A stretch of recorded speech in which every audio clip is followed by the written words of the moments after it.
Welcome to another exciting edition of Voice of the College Nation radio show. I'm the College Genesis. Sorry I'm late, folks. Friggin' dozed off. Sitting there watching this boring ass Democratic DNC Communist Convention. They always turned my stomach, and I just dozed off and fell asleep. Couldn't believe what I was listening to.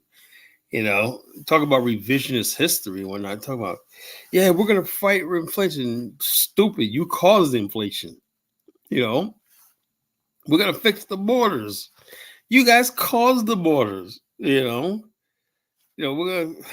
Yeah, I'm living in a twilight zone. I've never thought in a million years it'd get like this, folks. Really, honestly, I tell you the truth. I never thought in my lifetime it would get like this. This country is going to shit, going to hell in a handbasket. I'm watching a literally shit show as far as like the Democrats and all this kind of stuff going on, man. It's just a freaking mess. you know, but we're gonna have a good time tonight, as we always do. I always promise you to be informative, give you entertainment. Hey, what's up, Dave? Yeah, entertainment, give you insight, give you direction, and be a friend to you. And my goal is to be a better host, a better leader, a better friend to the people out here who listen to me and stuff like that, who confide in me and stuff like that. And always, always, always tell you the truth and tell you how I feel and tell you like it is. I am not going to candy coat my message for anybody. I'm not going to, if people think they're going to come here and just because I'm friends with you, I'll happen to like you, whatever like that you're going to slip your nonsense in here with me. No, it don't work like that. This channel's an anti-FBA channel. This channel is pro-black and everything like that. And we take on some of the things of pan-Africanism because I think it works, right? And we basically do what's best in the best interest of our people and what's the best interest of what's going on. Sometimes, some things may not seem right. Like we're going to talk about that tonight. How can you basically call yourself a pan-Africanist if the people you're trying to be pan with don't respect you? They don't have to respect you. And the reason why I take these topics on tonight because, like I said, I always look at the past shows, and I generally I don't say stuff right, and I go back and listen to it and stuff like that, and I say, something. I may have been arguing with that person, but he has a point or she has a point. And I'm not big enough to admit when I'm wrong, and or I had something wrong or whatever, or I got something wrong. I'll say, yeah, something. That person was right about that, and I'll be the first one to admit that I'm wrong, and maybe that person had a better idea, and I'll basically adjust my thing. Don't mean I'm changing anything like that, but just maybe I just see everything clearly, and it could be a topic that if I argue with somebody on something right real strongly and I'm wrong, that means I haven't really studied the topic that well, But when I know what I know, right? When I know what I know and everything, I'm like this, you can argue all you want, you're not going to win, because I only stand on stuff that I know is true, whatever's true. Now, some things are up for the debate as a matter of opinion. And God damn, I get this itch on my back. Some things are up for a debate. It's a matter of opinion and conjecture.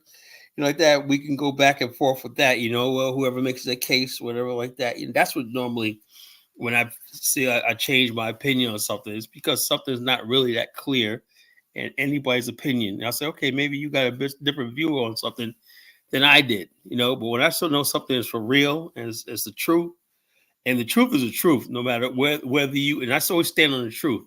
If something is the truth, then it can't be refuted. It's scientific. It's natural scientific law. The truth is the truth. Right?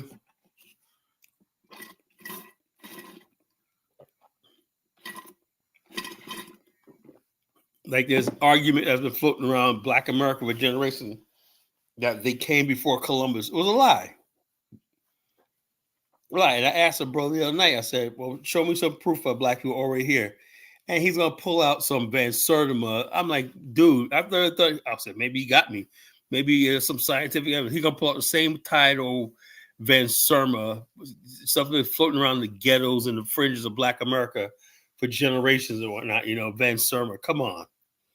Ivan Van Serma said this, blah, blah, blah, blah, blah. The dude was no freaking scientist or nothing like that. He just wrote a book and Black people felt good about it and they believed it, nonsense. This is what happens when you're not well read. When you're not well read and you don't have education behind you and everything like that, you'll fall for things like Van Serma. You'll fall for hidden colors and stuff like this. You'll look at this stuff like gospel truth because you don't really have a real education. You don't know how to do research and really do critical analysis and stuff like that. You don't have that skill, and please don't come up here trying to debate me, because you'll lose. But tonight's topic, right, is does Black America deserve the disrespect it's getting, right? Now, I basically have mixed feelings about this, right?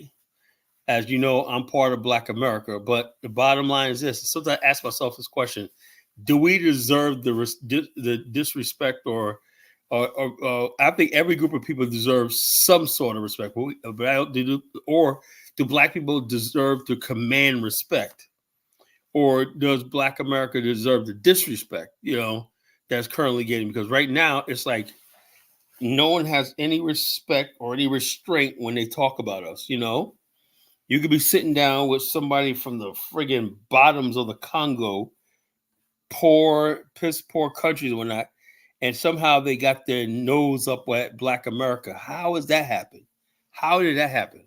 How do people coming from friggin' not even third world countries having earned the right to be called third world, right? Countries with no infrastructure, no nothing, barely human beings living in human times can come to this country and thumb their nose up at Black people, right? And we always say, well, our ancestors did, and they don't want to acknowledge what our ancestors did and everything if it means giving us respect. Why is that? Why is that? What is it about Black America that people just says, I just can't find myself respect? One is the fact that no matter what we did in this country, people don't see it like that, Buana is more than just Black people vote for Democrat, because one of the reasons why Black people vote for Democrat, you want to be honest with yourself, right? Black people vote for Democrat because they think they're protecting Black immigrants, they're protecting poor people, they're protecting the disenfranchised.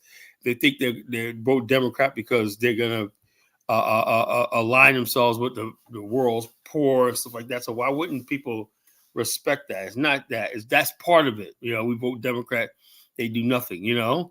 Black people have been voting for a long time, and neither one of these parties have ever did anything for us and everything.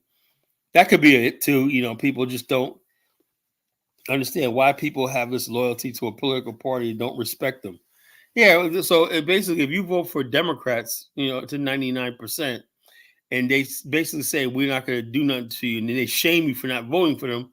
It's very hard to respect the people like that. It is. People look at you like, no matter what, even if people say, yeah, you're POCs, allies, or these so-called allies that pop up all over the place, that they're Black people's allies, they don't respect you, and they disrespect you. You see it all the time with the Palestinians now just coming at Black America for not protesting hard enough for their cause and everything.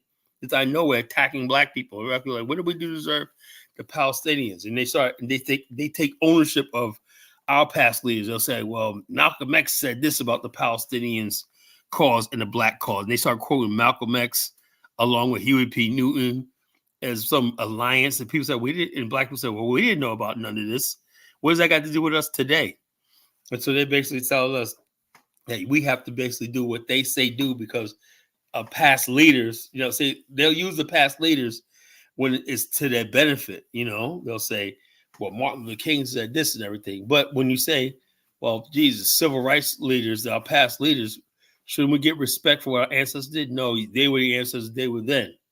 But then when you say, I'm not gonna listen to what Malcolm X said or Martin Luther King said, that was our ancestors, that's not us. They say, no, you can't do that. You got to go lock, stop, and what your ancestors did. Well, now because it benefits you, that is you're gonna pull up Malcolm X. Where Malcolm X did a speech about the Palestinians being oppressed and everything. So now Malcolm X is relevant again. I thought we're not connected with our history. You know, Pan Africans always take the side Africa, so they now always take the side of Africa, so they're not emboldened. That's true too. You know, Pan Africanists do always take the side of Africans without understanding the real story. And now Africans over the years have been smelling. I'm not going to make this show about Africans tonight. People think I've been beating up on them too much and every lately like that, but I'm trying to avoid talking about Africans tonight. But we got to talk about this because it seems to me that African has been smelling themselves. They've been smelling themselves lately. They see us making movies like Black Panther, and they see us talking about Wakanda, and we're going back to Africa and all that, and suddenly it put them like they're in the driver's seat or something. Like, oh man, America's falling apart. They're gonna have to come to us now, And the bottom line, that's not true. That's not true whatsoever. But Africans were led to believe that America comes crashing down, and Black America is at their mercy, because they have no place to go and all stuff like this. And now a lot of black people resent that, and they're doubling down on their so-called pro-American stance with this, like an Anti-FBA, foundational Black American crap. They're basically telling Africa, that's foundational Black Americans just telling Africa that we're not, it's anti-Pan-African, it's anti, nation building and stuff like that, saying that we have an attachment to America that you'll never have and all stuff like this. All the time we didn't really care about America. We didn't care like this, but when that relationship is threatened, suddenly we have the ADOS FBA popping up out of nowhere, and people don't respect it. People don't respect it. People do not respect ADOS FBA when they say we built this, we create this, and what's true is, if it wasn't not for African American struggle, Africans and everybody else wouldn't be here. Now you got Brother Mike who says that he's here because of some bilateral agreement between his government of Nigeria and the United States government. In other words, basically what they're saying is only people I have to respect is white America and the United States. I do not have to respect the Black people in this country because you don't have any power. We're back to that. What it really comes down to in life is people only respect power, because the Black man and Black woman in America had decided that they didn't want a nation of their own. They didn't want to part ways with America and go back and try to get land and build a nation of their own. We hitched our star to the wagon of America. And so we want to ride with America. And the bottom line is people don't respect the people riding in the hitch, on the wagon train and whatnot, because they're saying you're a freeloader. You're riding with the white man's power and prestige and everything like that. And you just hitch your wagon to him, and ride along. And people naturally don't respect people like that in every situation, in every society, right? People look at who's in power. They look at who conceptualizes the nation, who maintains the nation, who does all that stuff like that, and they look at the people who just basically are just there with no power and everything, the marginalized, a minority group. And it's not just Black Americans, all over the world. People that have no respect for minority groups. That's just the way it is. They have no regard for minority group. When they see America, they see white people, the white man and everything like that. And the bottom line, you're just a problem minority and whatnot and everything, What's up, Frenchie? So the bottom line is that's what it is. If you're not basically, in charge, people are not going to respect you. But the bottom line, we already know they're not going to give you respect, but do we deserve to get disrespected in the same thing? Well, Black America seems like it doesn't respect anybody. We don't respect anybody. We expect people to bow down to us because Martin Luther King did a speech 60-something years ago, and they had a march on Washington, and suddenly some civil rights was passed. And so future generations, should be thankful on their knees to us because what one man, Martin Luther King, and some civil rights people did. It don't work like that, folks. It just don't work like that, You heard Mike O'Wally the other night. He said, "I refuse to respect you people. I don't. I know how I separate." Wow, that was I said that's why I did the show. I said that's deep. He's separating the accomplishments of our past, which he knows in his heart they were great. So the bottom line is this. It doesn't matter about being loved. It's about being respected. I don't believe Black America is respected. Love is everything. You can love anything. You can love a dog and whatnot. I mean, you respect it. This is all about respect. Black people have been loved too much. You love this, the entertainers, the sports stars, the music, the swag, everything. Everybody know that.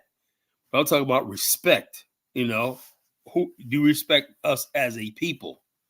And the answer is no. Most people don't respect us. They don't see our culture and everything we do is authentic. People always try to change who we are and whatnot. You guys should learn how to speak Yoruba Shnagalaga. You got to come to Ghana, eat all slop and whatnot, and leave your soul food alone and eat all stuff like this as if their food is better or whatever like that, or wait, the stuff that we do and everything that should be omitted, overlooked, and dismissed and everything because you ain't supposed to have any respect for Black African American traditions and stuff like that. You're just supposed to basically always let other people put your heads down. You guys don't know who you are, where you came from. Well, we came from America, didn't we? We live in America for 400 years. I would title us, and we were here since the founding of the country. Wouldn't that qualify us as as part of this country? But people don't respect that. People don't respect that. A lot of the white people you're listening to, that are Irish, Italian, and Germans, and everything. We were here before them. But people don't respect that. They see white people, Americans, and Black people, just whatever. And a lot of these white people came here, the Poles and everything like that. They would have not survived if it wasn't for the Black community. People don't know that history either. It was the Black community that basically, helped all these immigrant groups out of here because they needed somebody to sell their stuff to, somebody to relay messages to, and everything. So my grandfather, my elders taught me this stuff. When they came to New York and the Great Migration and whatnot, he said the Polish community, the Jewish community, the Irish community, and all these other things, So Irish community and everything, and the Italian community, they all needed the Black America's infrastructure to survive. They didn't speak the language, they didn't know the ways of the country or whatnot. So basically, they befriended Black America. Particularly the Jews. And like that. What Chantel says, you're acting like a young-minded elder, sir. What the heck is Chantel talking about? What is she talking about? Make her fresh off the boat, Dumbo. He says, Mike is a fucking whoa, man, it's starting right in already, He knows nothing, even secretary. He knows enough that, he don't feel like he has to respect you. So he knows that much, Yeah.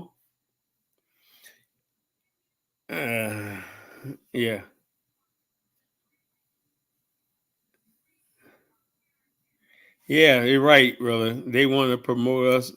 Dollar Bill said, good brother Dollar Bill said, they want to promote us as a no people, just lost, desperate to find out where they belong. Yeah, the bottom line is they act like we have no agency over who we are, And unfortunately, a lot of so-called Pan-Africans give that off. That you could be a Pan-Africanist and just be proud and satisfied with what you are right here. You could be Black American. I'm a Black nationalist, and I think that Pan-African and that mentality is dangerous because that smacks with self-hate and self-genocide and and erasure. I'm going to erase who I am and everything like that. 400 years, good and bad. This is who I am, right? To basically fit into something that I didn't. Like I don't want to turn this into a tethered thing, like this. Don't start getting angry. I'm just saying, why don't people feel like they deserve, Black America don't get any respect. We have to look at that tonight. Chantel says Mike would get stretched out by one of these brothers running up in their faces talking that dumb shit. You know what's up? Don't get him knocked out. I'm not. The bottom line is, Chantel. We now it's to the point where people are talking violence now. You cannot make people respect you. You cannot make people love you or respect you. It just doesn't happen. I'll say, why don't they have a natural respect for Black America, right? Ant Smith said, yes, but Africa is a joke. See, it makes us hate our own continent, He said they fumbled the entire continent. Yeah, but it's still, with all the fuck ups that they doing in Africa, with all the problems and everything like that, like it's not even a comparison. Let's say poverty in America is not poverty in the third world, like Africa. There's no way, But why is it that those same people feel like they don't have any respect for us?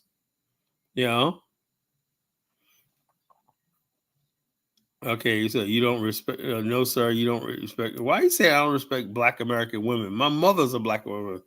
My sister is a Black American woman. I love them to death. They're the two most important women in my life. What are you talking about? That's why your wife, sister, female relatives must be disrespected. Then sit back. What is Chantel talking about, man? She's off the chain tonight. DK says it's tribalism and self-hate. Yep. You know what I'm saying? But this is what I'm talking about. Shouldn't we have like a natural immune system? If we had our shit together the way we're supposed to, all these people would be talking, they'd be just running their mouth because we'd be basically running shit and everything because we don't have our shit together. At a time we could have showed, Black America was showing promise with our Black Wall Street movement, Buy Black movement, and stuff like that, which was creating record numbers of Black business owners and wealth recirculating back into Black America. That could have been something we held up to the world, But you guys basically got rid of that because you want to sit back and, as 45 million people, the richest Black people on earth, say that you need a reparations check. Like all the hard work you've done, everything like that means absolutely nothing. Like we don't generate $1.5 trillion a year. You want to put it out there. I can see if you had a reparations movement like underground, whatever like that, but you made reparations a public face of who you are. And so people naturally don't respect that. They don't respect you. And so you can't have it both ways. You can't act like a fool and desperate and then act people to respect you too. So Chantel says, I feel like a fool. I feel stupid visiting these panels, trying to converse respectfully with idiots. Woo. Woo. That was a shot over the bow, man. Chantel's coming for blood tonight, boy. I feel sorry for Mike, man. I really still feel sorry for Mike. Oh, if he shows up tonight, man. Jeez. DK says Mike is a Yoruba business sellouts in Africa. Yeah, but what can you do?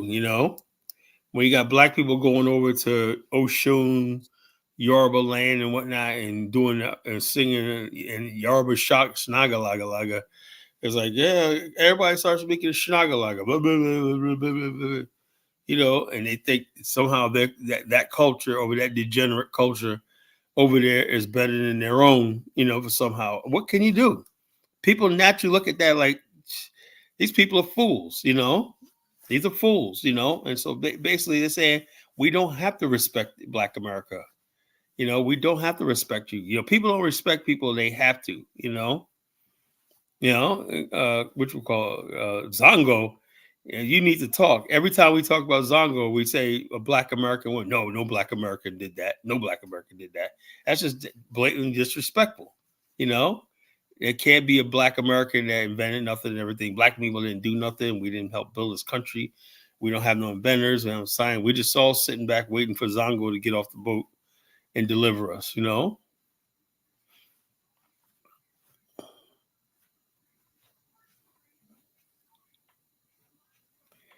Why, Maruti? What the frick is having a? This is another thing when I'm talking about disrespect. Why do I need to know some Swahili friggin' Shnagalaga just to have basic respect? I don't speak Swahili. We don't speak Swahili. It's never gonna happen. So in other words, basically, because we don't speak a Shnagalaga language and whatnot, we shouldn't get any respect. This is what I'm talking about. This is where the Pan-African becomes divisive. So Chantel said, "I'll never click your link again." Chantel, you're breaking my heart. So Chantel was like, "Geez, we're having a civilized conversation, and she's ready to throw down, man." So I would hate to see Mike running Chantel in the street, man. She gonna jump up and knock Mike upside the head and whatnot. She gonna go up, blip, blip, blip, blip, but mollywop Mike and whatnot, because she is off the chain tonight. She is off the chain tonight, man. I'm like, damn, man. Yeah, so I'm a grown ass woman. That's better than it's a dumb shit online name calling. Who's name calling? Who was name calling? You guys got a little out of pocket, man. Passions were raised. What I'm gonna start doing when it start getting left like that, I'm gonna just drop everybody down, let everybody take 5, and then bring people back up one at a time. That's what I'm gonna have to do, because people just basically just lose it, man. It's like, oh my god, And like I said, thanks for information, man, to calling in the other night. And the question I would like to ask information, man, because information broke it down. Like, we built this, we built that. Should people respect us for what our ancestors built? Should that give us an automatic path to produce like the most politically ignorant generation, culturally degenerate, all the stuff like that we present to the world. Look, just I think another body came out, they're trying to justify, Megan Thee Stallion's twerking at a event to reach out to black people. And black people in America are having an argument. I don't think she did nothing wrong.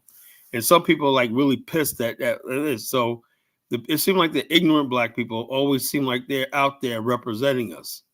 You don't have to see nothing wrong with a political campaign, and she got out there shaking her stinking ass out there in front of a stage and whatnot, saying inappropriate stuff like that.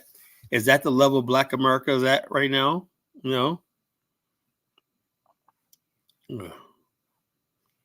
Woo, she said Mike is a stank African, fresh off the boat.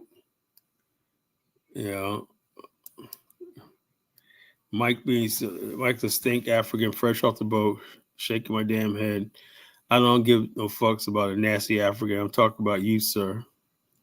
What did I do? I'm just the chief host of the Voice of the Colonization radio show, your favorite culture critic. I'm just asking questions, and people get upset. I just ask these questions, It's obvious that people don't respect Black America, especially if you call yourself ADOS FBA. They really don't respect you, When I think of ADOS FBA, man, I'll tell you what I think of. I think of the smell of dirty diapers and roach spray. That means the hood, the ghetto, dumb. Yeah, you're not one of us. Oh, I'm not one of us. Oh, yeah, geez, because my house don't smell like dirty diapers and roach spray. Yeah, I guess I'm not. I think FBA is a logical answer. FBA is a reason why they don't respect you at all, because they're like, how can you have a foundation in something that you say you're oppressed by?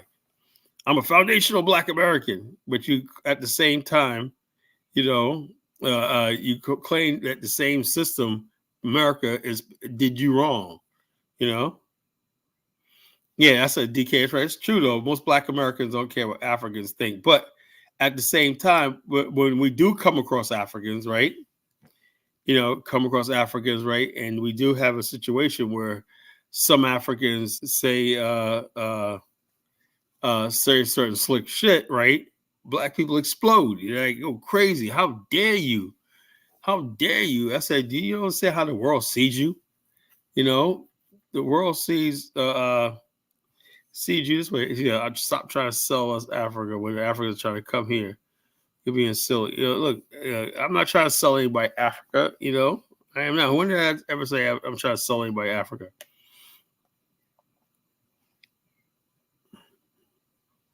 Yvette talking show. Yeah, Yvette and her freaking ADOS people ain't shit. She basically anybody that's pro-black. She attacked Elijah Muhammad, the Honorable Elijah Muhammad. She attacked Farrakhan. She attacked the Nation of Islam. She attacked the UNIA. She attacked anything black self-improvement. Why? Because if you get rid of this one little pesky thing in America called the black empowerment and stuff like that, black empowerment, right? You got Black America, right? She doesn't like the fact that black people still, despite everything, we still have institutions. And one institution she hates is probably the black family. That's where the source of wealth. How are you going to talk about generational wealth if you don't have a family to pass it down to it? She loves MLK. She takes part of what MLK says. Like, we're coming to get our check. We're not this thing. But the bottom line is this. MLK, let me tell you something about MLK. And this is all respect to the elder, deceased elder that's gone on, right? Martin Luther King, when he wrote his letters from Birmingham, the jail thing, right? He wrote that they tell me to wait. Wait means never. I said to myself, what exactly did he ask for in that letter to that Birmingham letter, right? From the jail cell. Basically, he was asking for integration in a society that did not want him. In other words, Martin Luther King was not interested in building the black society he has.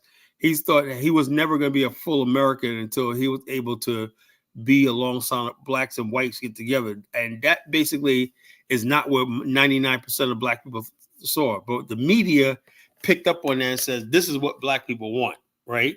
So anything like Soul City and urban improvements and stuff like that, building computers and everything, building our neighborhoods and everything like that was off the table. Now, if you want, now they even went to the point says Martin Luther King says we got to integrate. So they began defunding black schools and busing black kids across to white areas and everything, putting more resources in their communities, under the name of integration and desegregation, So the bottom line is this, I think when you look at Martin Luther King, that's why Malcolm X came out and said, no, we're doing it the wrong way.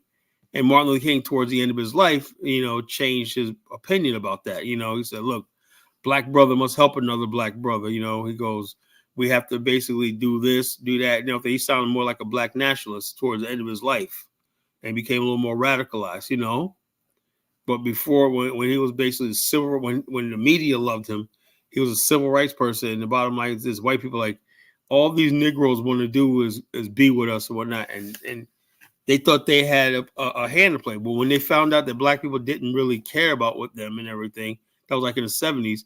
They were like, "Oh, okay, we'll give these people some respect because they basically saying we don't need you," No, they bust black kids to white schools, bro. They ain't bust no white kids to black schools, and you gotta know this is a country I grew up in. I know this. They bust black kids to white schools, What kind of things about us? Best to know he's not Ada.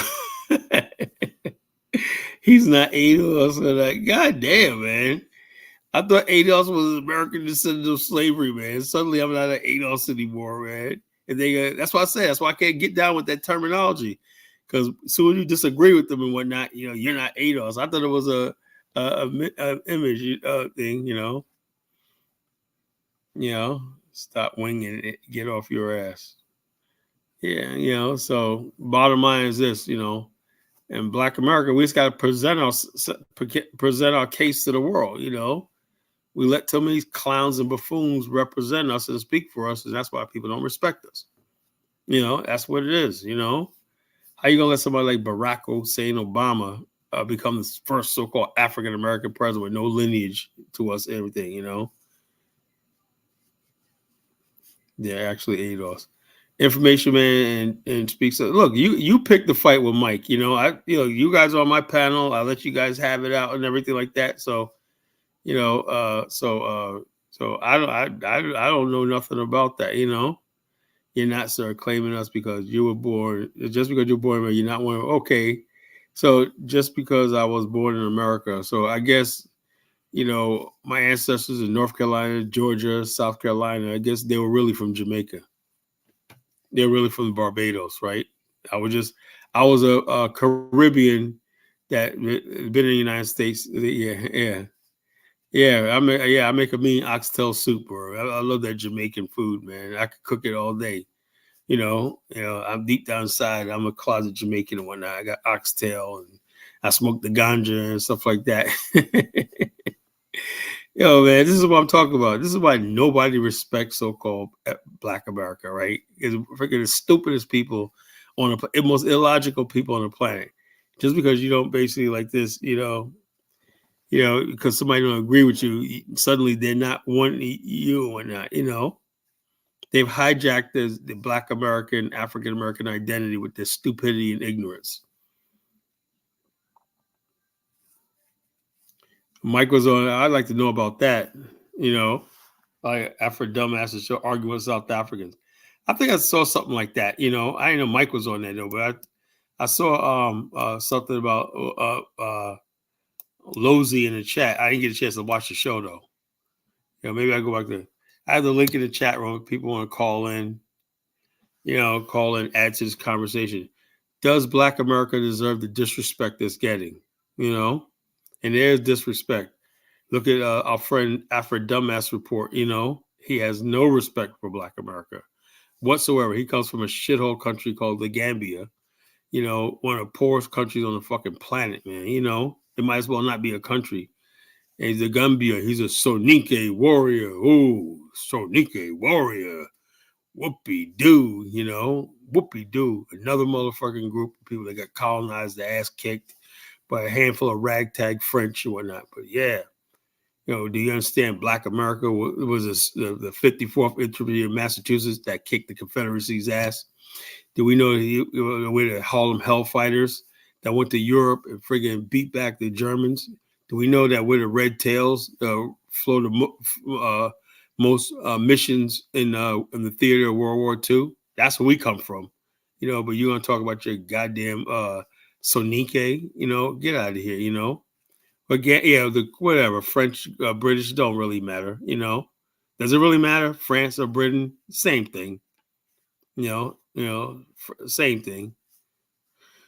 Senegal grabbed out the French, and the Gambia was owned by the British, whatever like that. Basically, you were colonized by somebody. Somebody took your country over, with minimal force or whatnot. And that's even worse because the bottom line, the French at least had armies there and stuff like that. They had armies. The British didn't even have really any troops in West Africa, and they was able to take the Gambia. The Nigerian soldiers didn't distinguish themselves in World War II, bro. Stop it, Very minimal. The thing in World War I went to. Did they fly any planes? Show me the Nigerian soldiers that basically flew like the Tuskegee Red Tail Airmen. None. So stop it, bro. There was no Nigerian soldiers in the European theater and stuff like that. They used y'all to transport shit, like in India and stuff like that. That's where y'all was mostly at, places like India and Burma.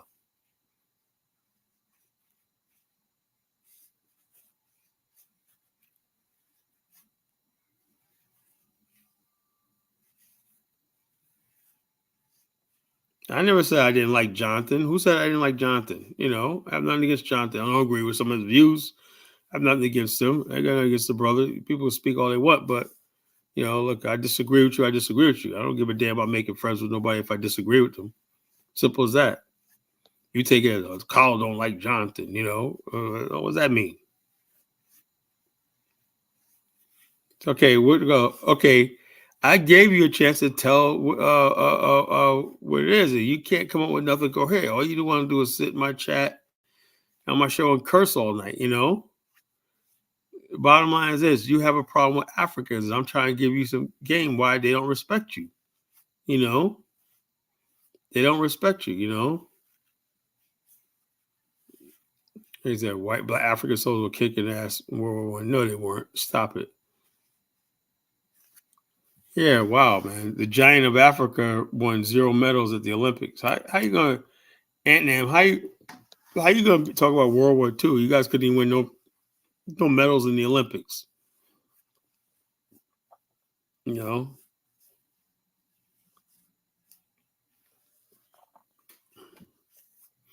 know, so and I like I said, there's a difference between ADOS FBA and real African Americans. I don't know what's on the chat tonight. Everybody basically just on some shit tonight. I put the link in the chat room. Anybody wants to come up and speak their piece, about respect. I don't care about love. People love Black America, right?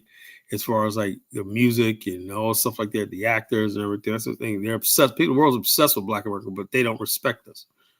You don't respect us like you would a people who were sovereign and have their own land, their own culture, everything. You just don't. That's just human nature, right?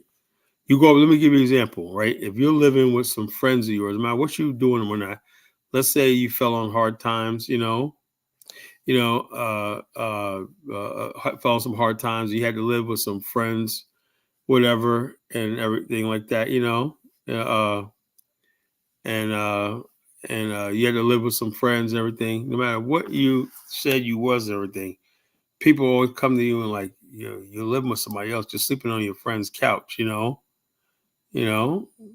I'm just sleeping on your friend's couch. You're living in somebody else's house, And there's people feel sorry for African Americans, I don't know, man. I don't know. We have international charities. I used to send money to when I was a kid, and we used to send money to places like Biafra when I was a little kid, parts of Nigeria when Biafra war was going on when I was a little boy, And then I didn't know what a Biafra was, but our church used to send funds to the Biafra war, and the feed the hunger stuff like that, with the kid with a swollen belly, sipping on some milk and whatnot in Africa. That was the old image I had of Africa and whatnot. So how does people basically feel sorry for us? We're the friggin' wealthiest Black people on the planet. I don't know, and then how do people say now? If you say we feel sorry for you guys because you don't have a nation of your own, and we got to listen to white people, I could say that, but as far as like what you guys are trying to do is come over here and be like us. You ain't gonna have no power in America. If you think we have it so bad in America, why do you freaking come over here? That's what I don't understand. You know, so that's what I don't understand. That's what I don't understand.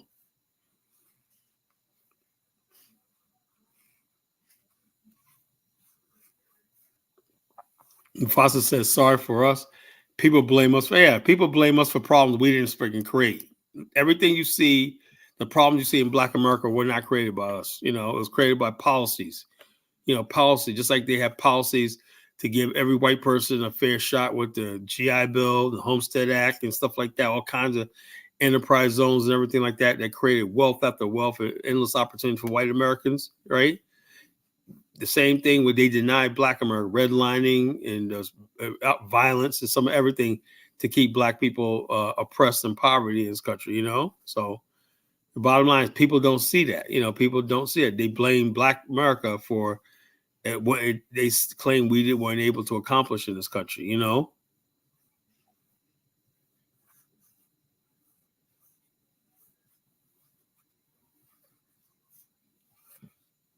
Yeah, well, Chantel, I would suggest to you, like, if Trump gets back into office, Chantel, why don't you join ICE? They're hiring.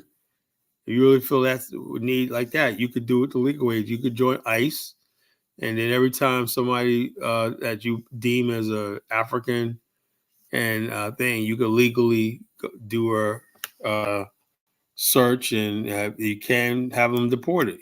That's a legal way to do it. If you really feel that strong about it.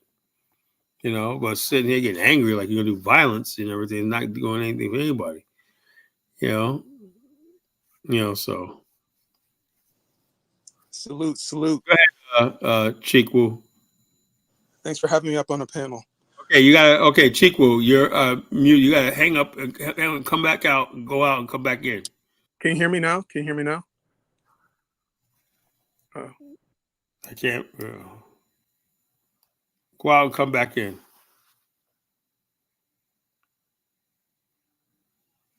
Wow. That's a shot right there. Buana said only people with no criminal record can be employed by ICE. Are you saying that Chantel is a criminal? That's messed up. That is messed up, man.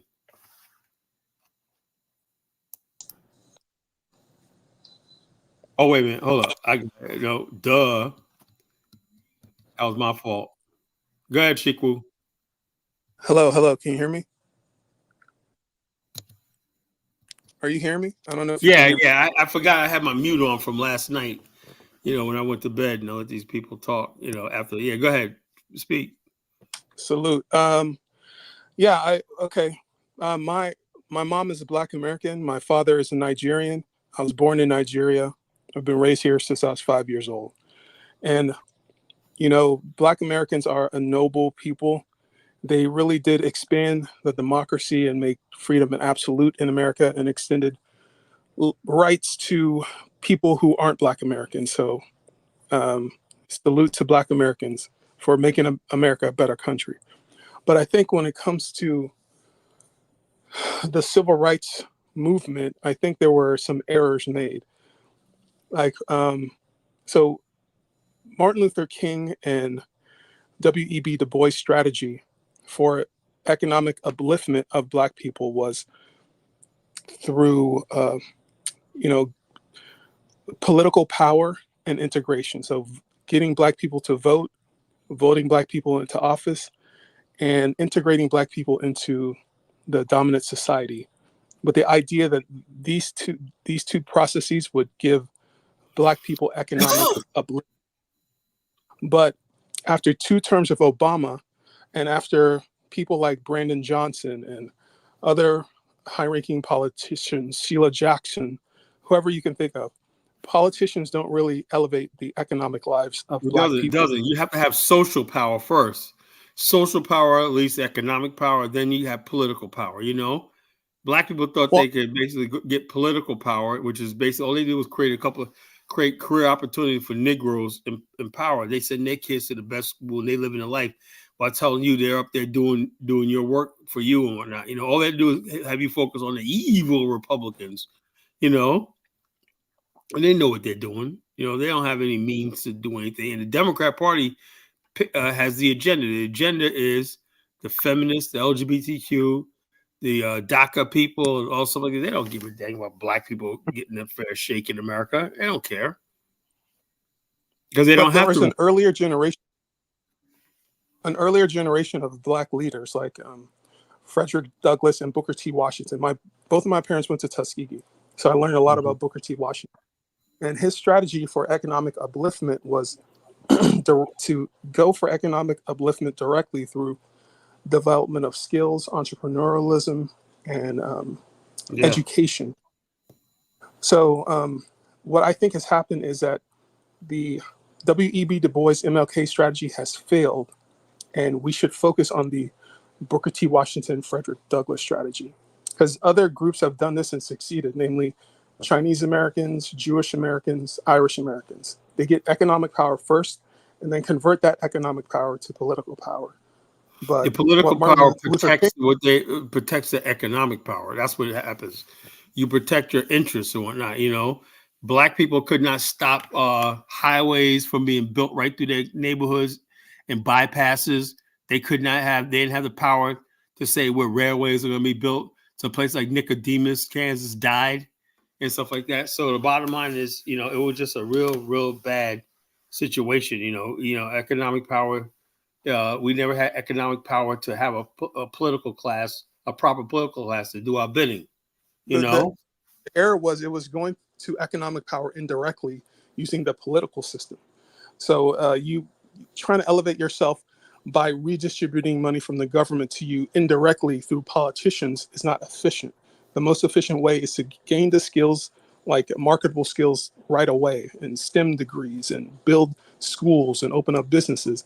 And then, as you rise economically, then you can control the political system. That's the only strategy that I've seen work. And this MLK strategy was backwards. I think that's yeah, it why was the because when he basically, do you ever read his his letter from Birmingham jail? I did when I Okay, was that was like an integration, kumbaya wish list. You know, yeah, the clergy, white clergy, like, what exactly do you want? We want integration now. We want black and white. I was like, dude, you cannot change people's feelings by force. You know, if white people don't feel, you have many generations of white people going back to slavery who think black people are inferior. Okay, that's one thing, right? Okay, so how is that going to change? How you gonna better your situation and change it? You better your situation first, and then if you want to work on something like that, you do it. They basically tethered our success and well being to our relationship with white people. You see what I'm talking about? exactly. And I think that fumbled the bag in two ways. Black businesses were destroyed Yeah, after integration, and I think that Martin Luther King's he was arguing in like on behalf of all Black Americans, right? So his negotiations with LBJ, created the Civil Rights Act and the Voting Rights Act. But I think that was the time to strike for reparations. What he did was he made the deal. He took the deal with LBJ, and then toward the end of his life, he changed his mind. So he wanted to go back on the deal that he already made with it's LBJ. too late. It was already too late. He already fumbled the bag, and they put somebody on the roof and they popped his head off, and that it made him a mascot for the Democratic Party. So I think that was a missed opportunity, not taking the Booker T. Washington strategy. Yeah, reparations could have happened in the 50s and 60s. It could have, because bottom line, because even not about slavery, black people were systematically denied things that white people were given, like the GI Bill and all this stuff like this. So I guess this guy is a white guy. We got a white guy in here. Go back to Africa. And it's like I said, we got a fellow racist in there. I don't know what he looks like, racist or what does the guy look to you? He look white or Hispanic, whatever. I don't know what the hell this guy is. And so the bottom line is this: we got angry people here just don't like Black America. His ancestor Joe Curry. His probably is somebody from the friggin' Caribbean or whatever, some kind of schnagalagalaga language and everything like that. His ancestors didn't contribute anything to this country. But how is it that people who ancestors never contribute anything to this country could actually tell black people to go someplace? Yeah, but I think that when Martin Luther King said that he had, what was his words? He fears that he has Integrating a burning house. burning building. I think that's what he was talking about. Like Yeah. the mistake of not this indirect approach to economic advancement was a strategic error. And I think that, thinking that voting in a politician is going to change your economic outcome is a mistake. But I think that it's people are stuck on that old model that has shown to be not effective. So that's all I got. And people like this, people like, who we gonna vote for? I said, how about vote for nobody? How about we focus on building black wealth and stuff like that, building families again, That's, creating wills and stuff like that, the stuff that we should have been on education, yeah, and buying black and stuff like that. economic power is the only power that matters. It Uh, is because represent, when you're in front of people and you don't seem desperate and everything, they hate that. That's power right there. right, That's power when you don't feel desperate. Black people always feel like they're desperate. Oh, what's we gonna do? What we gonna do? We need Kamala, we need Hillary, Mrs. Hillary, we need Massa Biden, and everything like that. What are we gonna do? What the hell are we gonna do? Are you gonna starve if Trump gets elected? No. Why do you care? Why do you right. care? Give me some issues, that you want to vote on. I don't have one. I just think, it's just stupid. And the And not bottom line, we put that image up to the world, and people like looking at us like we're a bunch of fools. It's right. like people are like, other people are, they got issues they vote for and stuff like that they care about. If I was Hispanic and I got half my family's here illegally, sure, that's my issue right there. But Right. black people have no life and death issues in the national discourse and debate. You know, and so therefore, our vote is really up for grabs, and that's the way it should be, up for grabs. You know, I And would never tell black people you gotta vote this way. Vote wait for what? You know, there's no agenda for us on the table. So if a person says they want to vote for Trump, hey, it's fine with me. Person says they want to vote for Kamala, that's fine fine with me. You know, because the bottom line is this: it doesn't really matter in the scheme of things, because you know it's not going to affect either one of these people. Are not going to affect what I'm doing. You know. And when you start acting like that, that's you're in a position of power and stress power. Right there. Holding your vote is just as powerful as voting, you know? You know, because we were our best when we weren't voting, you know? We didn't start voting until Puff Daddy came up with that vote or die stuff. Remember that? all that does is add legitimacy to the voting process. But yeah, that's all it does. That's all it does. It gives legitimacy to the system. Exactly. You know, that's all they want you for, because they do not want 45 million people in America who basically discard the political system. That's dangerous. So if these people aren't basically engaged in the political system, who are they? Who knows? They might turn to North Korea. They might turn to Russia, you know? So they got to keep us engaged in the system. That's why they got our celebrities and everything like that. You know, that's why you think they say, you know, black people, we're in the Grammys, and of course they're going to bring you in the Grammys, because they don't want you having an award show of your own and stuff like that. So they're going to give you a spot in the Grammys or the Oscars and stuff like that. You know, they know what they're doing. It's a small sacrifice to basically make sure we don't ever rise up above a certain level. What's disappointing is this, that shortly after his meeting with Martin Luther King, LBJ said, I'll have these niggas voting Democrat for the next 200 years. Yeah, give them a little something and they're going to be our loyalty forever. He's right. He's 100% right. And all other groups influence the political system by making campaign contributions. If you can give $50,000 to a governor or senator race, they will call you on the phone and ask you, you know, how can they help you? How can they be of service? This is how you influence politics, not by voting, simply just voting. It takes economic power to get the attention of the legislators and get bills put in front of the Senate to actually go out for a vote. This is how the game is played. But we're doing it the opposite way, thinking that all we have to do is vote for this person and everything else would be taken care of. That's a mistake. Yep. Dollar Bill, go ahead, brother. I was just listening in. Can you guys hear me? Hey, loud and clear.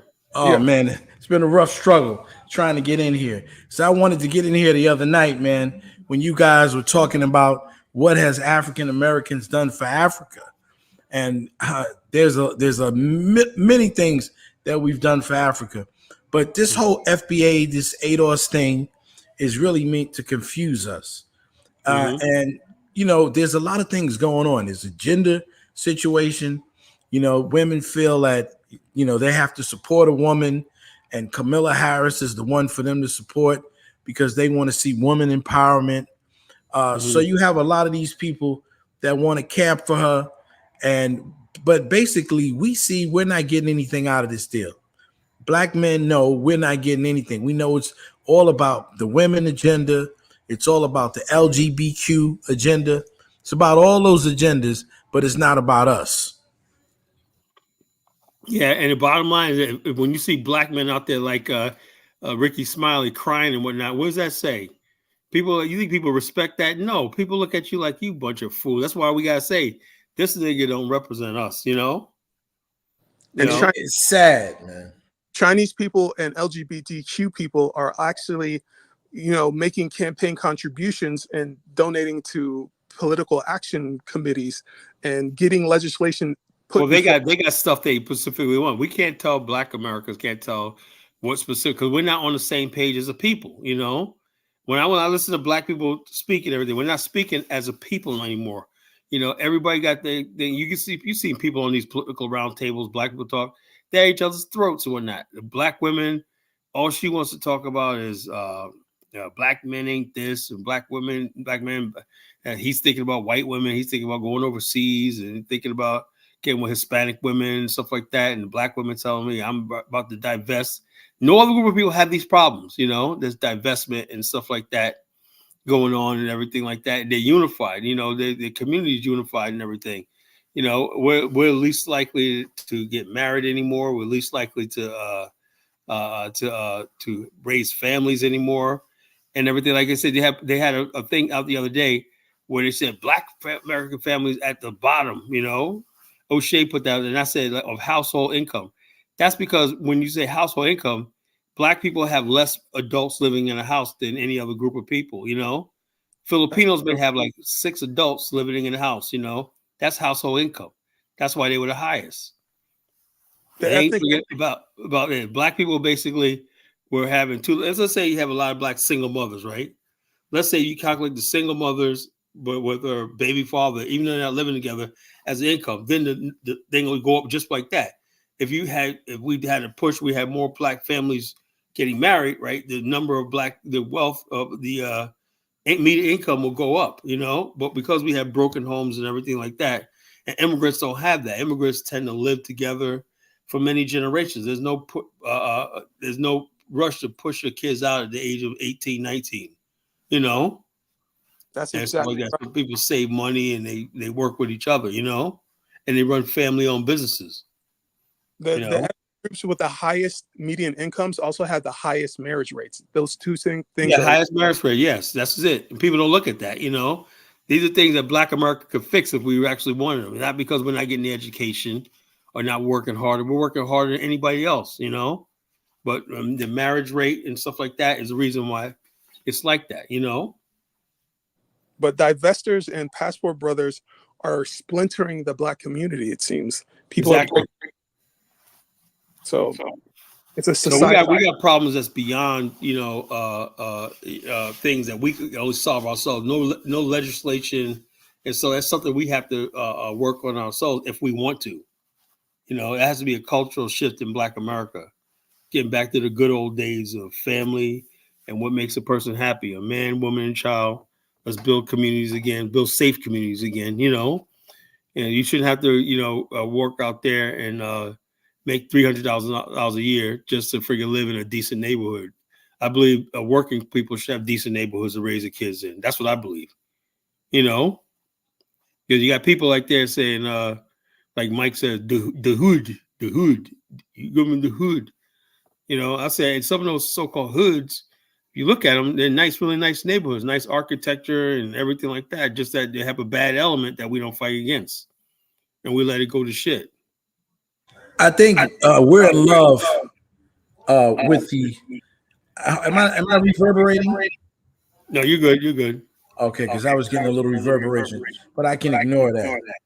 What happened is we're so fascinated by the subculture, right? Everyone wants to be like Carly Red and all of these rappers, and so what happens is we have taken the consciousness of our community, and the young men are saying, well, why should I have to work hard to get an education and be a regular guy when I see all these other guys jumping out Lambos and doing all these major deals, and they don't realize how they're being used, because a lot of these guys are front guys. A lot of these guys are not people who are actually building industries. They're just guys, might have a couple of stocks and certain things like that, but they're not building these industries. These guys are not doing all this business that they think they are, but they've captured the minds of the young people. So when they took over rap, that's what they knew they were doing. See, a lot of this stuff has been an assault on the Black family that started in the 70s. And so when I used to work in social service, and I had a lady that was my supervisor, and she admitted that they tried to break up the Black families by giving these young women who were on wealth, giving them welfare, incentivizing them to leave their houses and go into the projects and go into these tenement buildings. And they told them, you can't have a man, okay, but we'll give you welfare and we'll allow you to go to school. So a lot of this stuff that you're seeing intergenerationalist has been going on in our society, the attacks to our society, the drugs and all of those things, because we were so prosperous. We were doing so well in the 70s. People were Mm-hmm. going to school in record numbers. We used to have good families that worked together. And so there's a lot of narcissistic black people who are also into that. A lot of these guys, they were middle class people. Everybody who was selling drugs wasn't a guy who was broke. Exactly. They were middle class, like Pappy Mason and all them out there in Queens. Those are big people who had wealthy families. You know what I'm saying? Lorenzo Fat Cat Nichols and all that. Those dudes are my cousins out there in the Glassboro, Sutton Boulevard area, Queens. So You these know? people didn't have any conscience because they were such materialists, Yeah. and all they were interested in was making money, right? And they didn't care. And you can see on the YouTube, they still glorify this. They're Hmm. glorifying the people who came into our communities for the sake of making a buck, destroyed, work with the government to destroy our communities. And so now when you see these people come in the 90s and they came in the 80s and some are coming now, they only see what they see and say, well, they assume that's how it always was, but it wasn't. Yeah. I'm Yeah. gonna answer Buana. No, I said Fat Cat and them knew my cousins. My older cousins. They knew him. I didn't say Fat Cat was my cousin. I said Fat Cat and all these people, Pappy Mason, all them in Queens knew my cousins. Out there in that area, Queens. Like when went to school together and stuff like that. Yeah, you're right, brother Dollar Bill.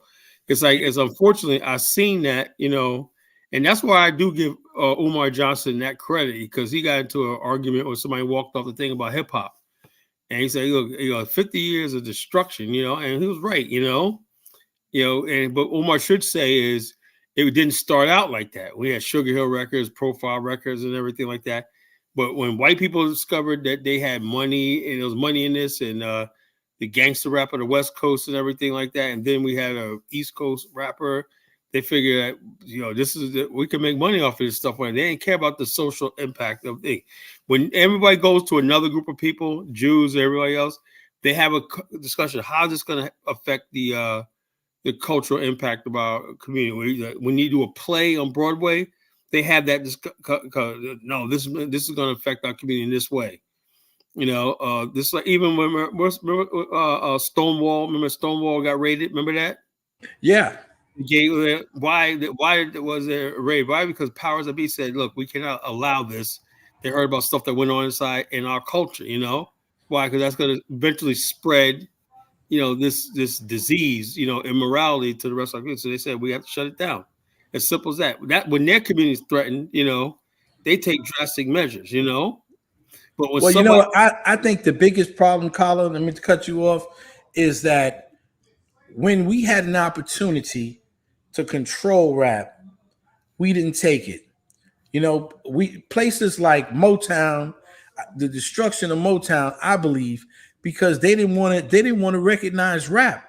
We could have controlled rap, and we could have produced rap, and not let it go into the hands of the other people who yeah, did what they did to it and where it is today. you remember when Frankie Crocker and all of them, do you know you couldn't just play anything on the radio back in the days? Remember that? You know, Not only do I remember that, Collar, remember GBE, the Global Black Network. The brother used to come on. He was a pan-Africanist, and it was Gary Bird. Remember Gary Bird? no, I don't remember.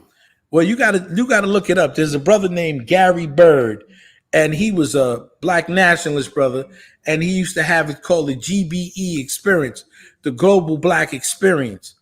And so remember now, Frankie Crocker one time used to own the inner city broadcasting, but he sold it to Percy Sutton.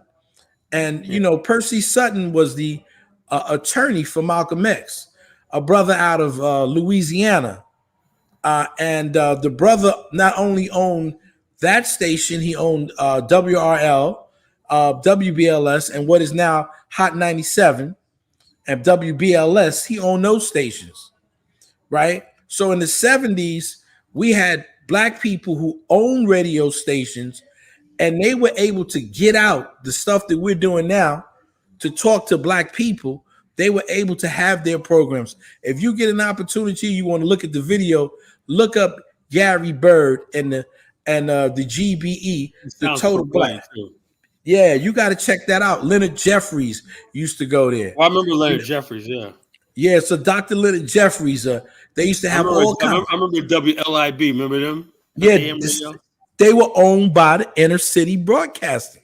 You got to look up the Honorable Percy Sutton was a hell of a man. God bless his soul. He's dead now. Yeah, yeah. But he was. This is when we had the ability to speak for ourselves, and we owned the radio stations. But he went through a lot of stuff because the advertisement didn't want to pay him because they didn't want to see positive programming for black people. But we had all kinds of black people. We had Positively Black. They used to come on WABC. Remember the brother Gil Noble? Gil Noble, and also Tony Brown's Journal. Tony Brown's Journal, Gil Noble. So we had all kinds of, this is the stuff that I was raised on. These are the things that my father made me listen to. This is why I feel the way I feel about Africa. This was black nationalism. This was black exceptionalism. Yep. This was real black power. We didn't have to go to white people to speak to our own brothers and sisters. We were the people who ran the whole show, right? And so when white people understood that, they said, we can't let this happen. Yeah, we got to divest these people. Yeah, same thing now is like I said, what's up? People like, oh, what are we gonna do? Democrats don't win. Black people are gonna be. Let's say Kamala wins without really the black vote or like that. Now you have no political power in this country whatsoever. You have nothing left. Before, back in the days, we didn't have a lot of political, but we had control over things like our radio stations, what was made about, talked about in our name and stuff like that. You had people that really spoke for us. I remember, watching Tony Brown's Journal when white people would like write him talking about how dare you call him the N-word and everything like that. He didn't care, he didn't care, So we had black programming, and also what went on the radio stations, when that the black people of inner city broadcasting, they're like, oh, we can't play that record because I remember even Run DMC, as light as they are right now, right? They were considered controversies at the time. Remember that? Like, well, how's this gonna play? Them guys talking about their Adidas. That was kind of edgy for the time period. You know what I'm saying? I got to dip out. Yeah. All right, brother Chiku. So I left it in the private chat. Okay. You could pull it up. It's about 27 seconds about the inner city broadcasting, right? Okay. And you'll get an opportunity because a lot of people don't understand that what we had going on in the black community, and they'll say, "Dang, you guys don't have anything." So if I was coming from another country and I see the way things are in 2023 or 2020, they think it's always like this. Exactly. No, they think it was always like this. Not the case. They broke up them stations. Black people had owned radio stations. Radio One and iHeart, they ain't us. That's them coming in there taking over our shit. Yeah, buying up our voices. Okay, so let's watch this video.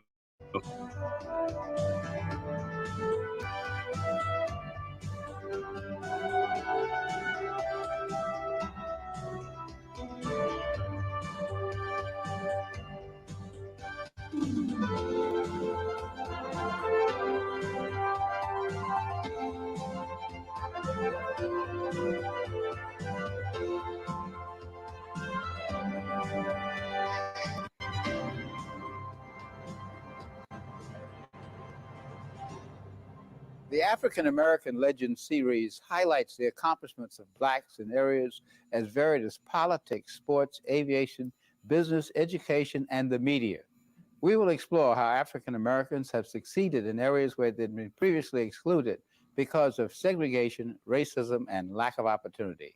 I'm your host, Dr. Roscoe C. Brown, Jr., and joining us on today's program is Pierre Sutton, the chairman, CEO of Inner City Broadcasting Company, which is really the first of the great Black-oriented radio companies, broadcasting companies, media companies.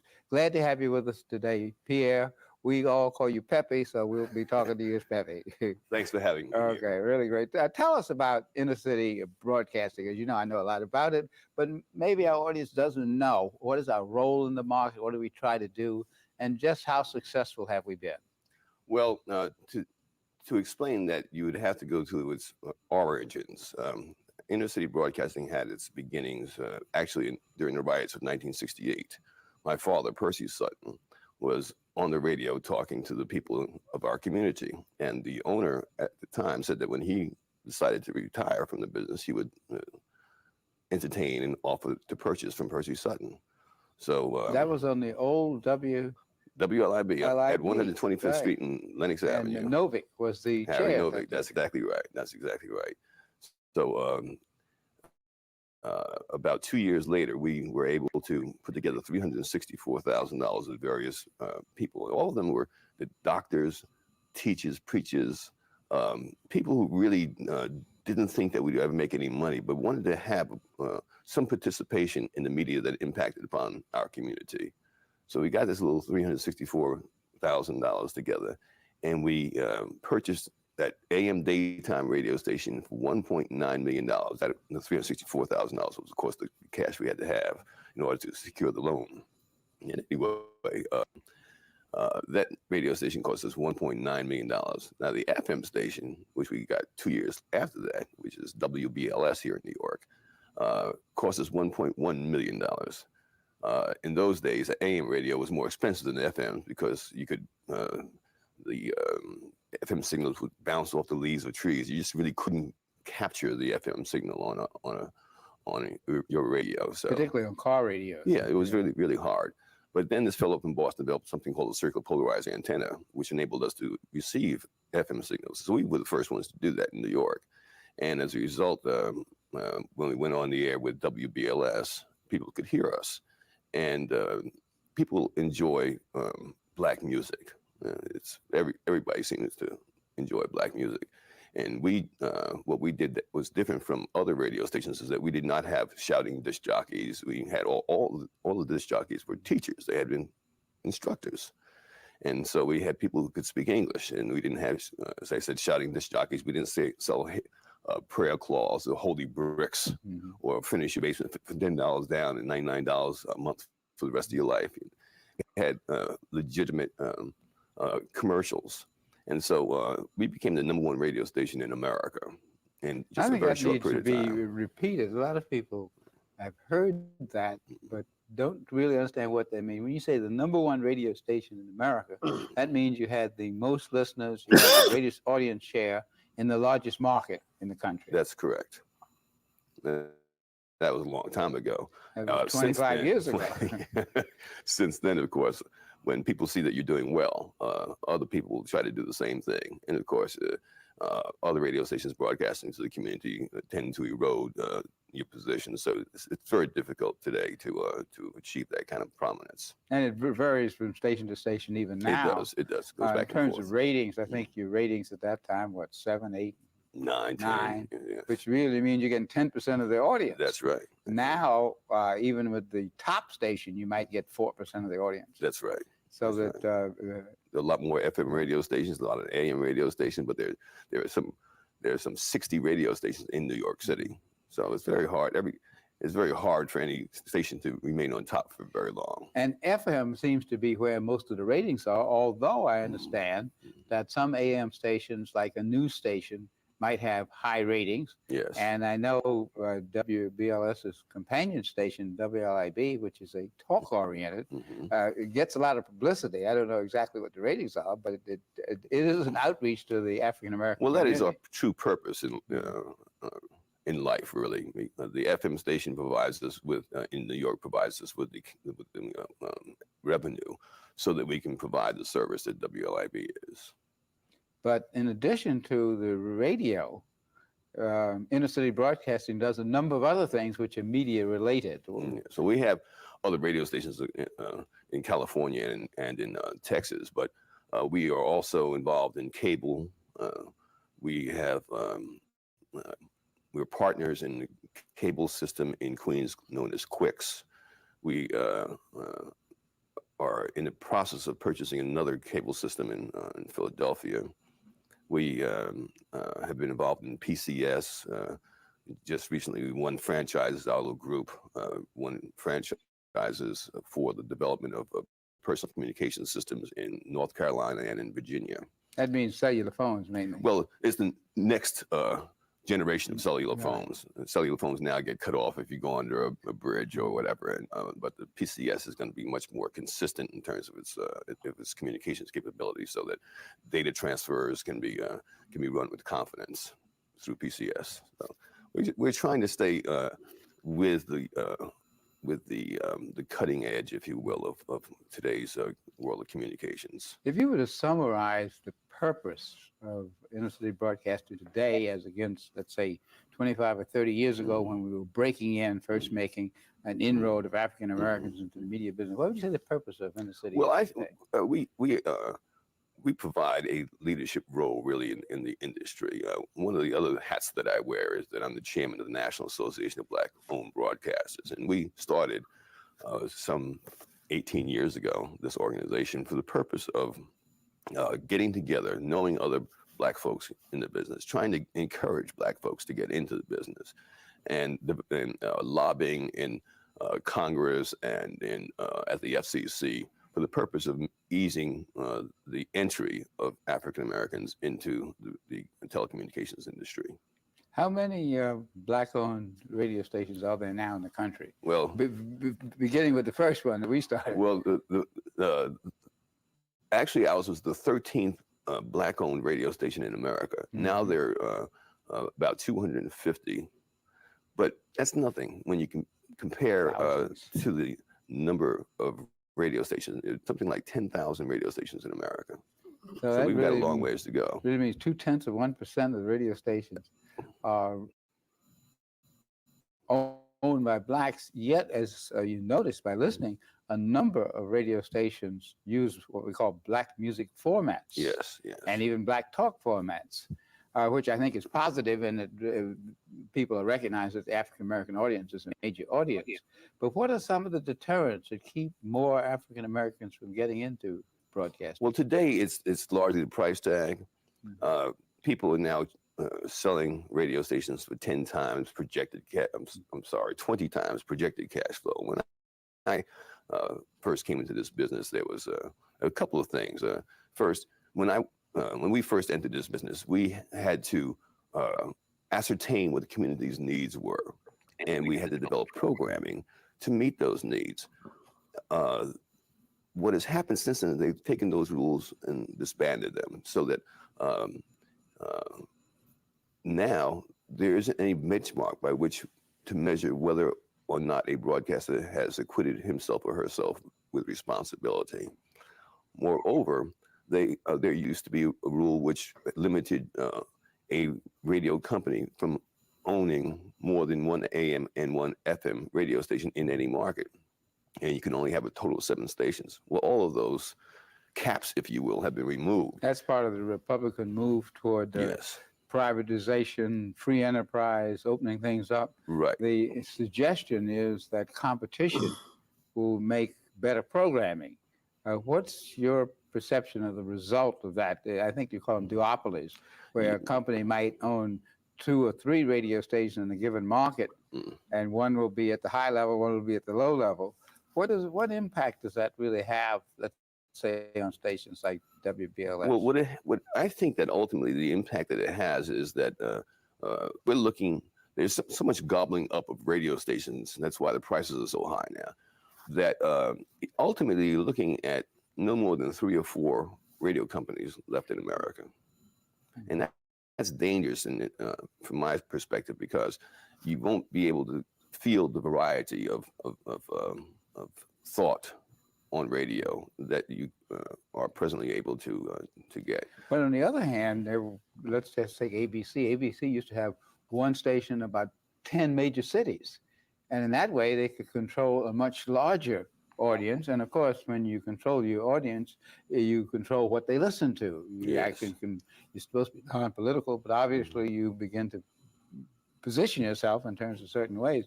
And the idea is by eliminating that, you would bring new people into the field, and you would not have this national control of the airwaves. How do you respond to that argument? Well, anytime you have fewer owners of properties, the fewer the owners, the less they really care, because they're so big, they're not going to. They can, in large measure, influence who gets elected.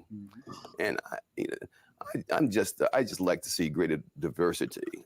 There are in Canada, there isn't a single Black-owned radio station, not one. We built a radio station for Dakota Sioux in South Dakota. That's the only Indian-owned radio station in America. And they are not likely. There isn't a great likelihood that more will come about. We did that because we are who we are. We're just that way. I don't see that happening with, say, Disney, that just bought the ABC stations. They don't have that kind of interest in diversity of programming. They have an interest in controlling things. Well, what about a duopoly? A duopoly or triopoly, they'll have 3 different formats. Well, that's even scarier. Okay. Because, let's say one decides to take a liberal tack and other decides to take a conservative But tack. they don't do that. As a practical matter, that owner determines what the nature of that programming is going to be. Okay, let me ask you. You're the owner. Do you determine the nature of the program on WLIB, WBLS? Yes, I do. In all respects, I'm responsible for it. Actually, I don't do it myself all the time. Sometimes I do. But when WBLS began to take on gangster rap, I think they had pickets around the station. They didn't like that. We didn't think, because we are. I live in Harlem, and I can see the impact that some of the lyrics can have on our community. It's just about being responsible. Just like you don't yell fire in a crowded theater, you don't say shoot in a community that's got a number of guns. And we just, there are other ways to express your feelings other than lyrics which demean women, which call for violence. We don't need that. Well, actually, the backlash of the fallout. This shows under the Fair backlash Doctrine was Act, folks. in the I'm city got a using lot Fair of Doctrine for compliments. educational You personally purpose. got the compliments You for know, taking a stand. Yet at the same the time, purpose of criticism, news you were trying reporting, to censor them. and scholar thing. That's a U.S. How do you thing. I answer don't that? own the And rights this to is this. You can't please everybody. Mufasa asked You Dollar can't Bill, please everybody. what We're year not- was this we're made? not, It seemed like censoring. maybe it was made like we in have the right to 2000. play what we want to play, and not to play what we don't want to play. We I feel don't that think so. if political You can content stop it for a dangerous minute, community, we're caller, not going to if do you it. want to. That But I won't think stop it's probably either in the late 70s or early This keep 80s. from doing it. They like to see that. But how do you answer them? We say, well, they should be playing us. Yeah, Well, I think it's the They early say 80s. gangster rap, so it has to be the late 80s. The early 80s is great. Okay. Mm-hmm. All right. That's what we want to do. He says early 80s. You know, I can't. It's hard to say. I'm trying to look at certain markers, you know, and stuff, you know, but so you could see The early value of having that our Black-owned people. radio station, because we can play have an our outlet. music. We have an outlet here. There are no Black-owned radio stations in Dallas, in Miami, in San Francisco, other than ours. And actually, your in San Francisco covers a Denver. broad market.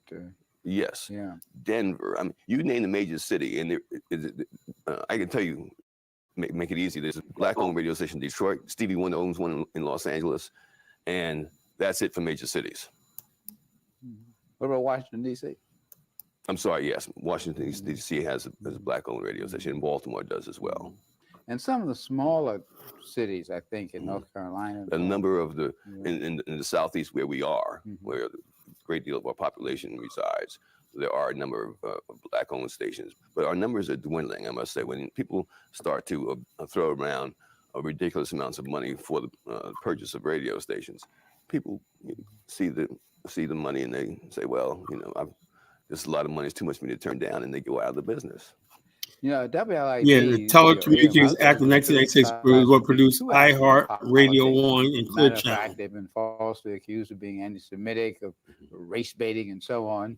Yet at the same time, they represent probably the major outlet of talk and community orientation in New York City. How do you balance out the Mustafa, I think criticism this that is you get before from the WLID, Telecommunication with Act criticism of other 1996, parts of the media not trying to after. control This is or direct before. the community's thought? Well, that's a good question, Doctor. I think that we don't try to justify our actions. We believe that we have a responsibility, since no one else will really be addressing the issues of the Black community except us. We've got to do it. That's the reason why we got into this business in the first place, so that we could address the concerns of our community. And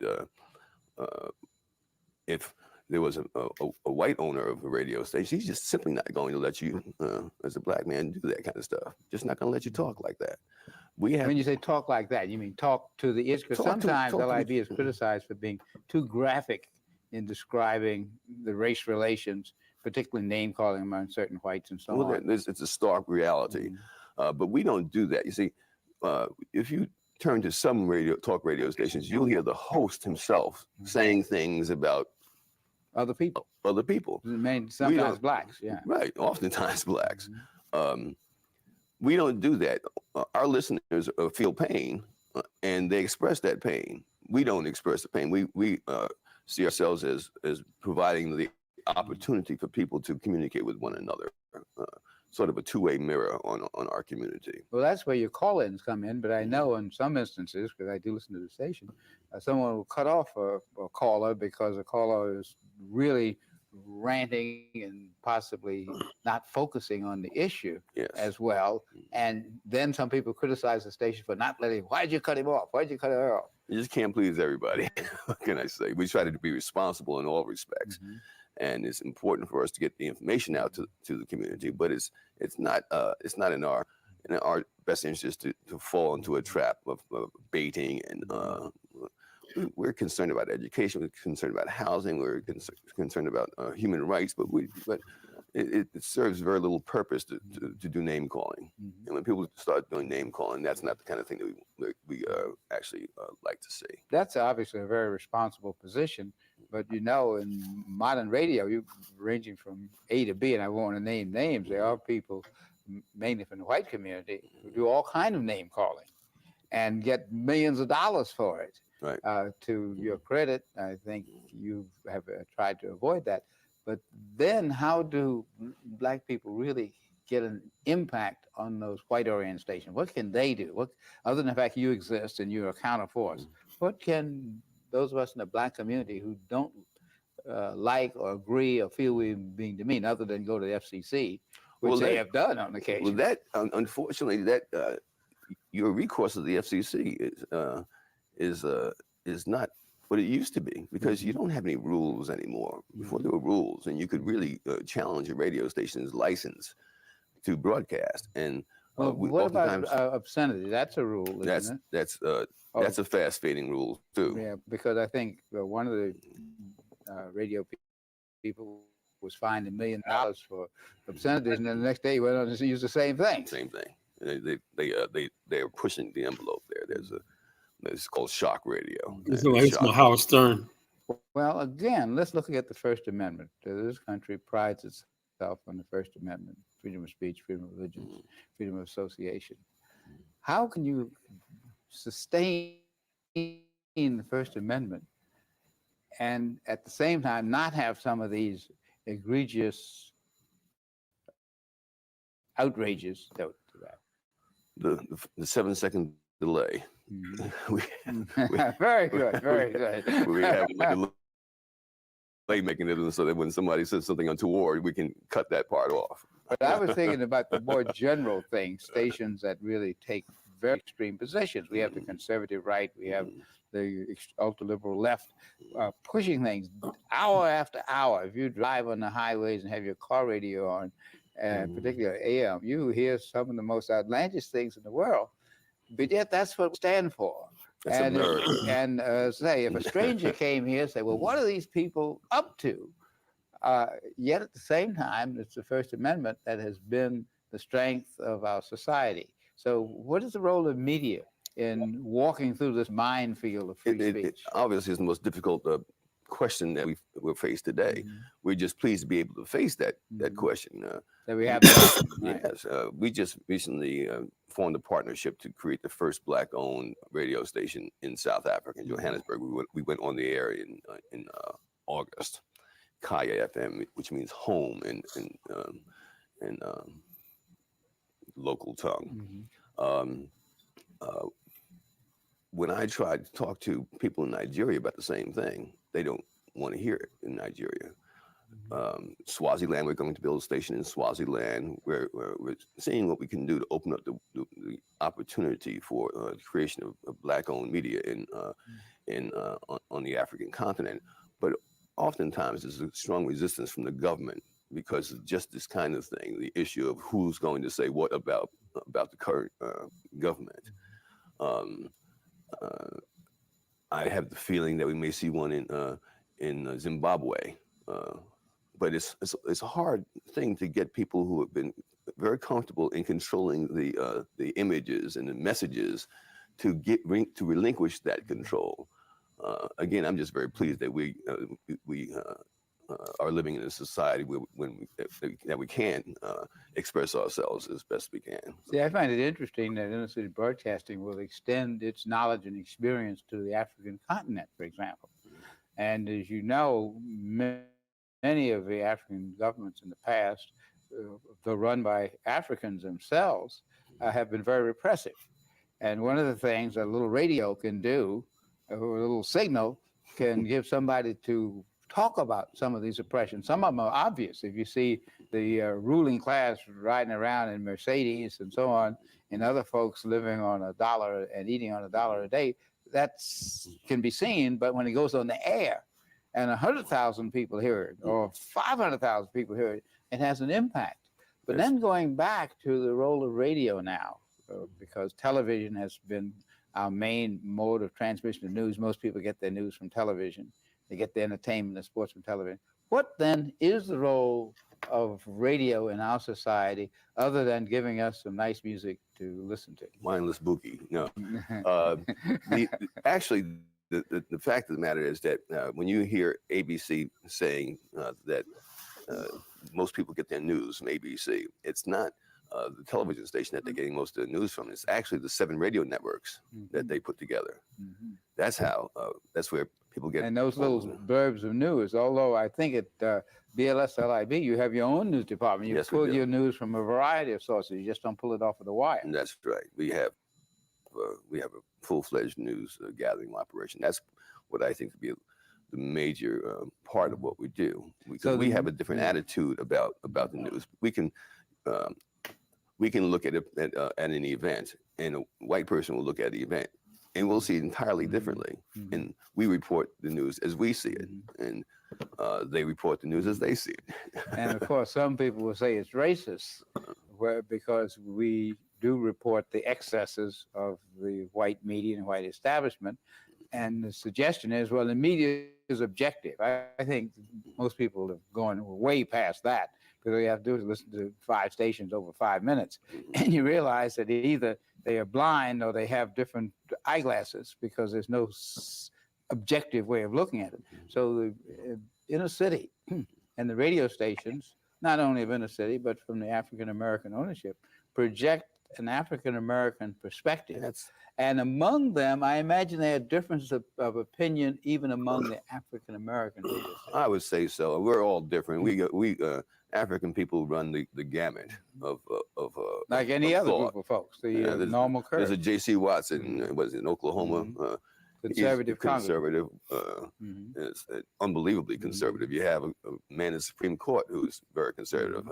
How he got to be conservative, I don't know. Why these people don't see the because things many of them the were way beneficiaries of affirmative action themselves, and then decry come it out against it. You wonder about people like that, but the fact is that there are people who are in broadcasting who share those views and who also are African American. Not many, but there are some. But in your role as the president of the Association of African American on Station, you must have a lot of influence in terms of helping to encourage and keep Black radio. Well, moving. we try to. We want to develop more opportunities for African Americans in radio. We were just in Washington testifying on behalf of a Black man who's now going to become, we hope, the chairman of the Federal Communications Commission. Mhm. He has pledged to work towards the increase of African American ownership, and for him, I think that was rather bold of him to make those statements before he got confirmed. So Well, we'll see whether or not he gets confirmed now. I think under your leadership, both Inner City Broadcasting Company and the Black radio industry has benefited. I want to thank Pierre Sutton, chairman of Inner City Broadcasting Company, for being our guest on today's African American Legends. Well, thanks for having me. That was deep.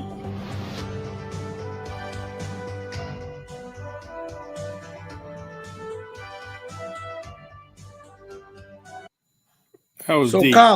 Carla, you said what happened to us and why we don't get the respect that we get today, because this is something that happened in my generation. My children have never seen this.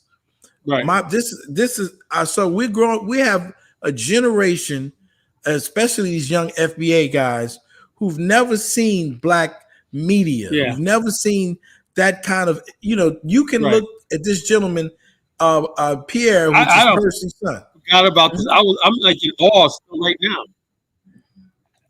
Yeah, and he's talking about Africa. I'm in like awe. And this is like in like the early 90s, 80s. Hold up. This is back in the early 90s, right? And I'm saying myself, he said, knows how he said Nigeria didn't want to hear nothing. But that's how Nigerians are. You have to understand that. So people like don't get discouraged. So people go to Nigeria, oh, they rejected me, and they get put up by the whole continent. But notice how he say he went to a place like Zimbabwe, he got stuff done. And you know what I'm saying? So just because Nigeria was acting like that, don't mean the rest of the continent is acting like that, And Chantel, I read her ignorant comments, says your ears doesn't like any, open your ears. He doesn't like any Black American. That's me. I hate Black Americans now. Adolf, FBA, spookies, gays, Black American women, young rappers. Clearly, that's all of us. So are we all rappers, pookies and gays, Dollar Bill? No, that's not us at all. This is what I'm talking about with these ignorant people like Chantel, And she's like, why didn't you get up there and defend me? I said, you and Mike were going at it, Information man stepped in there, but he doesn't know you well, He just sees a Black, that's another thing. You see a Black woman, a queen, and you got to come to her aid. When I'm like, look, man, we're having a family discussion. I should have dropped everybody down because it got really heat nasty, But you and Mike were going at it, that's something y'all got to work out, So I don't get it, And it is killing me in the chat room tonight, calling me stupid and whatnot. I don't think I'm stupid, So, Carla, what you're trying to do is show stuff that we grew up on, that we understand that a lot of these people, a lot of our people, a lot of people from around the world. This guy, Gary Bird, had a thing called the GBE, which is the Global Black Experience, right? He had leaders on from all over the world. And so if you remember in the 1940s, there was a movie, and I wasn't born in 1940, but in the 1940s, they had a guy named Citizen Kane. He was a guy that actually went around buying up all of the newspapers. The same thing happened in the 80s with the Fox television, Rupert Murdoch. Yeah, he was buying up newspapers and television stations. Exactly, and radio stations. So when you say people don't respect us because they don't really know who we are, back in those days, they wouldn't dare say the things that they say about us now. Yeah, I know that, in the bottom days, this is the days of the Cosby Show and images that we put out to the world. We were pretty formidable. I remember reading this one Ebony magazine back in the days, right? And there was a Nigerian brother that wrote into the Dear Ebony. You know that was big back in the days. Ebony's letters to the editor count thing. You know, that's where you got the pulse of what was going on in Black America, right? Because Ebony, Black people just said it like it was, you know.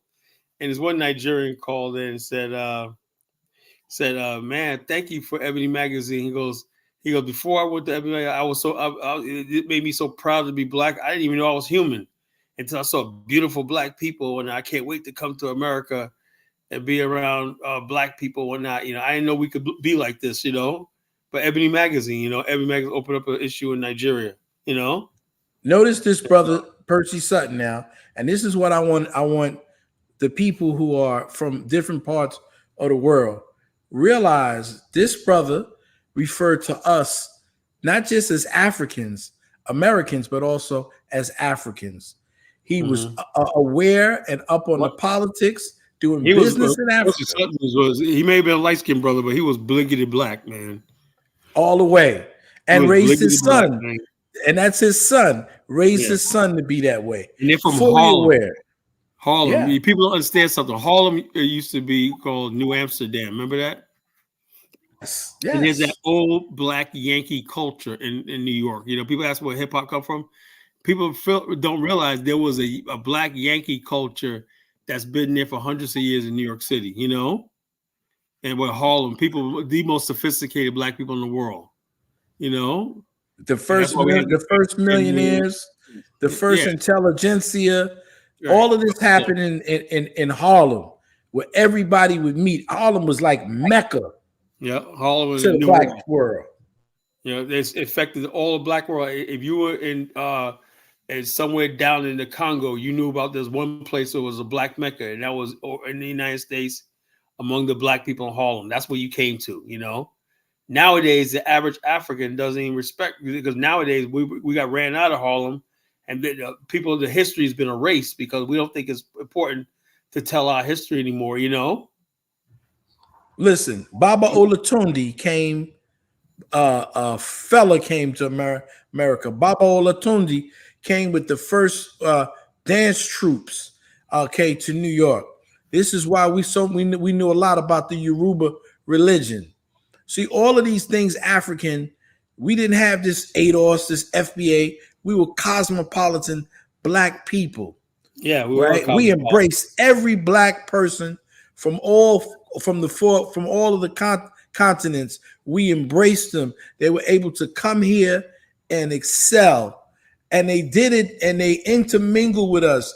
Okay, and they learned, like you said, that culture, that rich culture, that Black exceptionalism, that Black excellence.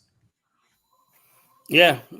So obviously, we let that go, and we let the worst of us out loose to the world, and that's why they don't respect us anymore. You know, our history, like we were sitting there talking to Mike, and we say first thing out of my mouth, Black people didn't do nothing. Why is that first thing out of his mouth? You know, Black people didn't do nothing. They didn't do nothing. They didn't because he wasn't young enough to know. But I bet you his father knew about inner city broadcasting and took pride that these brothers were not just expanding across the country, but going to the continent and opening up radio stations. Right? Yeah. This is before BET, before Johnson actually purchased BET. They were making inroads into cable. So when you see that PCS, right, that PCS is what Sprint was originally named. It was Sprint PCS, right? Mm-hmm. Because for the first time in telecommunications, people weren't just using cables overhead or underhead. Now they were using underground fiber optics, right? So that changed the telecommunication system as we know it, because they broke up the monopoly of Ma Bell into these very So all of this stuff converged, and what happened was this guy. So you had all of these companies in these major cities. Black people had the ability to talk to each other. We had the ability to mold the minds of our people. We had the ability to give our own perspective. And because of people like Rupert Murdoch, who had all this money coming from Australia, he came here and he was buying up all the radio stations, and they kind of, even the advertisements were in collusion, okay, because they no longer wanted to support black media, right? Remember the other about a week or two ago, you did something about business, and you talked about Ebony magazine and how so the same thing was happening with these black radio stations. That white people had the ability, okay, to talk to our people in advertising, but they decided to get in collusion with the white racists, okay, to buy up these radio stations and to disinvest in our black community. And at the same time, you have a music, a genre that's emerging from the Bronx, because they decided that they were going to take music and the arts out of our schools. See, when we were coming up in the public school system, I learned you had a choice. And this is in public school. You had a choice to do Spanish, Italian, French, German. You played chess. You had law classes. You had home economics. Okay. You had a choice if you wanted to sing or you wanted to learn how to play an instrument. This was all in public school. It's called an elective, you have your regular curriculum, you had to pick an elective, I did in high school, I did Spanish. I did 4 years of Spanish. You have to do 3, but I did all 4. I did Italian, non parliate italiano. So I had to learn conversation. I wanted to do Italian because it still were in an Italian neighborhood, kind of like we were on the buttress of from the project to an Italian neighborhood. Actually, that kid Carlo Imperato, you remember Fame? Yeah. You remember the white boy that was a comedian, Carlo Imperato? Yeah. Mm-hmm. We were friends, man. We went to junior high school together. We used to play ball. He's an Italian kid from the neighborhood that was on the buttress of me growing up in the project. So so I used to speak Italian with my Italian friends, man, coming from the project. These are the different type of things that we learned in public school. I learned in junior high school, we were learning how to write Mandarin and do all of those. And this is in public school. This is not in a private school. This is how well-rounded. Driver education. We had all that stuff like that. You could swimming, driver education, all the stuff like that was available in the public education. Industrial arts, all the stuff like that you could graduate with. You know what I'm saying? They took all that away. Even radio. They took it away. My high school had a radio station. Some people got into radio, learning how to do the transmitter and blah, blah, blah. You know what I'm saying? We had a radio station on campus. So many people became musicians. Yeah. Because they learned in public school how to play. They went Tariq Jenkins, the brother. I used to go to school with another brother. I'm going to forget his name, but he played with a black group, rock group, and called Living Color. Like and I think his family's from the Caribbean. But we went to school together. That was my homie, man. So these are the type of things that we were exposed to in terms of our education.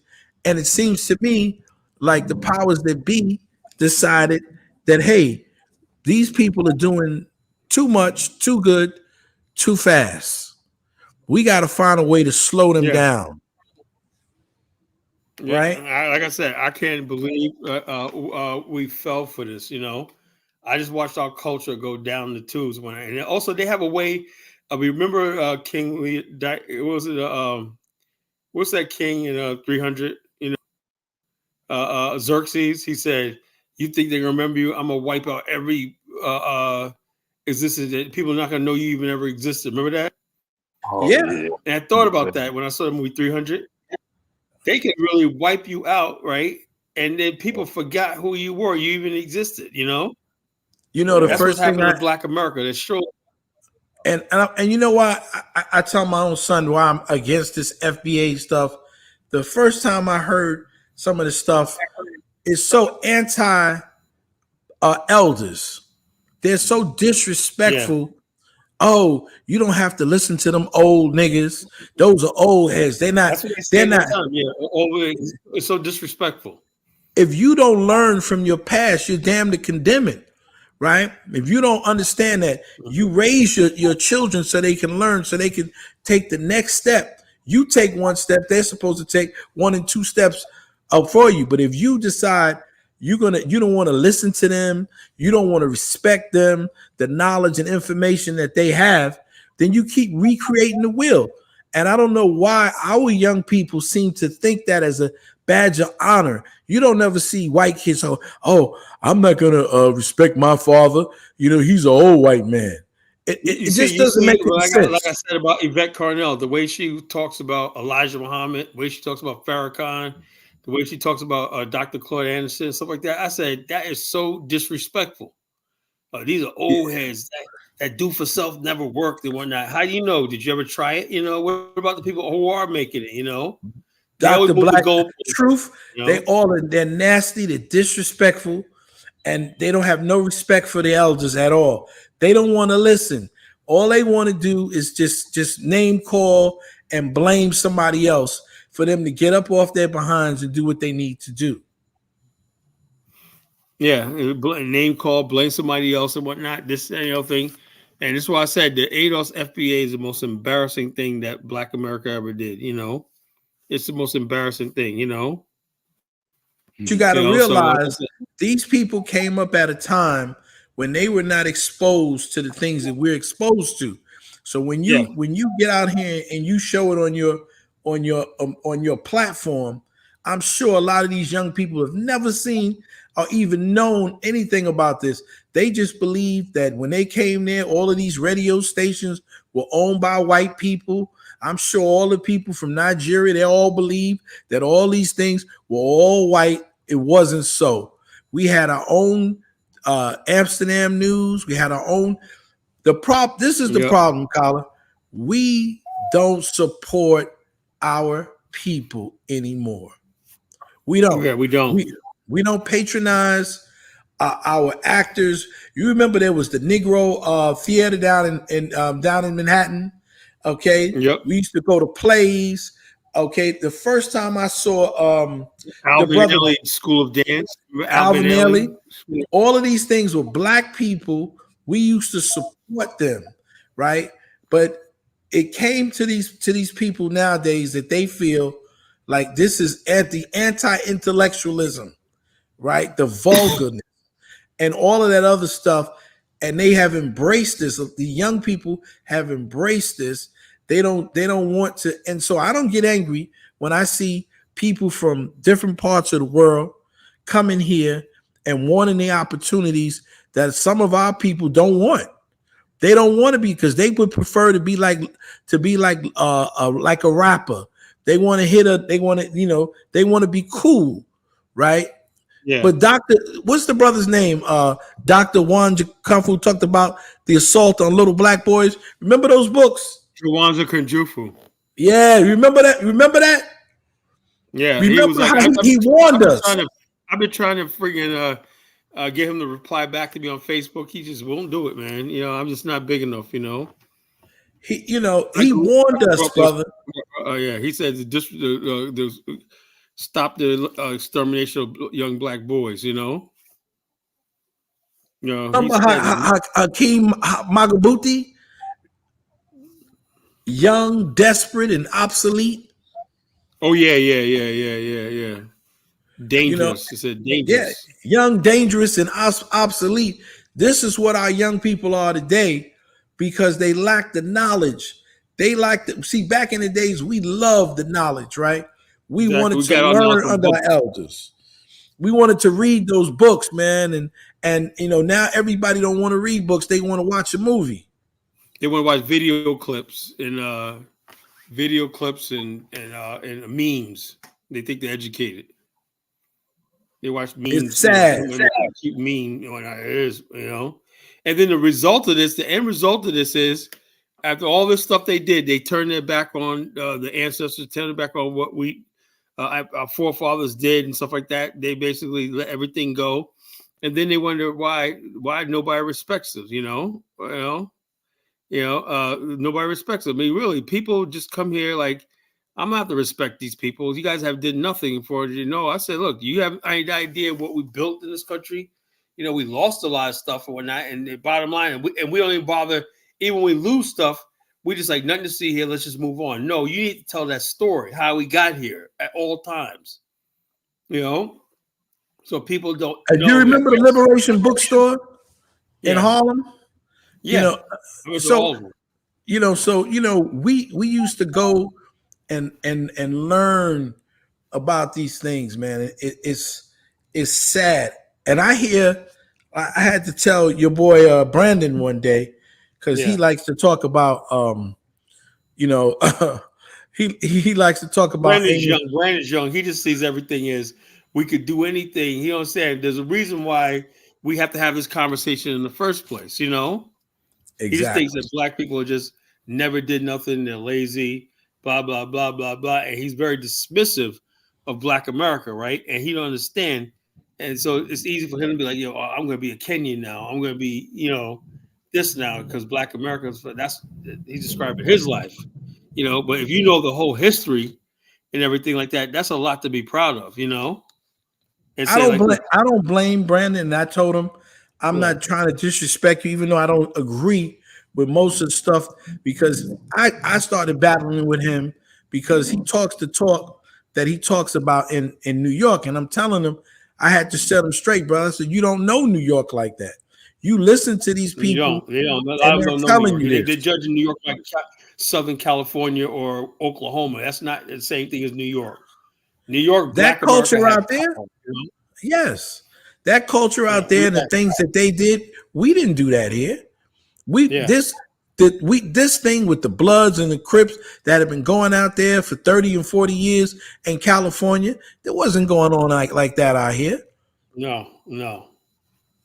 We had some civilization. You would see young Black couples coming, taking their girlfriend to where he goes to the city. That's Harlem, Go to the city, go see a play in downtown. And go eat in a restaurant, go to Soho and stuff like that. We had a different culture, here. Like I said, and also I said hip hop, like people don't understand something.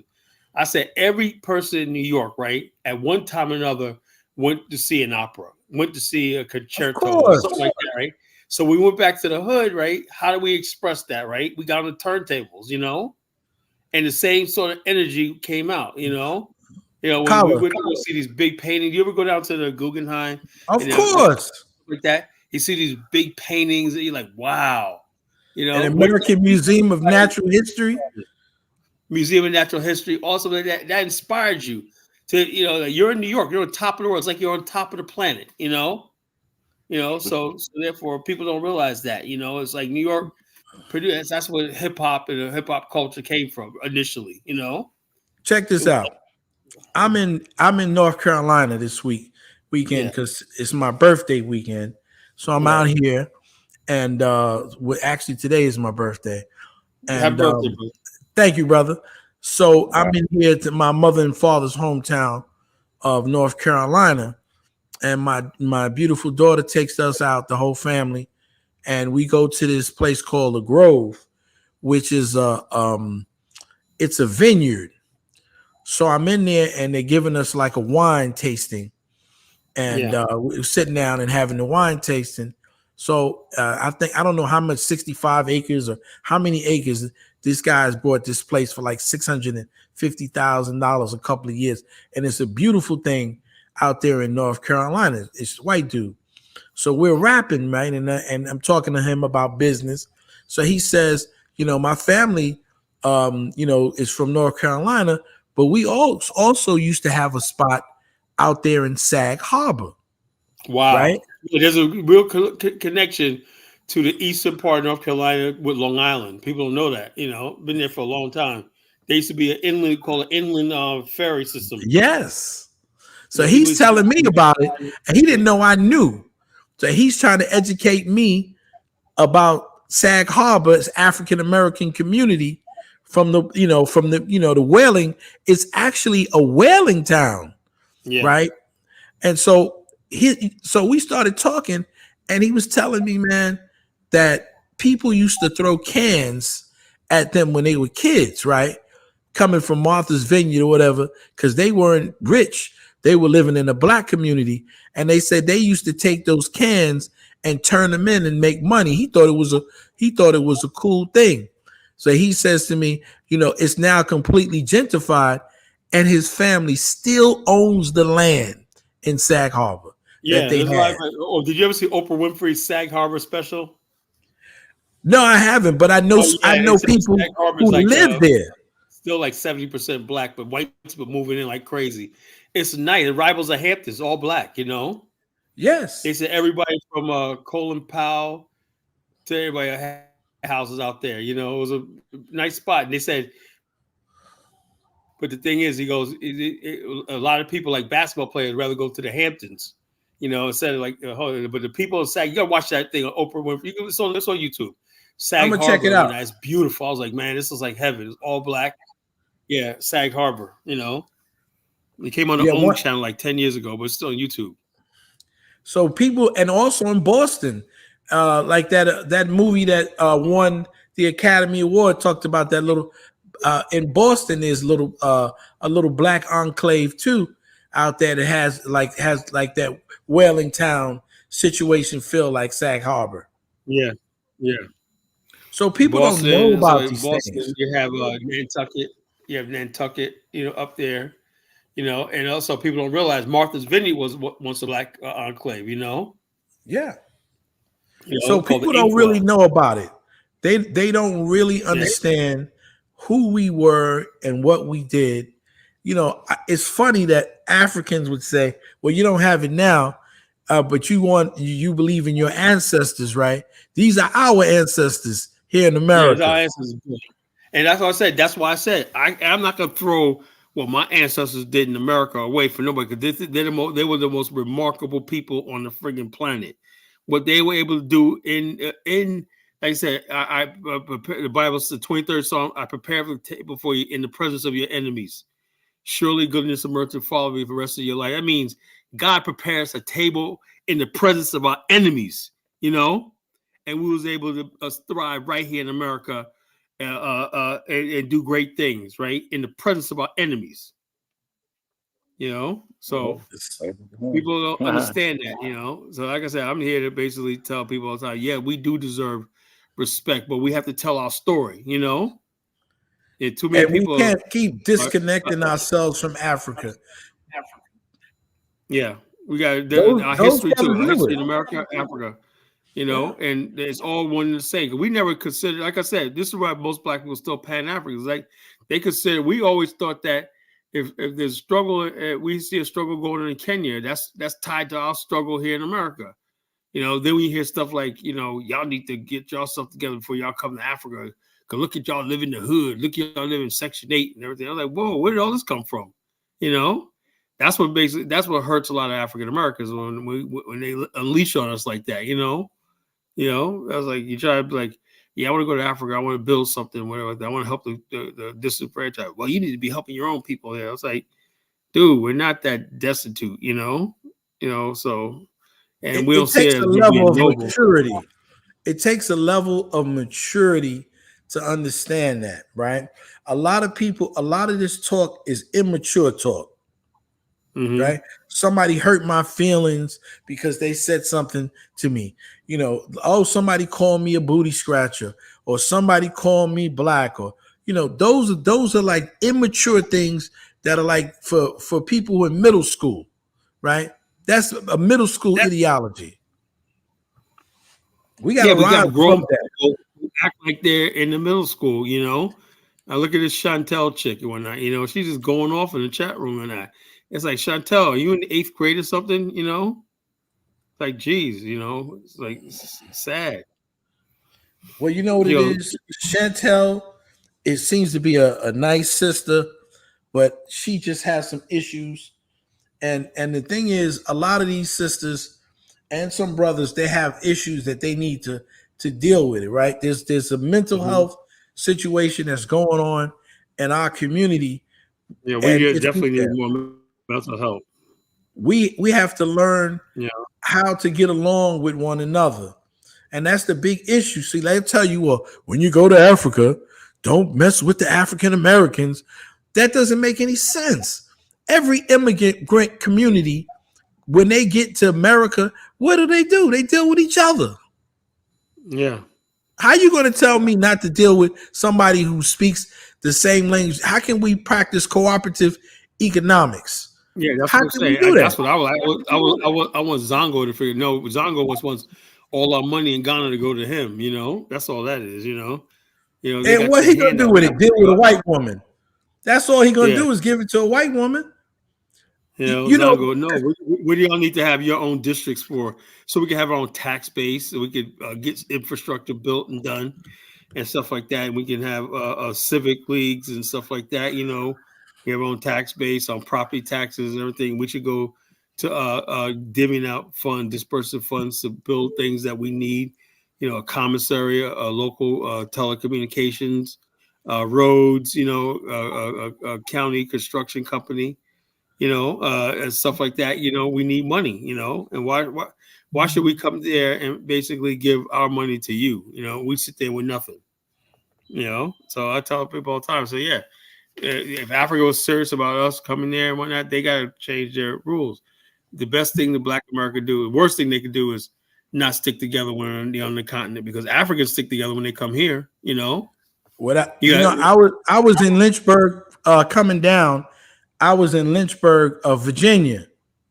I know you in Virginia. Yeah. And I made it my business.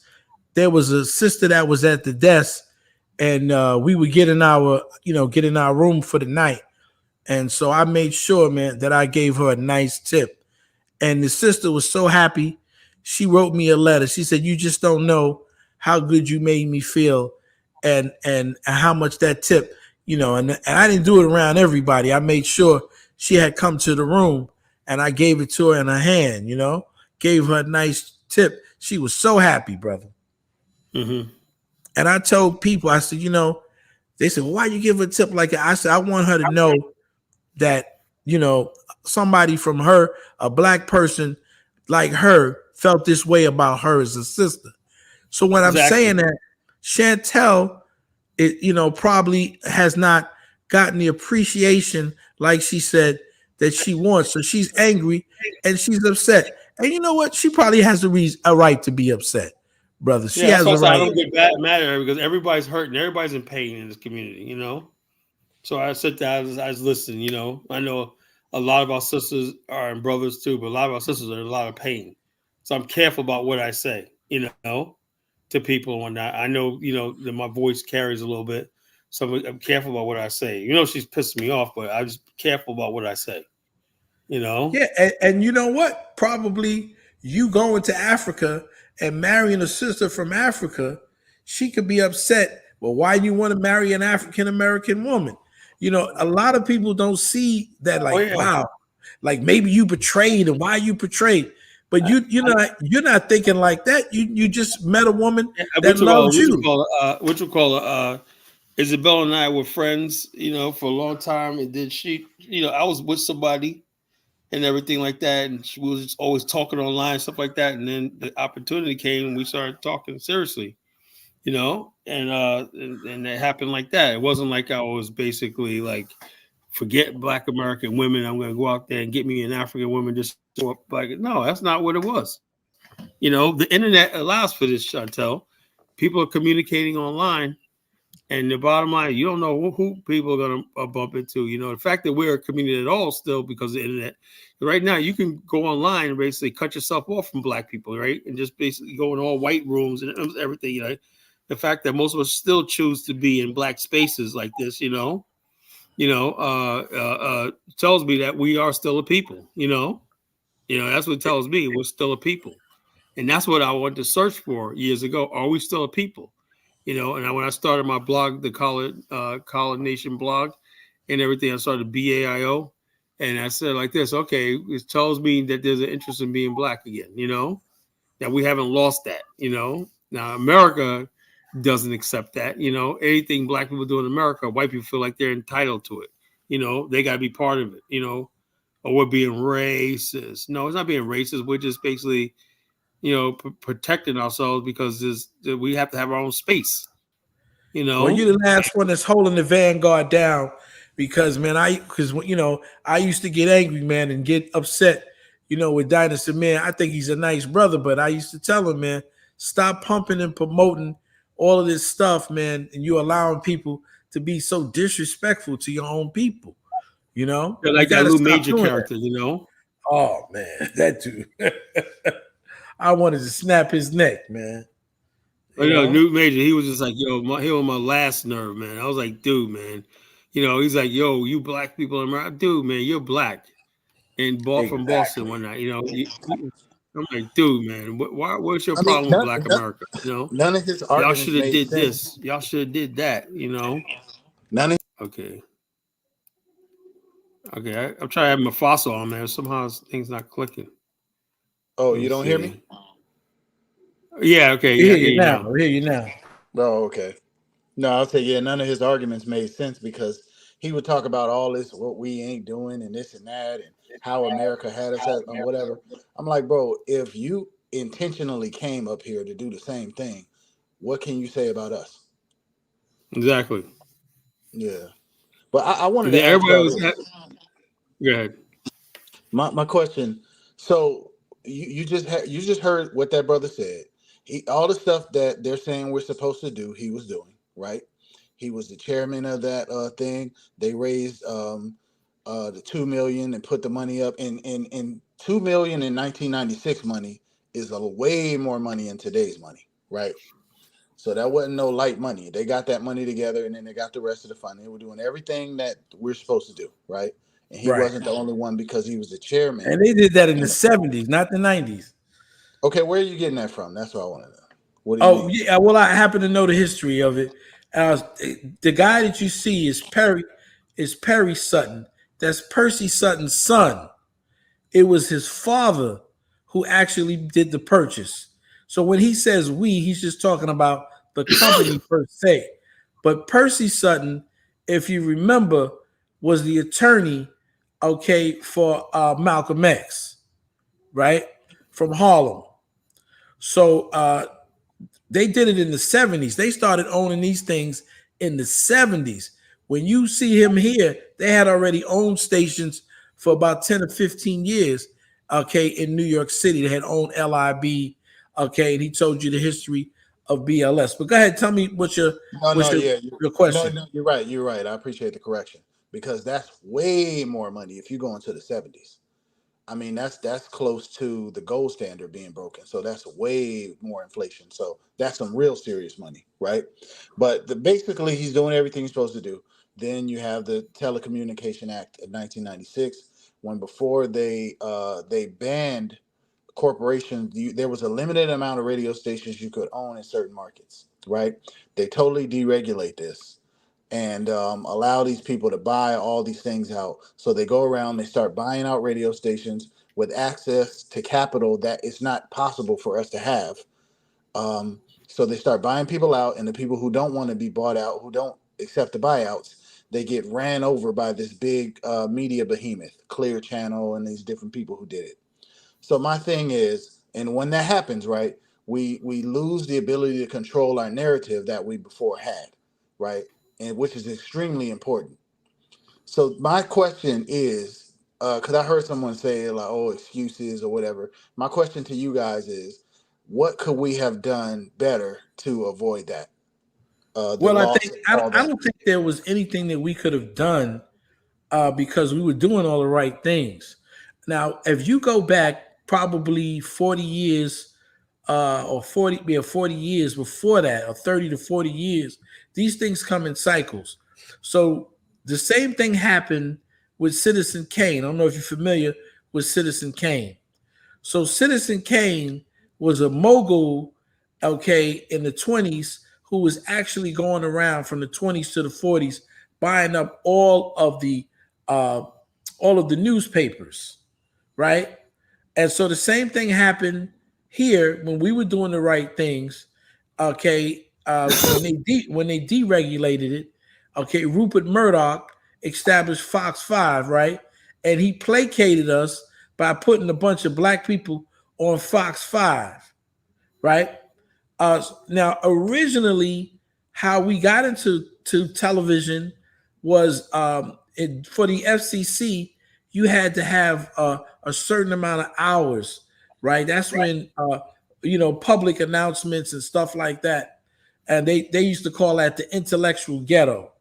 I know I got it, not trying to brag, but I got a degree in journalism, and never got no money in it. I had to get out of it because wasn't making nothing. 12 or $13,000.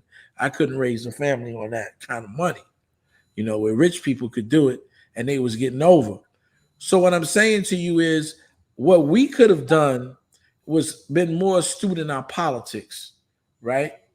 We should have been more to figure out how we could support the policies that were going to affect us greatly. But we didn't see that the world was changing, right? A technology was moving by so fast, right? So remember now, when we were in slavery, the Industrial Revolution came on, right? Yeah. So the main reason that white folks wanted to abolish slavery is because they wanted to have a workforce to fuel the Industrial Revolution in the cities. That caused the Great Migration. Consumption based. You need people working. So there you go. Product and consume. Slavery was basically going to impede that. So now, also they needed stability where they were getting that palm oil for the machines, or whatever. They needed stability so they could harvest some of those resources they needed. Right, you need a working base. That was at the end of slavery, Yeah, so you need a working base, right? And the consumers, you got to have people to consume, and you got to have people to work. So, but what happens is, this is why I come up here and I support what Kyle's doing, because this is the third wave, the third or fourth wave. This goes beyond cable, YouTube, right? And so YouTube is very important because we had been divested out of communication. So this is something that allows us to speak to one another across the globe. And that's why it's so important. But it's also important for us to go against those other people like the FBA and the ADOS who are poisoning the waves, okay, and not allowing us, because they have no end game. So if the reparation doesn't work for them, which we know it's not going to work, white people are not going to give us reparations for what they feel their ancestors have done in the past. So if you push us out of the African market, then what do we have? We don't have anything. The end game of the FBA, ADOS, is black people are fractured over here. The UK black people are fractured from Black America. Africa is a fractured from Black America. The Caribbean is from Black America. So all in this island of thing, hating each other, and we're not communicating everything. Who smiles best with that? It surely ain't black people. We don't benefit from that. Yeah, but that's what I said about Tariq. He's a parasite. He don't care about this. You're a parasite. With a leech. Down south, you go to a swamp, you get leeches on you. You'll never know a leech is on you sucking your blood. Why? Because a leech comes, right? It like puts like an anesthesia on your leg, and so it numbs it so they can stick the thing in you and start sucking the blood, and you don't even feel it, but he's sucking the blood out of you, and you say, well, I don't care what leech is on me. I'm not feeling no pain, but he's sucking the life out of you, sucking your blood. Until you pull them off, then you see, God damn, it's a big wound right there, Well, that's what the parasites do. Like Tariq. I call Afro dumbass and Tariq sort of like the same people together, right? Because they both don't want us. They don't want us to have any say-so in Africa, right? And so people are saying, well, why you want to mess with Africa? Because that's where everything is. That's where all of the resources are. Right? Are we spending? Yeah, but this is the thing too. It's funny. I almost sent you a video, Kyla, because remember when Chantel came up the other night and was saying, what did ADOS do that was anti-African? It was a brother that made a video a long time ago where he broke all of it down. And he talked about how all the people that Yvette Carnell was alienating and he dealt with that topic. What was you just saying? I just lost my train of thought. No, I agree with you 100%. I think Kyler is spinning a little bit. No, Wait, but probably. what were you just saying? You just made me. I was saying that everything is in Africa, right? Oh, So, okay. Okay. I'm sorry. Yeah, so here everything's in these people. Africa. So Yvette Carnell and them were criticizing people for going to Africa, right? But Mhm. very low percentage of us go to Africa. So why wouldn't you criticize people for going to Jamaica and or not Jamaica, but Europe and Japan and all these other places? They won't say that, but they'll criticize us for going to Africa. This is the type of logic that our people have. It's like, why not go to Africa? You know what I'm saying? Exactly. You don't say anything about these other places people go where we really spend our money. You know what I'm saying? Well, people like Afrodamus, to me, they're like Tariq too, because they want to. They like the Aboriginals, the Dane Calloway cats.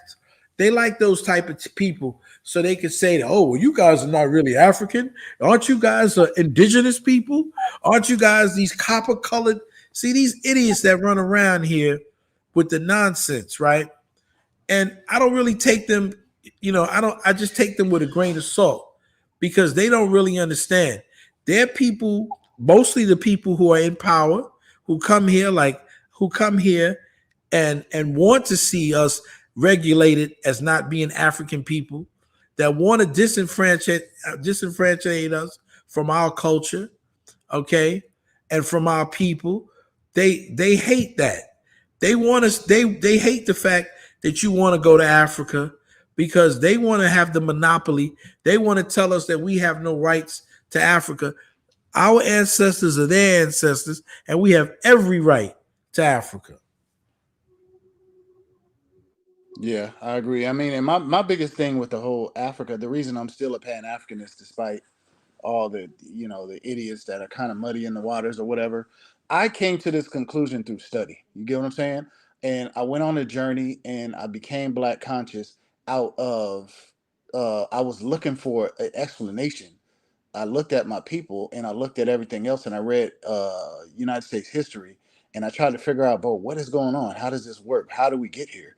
What is the I went down a path of discovery. I read books, the whole book. You know what I'm saying? I listened to hours of lectures. I changed some of my college courses.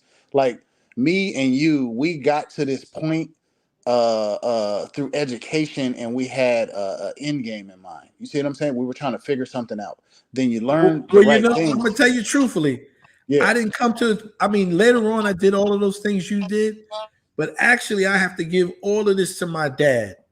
My father made me listen to Positively Black. My father made me do these things and have the understanding.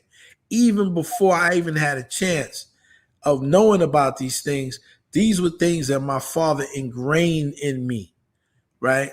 And Right. I'm grateful for my dad for that, for putting that and talking about race and ingraining these situations into me so I can understand who I was. And I've been lucky, man. I've been really lucky. Like I try to tell people, I've been lucky. I knew Dr. Amos Wilson personally, right? And he talked about the African awakening, the genius of the African child, right? And these are people, primarily Southerners, man, who had an understanding of their Africanness, right? And so we are not white people who are dipped in chocolate like they wanted. We're not the blacks. We're African people. Our experience here in America is different, and we have a different experience, one that we need to be proud of, and we're also proud of our African ancestry. Yeah, And but people see don't want to hear that. yeah, but the thing is today that's getting extremely confusing. You Everybody like else. what you Right. mentioned before, you said like all these Southerners. The Southerners knew it because they came from the South. It was a very clear distinction between them and white people. And Oh yeah. they were openly racist. But see, I'm from Cali, bro. It's different Okay. out here. Like a lot of people are extremely confused about what white folks are doing to us, but they're really still doing the same things. You just can't see it. You see what I'm saying? Yeah. They Well, really are still doing it. my mother didn't want to go back south because she remembers as a little child seeing black men hung up on trees, right? So these are the kind of conversations that my mother had with me, my father had with me, and we fully understood what these things were all about, right? Because they experienced racism. My family came to New York. Okay, they met each other. They both from North Carolina, and they met each other on 127th Street, right, in Harlem. So all of these things they knew about in life. They had experienced it for, and they knew what racism was. They saw Well, black people being hung. you got to So be careful with that, though. They experience overt racism.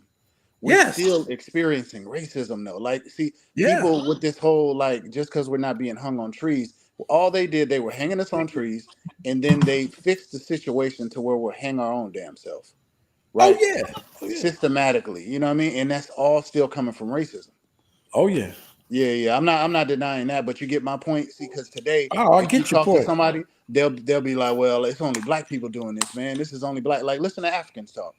Oh, it's only black people, whatever. Their analysis doesn't go beyond what's setting things up to where you have to like basically go on crumbs, and then they I don't know then why they can't see it. They yeah. can see it what happened in Rwanda, right? Well, how the white people caused those problems amongst each other, and the Yeah, but black you people got to say turned something. on each other. This is what Dollar Bill and interrupt, but Yes. this is Go why I ahead. said when it says does black people deserve respect. Now, when you ask an African, why is Africa so poor? The first thing they'll say is neo-colonialism. They looked at Dr. Arikanda lady, you know, neo-colonialism. The white people stealing our resources and whatnot. They got every excuse. We got bad government, puppet government, everything like that, right? But when it comes to Black America, there's basically like, you know, when we say we present our case, well, we like that. No, America's the best country in the world. Y'all don't understand. Y'all just lazy and everything like that. We said, well, what about Africans? Are y'all lazy because y'all can't figure it out? You know, yeah, y'all can't figure it out. No, see, and then they treat just how can we basically ask for respect when we don't respect ourselves? You know, the bottom line is that we hold Africa to account for the shortcomings of Africa, right? The way they hold us to account for what goes on in America, right? That would be a fair set, but we don't do that. We cover for like we're like abusive relationship with the other diaspora, right? We let them beat us and abuse us and talk down to us and disrespect us, right? But we don't say nothing back at them because we want to keep this facade about Black unity up going. Absolutely Yeah. correct, and He that's says, what what Dynas about does. Asian? And Go that's what ahead. Dynas does, and Brandon. They turn around and in order to they placate, you know, to continental Africans because they want to be liked, right? So they Yeah, that's allow them to reversing the deal. denigrate They their don't get own respect people. though. They don't get no respect. You know, you get respect for the people that you come from. You know, that's how it works. You know, if I meet a Nigerian brother or a Ghanaian brother and he's throwing his people his country on the bus, I want nothing to do with him. You know, for better or for worse, you stick by your country. You know, look at Zongo. He may be dusty as hell, right? Ghana's dusty, right? But Zongo will defend. Well, about Zongo is he'll defend Ghana to the death. You know, I respect that. You know, but the thing is, though, they don't expect us to defend ourselves like that. Like we told a story about the inner city broadcasting corps. That's a remarkable story. That's part of our history. You know, think about it. Before them, no Black people owned those stations. No Asians had stations. No Hispanics really had stations. We set the thing of non-white people own the stations. Now you got Telemundo and all these other people in the Latin language and everything. We started that. We broke the barriers. Yeah, that's something to be proud of, you know? Well, you know what it is? I think I was looking at a show today. Like I said, I'm on vacation. I'm down here in North Carolina on my birthday, and I'm looking at a show with this young brother, not young, well, he's a brother in his 50s now, from Kenya, right? And so there's a lady, he's talking about how he married this white woman in an interracial relationship, and he built himself up, okay, in the banking system, and everything he had, 30 years of savings, all of this stuff, he went in front of a white judge and they took everything from him. Everything. Her family got together with her, took the house, took everything. Wow. And you know what? for the first time, I'll be honest, for the first time, I really felt sorry for him. I felt sorry for because people like Zongo and people like Michael, they truly believe that they're falling in love with these people and that they're going to do right by them That's what because they Zongo really always love them. says. I got respect for America's a country of law and orders, and we got rules. That doesn't mean shit in this country, when mob violence breaks out and stuff like that, America didn't want some quiet stuff, just like what they did with the Koreans in the LA riots, man. They threw the Korean community under the bus. They said, Yeah. well, we ain't gonna get in the way of these black people in Korea. Korea's like, we feel so betrayed. You were stupid enough to believe in and say, unless you're white, this country don't really care about you. As simple as that. Yeah, they got all these things on the bus. Look what they did in Katrina. I mean, look what they do with all these unarmed shootings. I mean, they just got those right, all those stuff, all that law and order and so-called stuff. They have to have that on there as a technicality, just for, just to keep appearances and make it look a certain way. But the reality is, man, this is a concrete jungle, bro. Anything can happen. You know what I'm saying? Anything can That's the happen, reality. Yeah. They really don't believe, man. So you got this guy, he's writing a book how he lost everything, and he really believed in his heart of his heart that this woman that he fell in love with, that she really loved him and all of this stuff, and she wiped him out. This guy was making six figures, had a beautiful home, had climbed the ladder, to success with Citibank.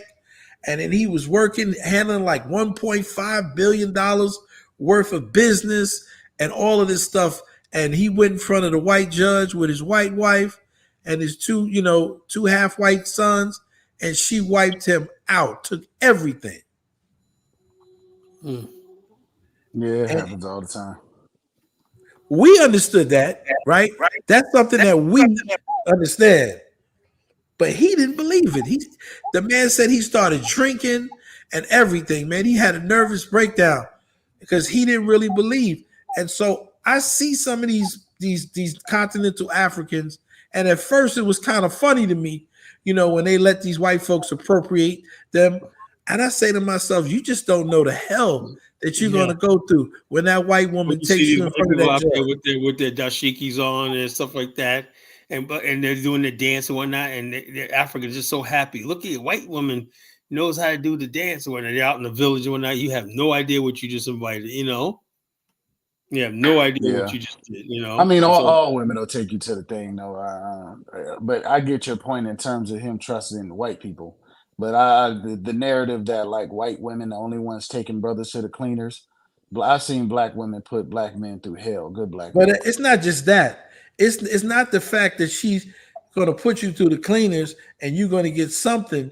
It's the fact when the white judge stands in front of her with you and she's white, you're going to get wiped out. So you understand? It's not just you. Yeah, you're right. You're right. You're going to get all. They even going to take your Yeah. dreams. They took this man's savings. They took his house from him.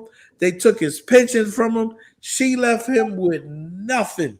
Why? Because when the white judge, or whether especially if it's a white woman judge, she sees herself in that woman, and she's not going to allow this black brute in her mind to do this to her white sister. Remember that? What's that one guy that has a daytime talk show? Tall guy, brother, Stratham, I think his name was. Oh yeah, Michael Stratham. Yeah, you saw what his wife did to him, right? Yeah, she got like $20 million from him, and she still wants more. Of course, she's like, you made me have your nigger children one night. You're gonna pay for this for the rest of your life. I'm like, damn, you got millions of dollars, just wealth up beyond anything. But yet, if she went to court, she'd probably take everything. They probably put him in jail. I hear you, man. I know you guys are right. I hear that, but I'm just saying they're gonna do the same thing. Hey, it's hard to hear you, man. You sound like super muffled.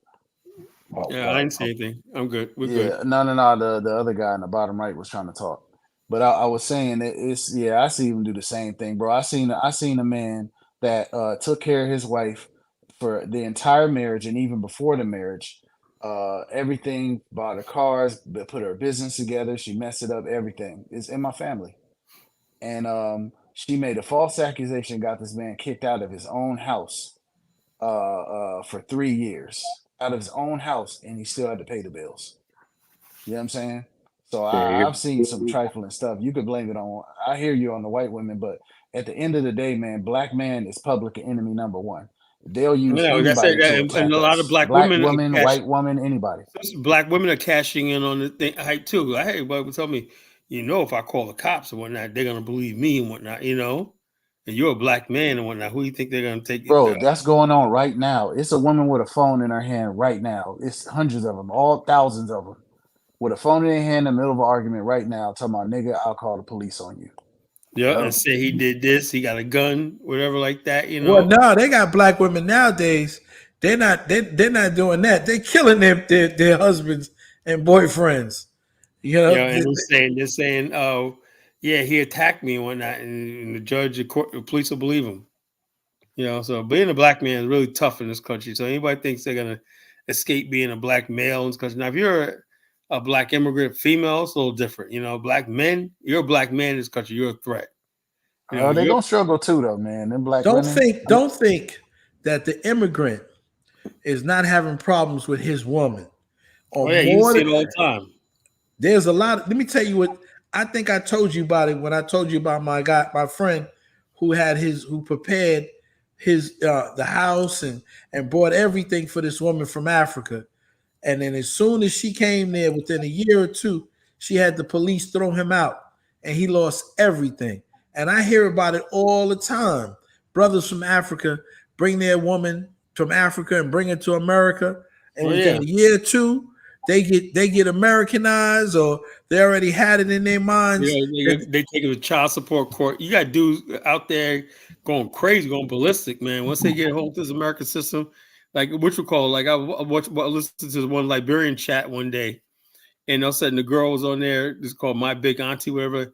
She goes, take his dusty ass to child support, whatnot. Blah blah blah. I was like, y'all gotta know how to deal with these men and whatnot. Liberian men be like having like 4 and 5 girlfriends, wives, and everything like that. And the women just put up with it, But now when they get over here, they're like, we ain't putting up with that shit over here. They put up with that shit in Africa, right? But they come over here. The sisters, Liberian sisters, like, no, hell no.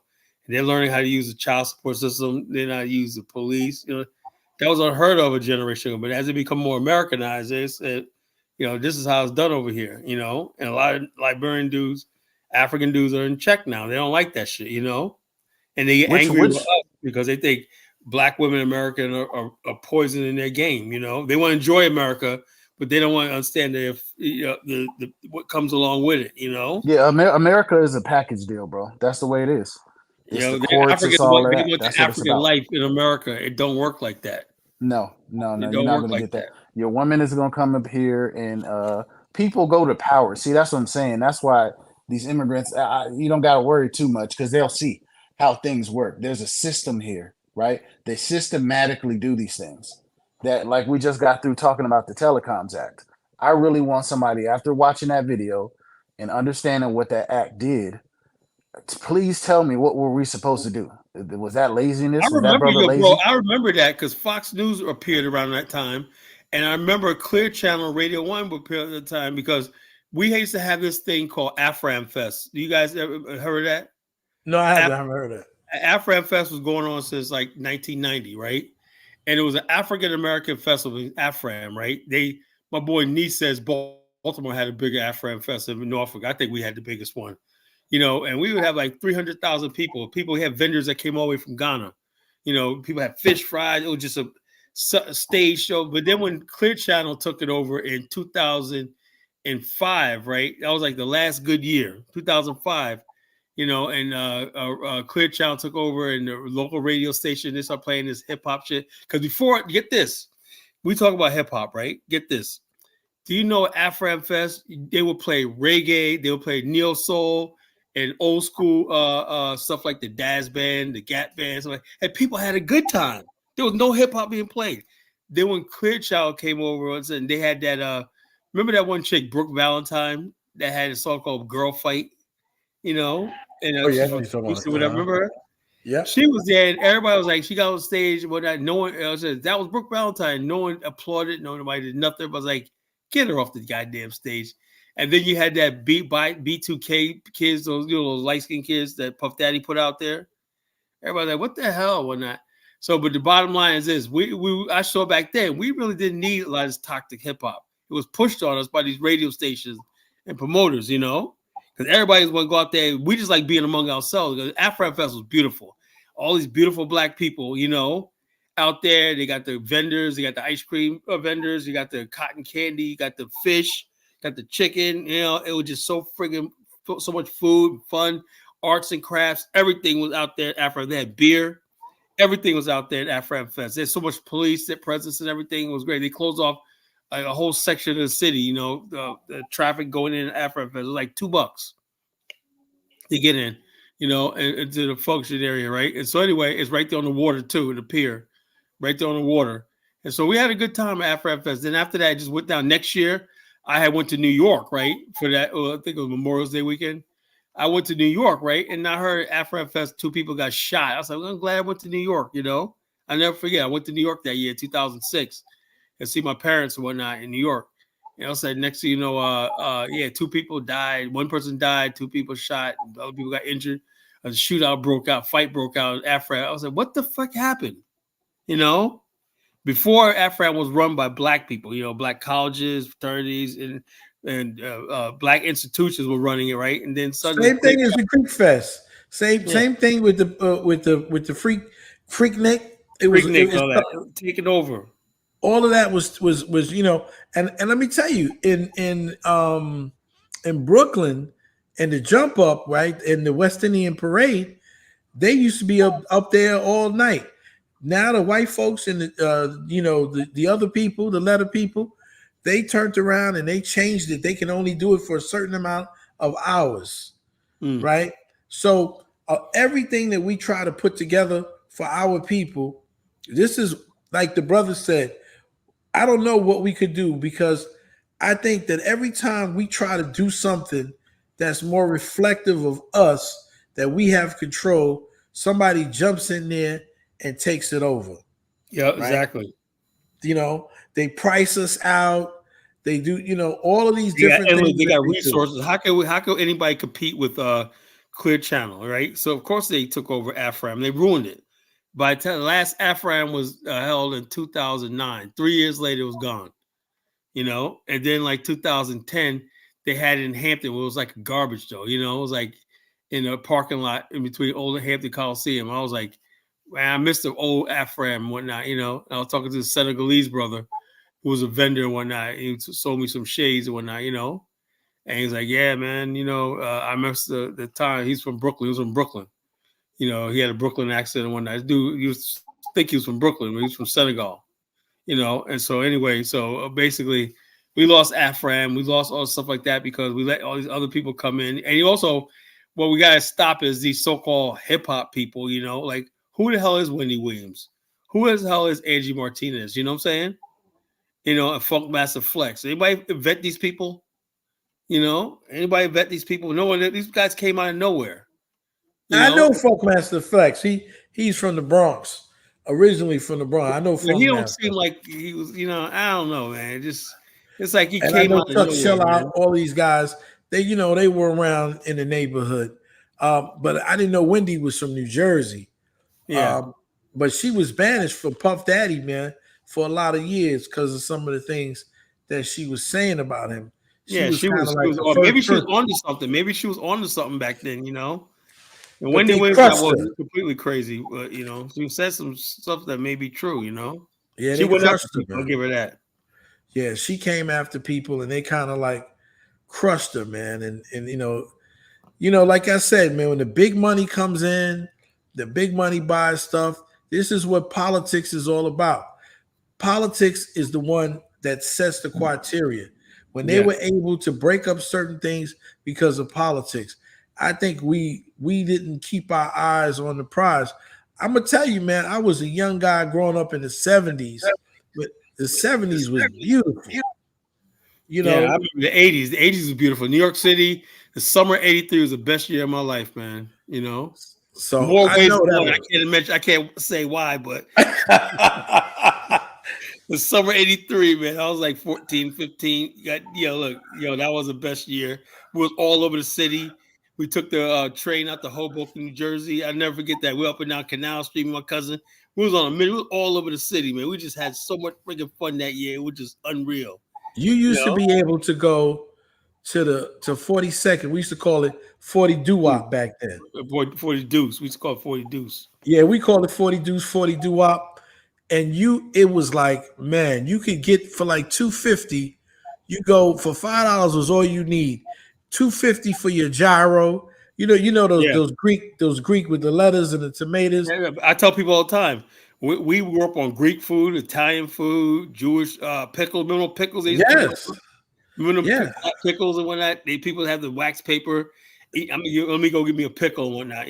People, Mr. Softy and whatnot. It's the Softy. Yeah, that's right. So you go to 42nd Street, and you for $2.50, man, you could watch 4 or 5 kung fu flicks. We're going there with our chicken and watch kung fu movies all day. One night, that was a day we were watching all kinds of stuff, kung fu movies all day and all night. That was New York back in the days, man. You could be on 42nd Street. You were young. It was like being in a movie, man. You could walk around 42nd Street all night long, man. All of the crazy little places that they had there. They had everything you wanted to see about New York was on 42nd Street, man. From the decadent to to anything. Everything was like an experience, man. When you get off go to that subway, you go down to Manhattan, and you came back. So a lot of rappers, they come back after they spend a day in Manhattan, New York. They have something to write about. You can't be in an area like, say, South Central Los Angeles, really nothing to go because they're isolated, right? What are you going to write about besides this thing over here, this gang? You know what I'm saying? New York, so much to talk about, because you just talk about your experience. Remember the song what's Sweet Love with Method Man, Sweet Love? Remember that? Yeah. Oh yeah. Remember that song? I was like, aren't you Capadonna from the Wu-Tang Clan? But that's a typical brother riding on the subway, bumped into a chick, or like when Ghostface had a song Kame. I seen you on the avenue, Fendi bag, blah blah blah. That's the experience of growing up in New York. You see all these beautiful women. You see all this, everything. That's what you talk about. Your life experience, what you see. We lost that. It was like a movie. Fractured, It was like a movie. Let me ask you back on the topic.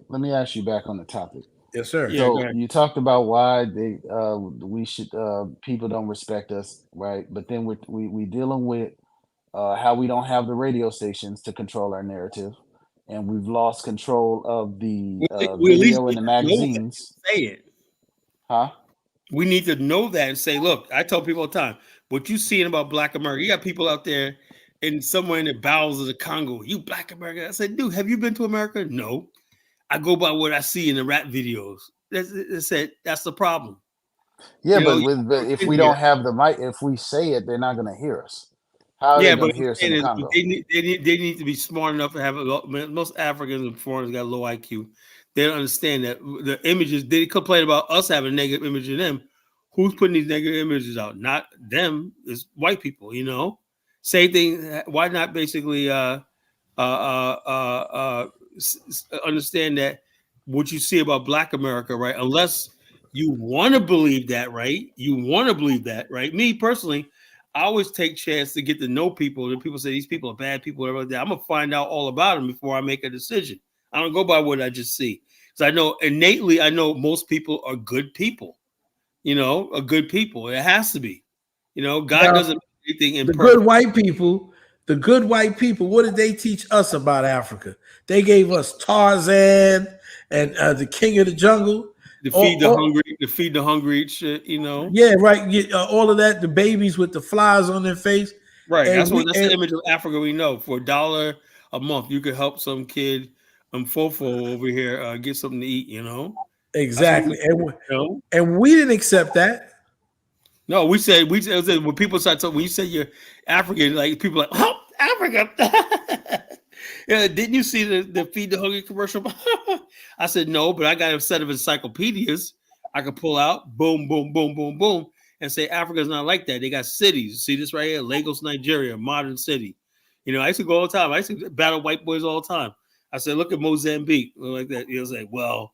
I said, your own eyes. You think this encyclopedia is lying? Africa has cities, it has buildings and stuff and modernization. You know, we have to, a lot of African immigrants don't understand that. We used to always be the vanguard of defending Africa, you know, to the world, because they think white people are nice to know. We were the ones. Remember, Ethiopia had the starvation. They had a joke around that time. Remember that, the famine. Yes. They said the white boys. You know, what used to get a fight when they used to joke about Ethiopia starving. They said, "What's the fastest animal in the world?" Ethiopian chicken. Like, goddamn. So you're saying motherfuckers are starving, the chicken gotta be on his feet, it's gonna get eaten, you know, by starving Ethiopians. We didn't like that stuff. Like, they white boys just stay back. Oh, that caused a fight, man. That caused a fight, you know. We got a fight. You don't talk about the motherland or people in the motherland to us. That's the difference. Black America needs to tell that story.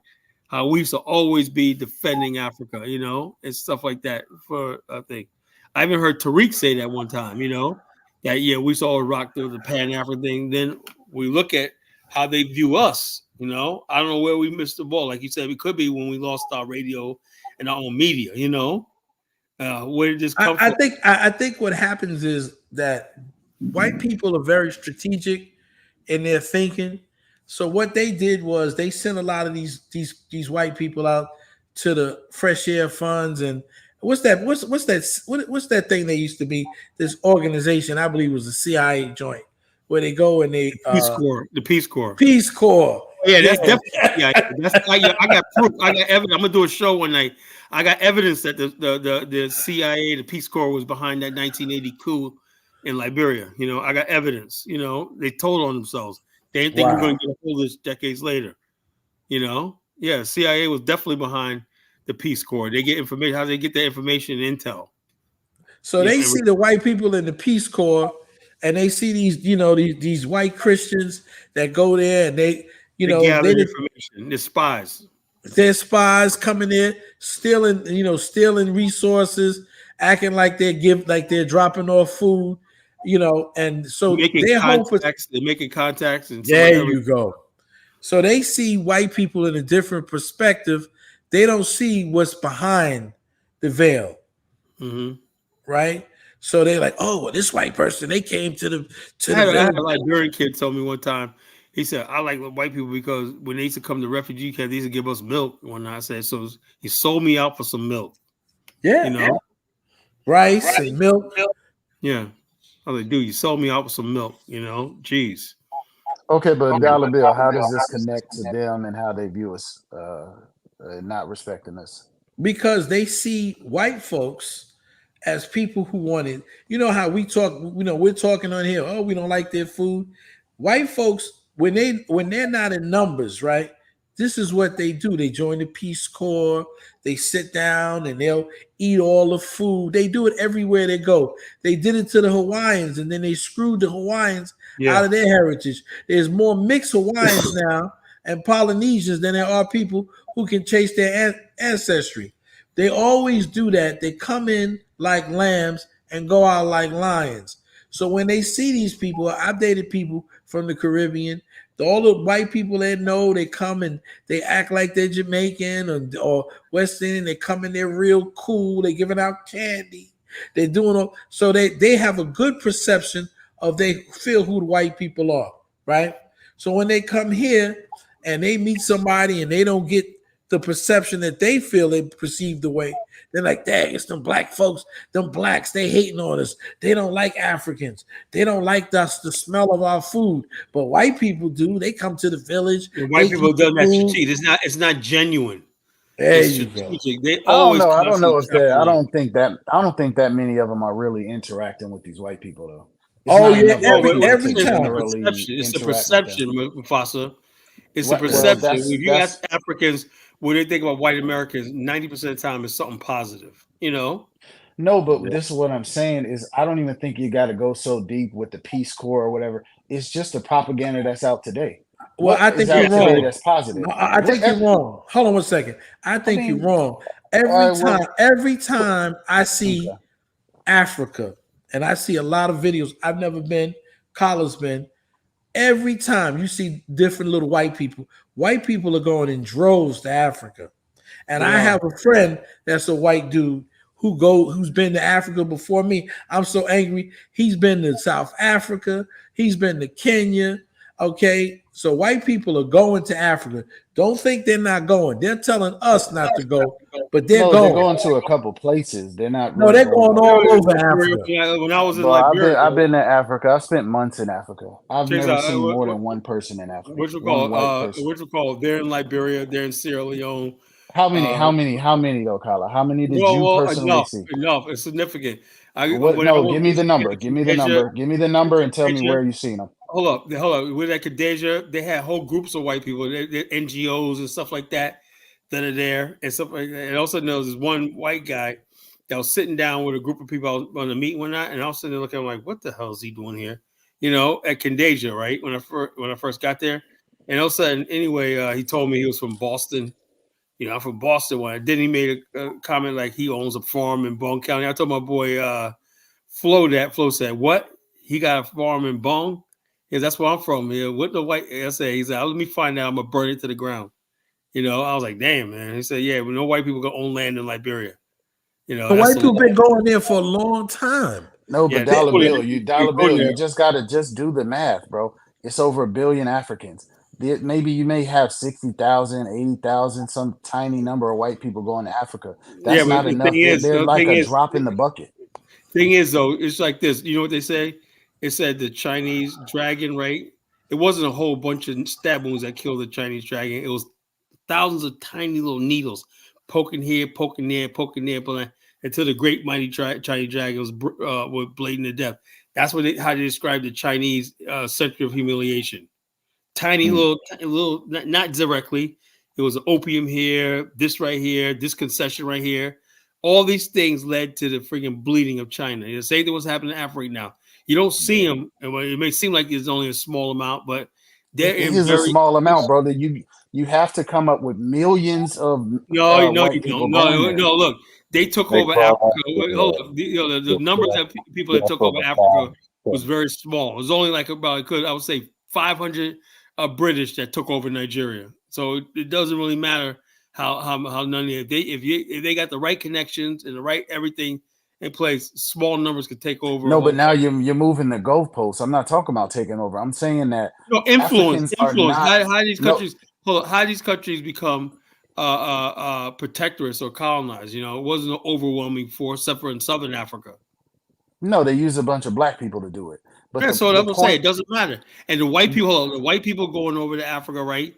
One thing they're doing, they're gaining the hearts and minds of the black people over there and whatnot. And the bottom line is they can use that against us.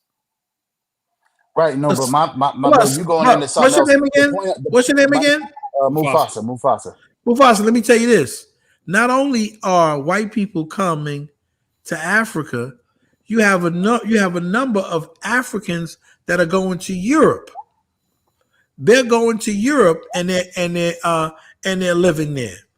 Okay, there's a number of so you have Kadola himself who lives in Nigeria. And I think he's married to some Norwegian white woman. But all these are still low numbers. You're not. I'm not trying to say that. I'm not trying to say, but let me just say this. They're very low numbers, right? This is true, but they're probably higher numbers of them coming to Africa than African Americans. Yeah, probably. It's all marginal numbers. Like when you look up the numbers, it's only like large numbers in Africa. It's like a single digit of American travel is to Africa. It's like a very small amount. Huh? They respect them more than they respect us on the subject of respect. Right. Whether the numbers is a lot or not, that's not even the issue. We talking about respect, right? Right. You could be a hold. You could be a white. I have never. I've never seen a white person. Check this out, Bantu. My foster. Check this out. I have never haven't heard the conversation where African basically comes and says, "Look at the white people in the Appalachian region or Kentucky. They look like they're lazy, blah blah, but they don't unleash on them. Why they don't do this and everything like that? Why are they on meth, crystal meth? Why are they on fentanyl? Everything like that. No, it's like there's still, no matter what white people are going through in America, there's still a respect for them that they don't have for us. That's all I was saying. Yeah, That's all I. No, but the point I was trying to make by saying that there's not many white people going over there, I was trying to say that there's not enough of them. Like when you interact with these Africans that disrespect, it's not like they knew a Peace Corps person personally. It's not no, enough of them I'm there. not saying that. So I the think narrative is in the one has nothing media. to do with the other. I was just saying for the fact that Dollar Bill had mentioned the Peace Corps. I said, yeah, there were a spy agency back in there. Whether they're relevant now is because we have the internet now. They don't really need the Peace Corps now. They can find out stuff online. You know, CIA can find out stuff online. No, they still got the Peace Corps. They still doing that shit. But they still can go over there doing it. But the bottom line is not vital. When you basically go into like the war in the Congo, right? How you think the United States got a lot of information to help the UNITA forces in Angola, the Peace Corps? You know, they were there. No, You well, know? well, all I'm saying, it doesn't really take rocket scientists to see why people see Black America as bad. Look at You that. just turn on the TV, bro. Just turn on the TV. You'll see this Housewives, Atlanta. You're gonna see a bunch of rappers talking about I'm killing the ops. You're gonna turn on College Channel. He's gonna say, "Look at these deadly clowns shooting each other." He's gonna play a bunch of Black people killing each other. Everywhere you look, people are showing this come on, stuff. You but the do thing is, this. though, This is your thing, deadly clowns, right? So I know, but I everybody's going to balance it show out. this. But hold up, I You balance do. it You out. do balance it out. Hold You up. do When I balance it basically out. talk about the top 20 Black businesses, I talk about Black colleges, Black institutions, Black excellence, and everything. I balance it out. So people listen to You me, definitely do balance it out. I give you and that. people like But say, "Well, Kyle, like you can't come in the chat room and say Kyle's anti African American." Right? One day, the people are like Kyle's anti African. What is it? You know, could it be that I'm fair and balanced on everybody? You know, if you're FBA, ADOS, whatnot, you get out of line. I'm gonna say something. If you're a continental African tribalist, I'm gonna say something, and everything. People go back and forth, you know, with me and whatnot. You know. no, but all of this media you see, all this dysfunction that they put out, this is why these people think these things, bro. It's not really no Peace Corps or nothing like that. It's the propaganda that's being put out there here and there. I think also, you gotta admit they want to believe that. They believe do. They want, like, they don't care about like trying to figure out what's going on with us. You see what I'm saying? But if when you respect somebody, you want to get the truth and everything, you know. Right. You would do it like if you call me and you say my dad did something or whatever, or somebody I care about did something, I'm gonna investigate it. I'm gonna try to figure out what's going on, why they do it. I'm gonna have some type of compassion. But when you look at a person as like subhuman or somebody you resent, you just run with the narrative. Yeah, these people and ain't we all nothing. do that. This We're is only what they are. human. We all do They're that. just like that. They're like that. Check this out. When we don't like somebody, no matter what, I have to catch myself. When I made up my mind, I don't like somebody, right? I'm gonna believe everything bad about him. You know, that I'm gonna believe everything bad about him. He's this, he's that. Oh yeah, like, and that has nothing to do with why I like them. Sometimes it could be somebody say something to piss me off, like, man, that's then you hear something like, I should have known he's this, that, you know, it piles on. So what is about Black America that people like, I'm gonna believe the worst about us? I mean, the very worst about us, like this idea running around that Black men don't take care of their children. You know, what about you and brother like Dollar Bill, who's doing all the right thing? That cancels your life out, you know. That takes away your agency and everything that you work for, and Dollar Bill works for, and everybody else work for. You know, to build family, do the right thing. That just goes out the door because basically we got to walk around with this. Oh, you know, this is what they have of us, and then we go apologizing for being a misconception. That's what I disagree with my brother Dynas, what he does. You know, he goes apologizing for Black America, that a false image of Black America to Black immigrants. You know. It gives he doesn't. time. I don't know if Dynas has this analysis. I don't know if he has. He doesn't really understand. I don't think he really cares. You know, no, he's my brother, he man. He may not care, but I don't know if he understands either. Like I remember, he's young. Dynas is young. No, Dynas is not young. Guy, like I said, Dynas is nearly middle age, man. Dinas ain't Yeah, young. he's like 42, something like that, 42. That's young. But still, that's to me, that's young. That's I mean, middle that's age. young for them because they older.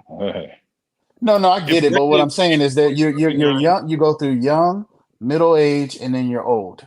You know what I Yeah. mean? You guys are middle age, and he's basically middle age. I mean, if you're 42, if somebody dies at 84, you're not gonna say that was totally unbelievable.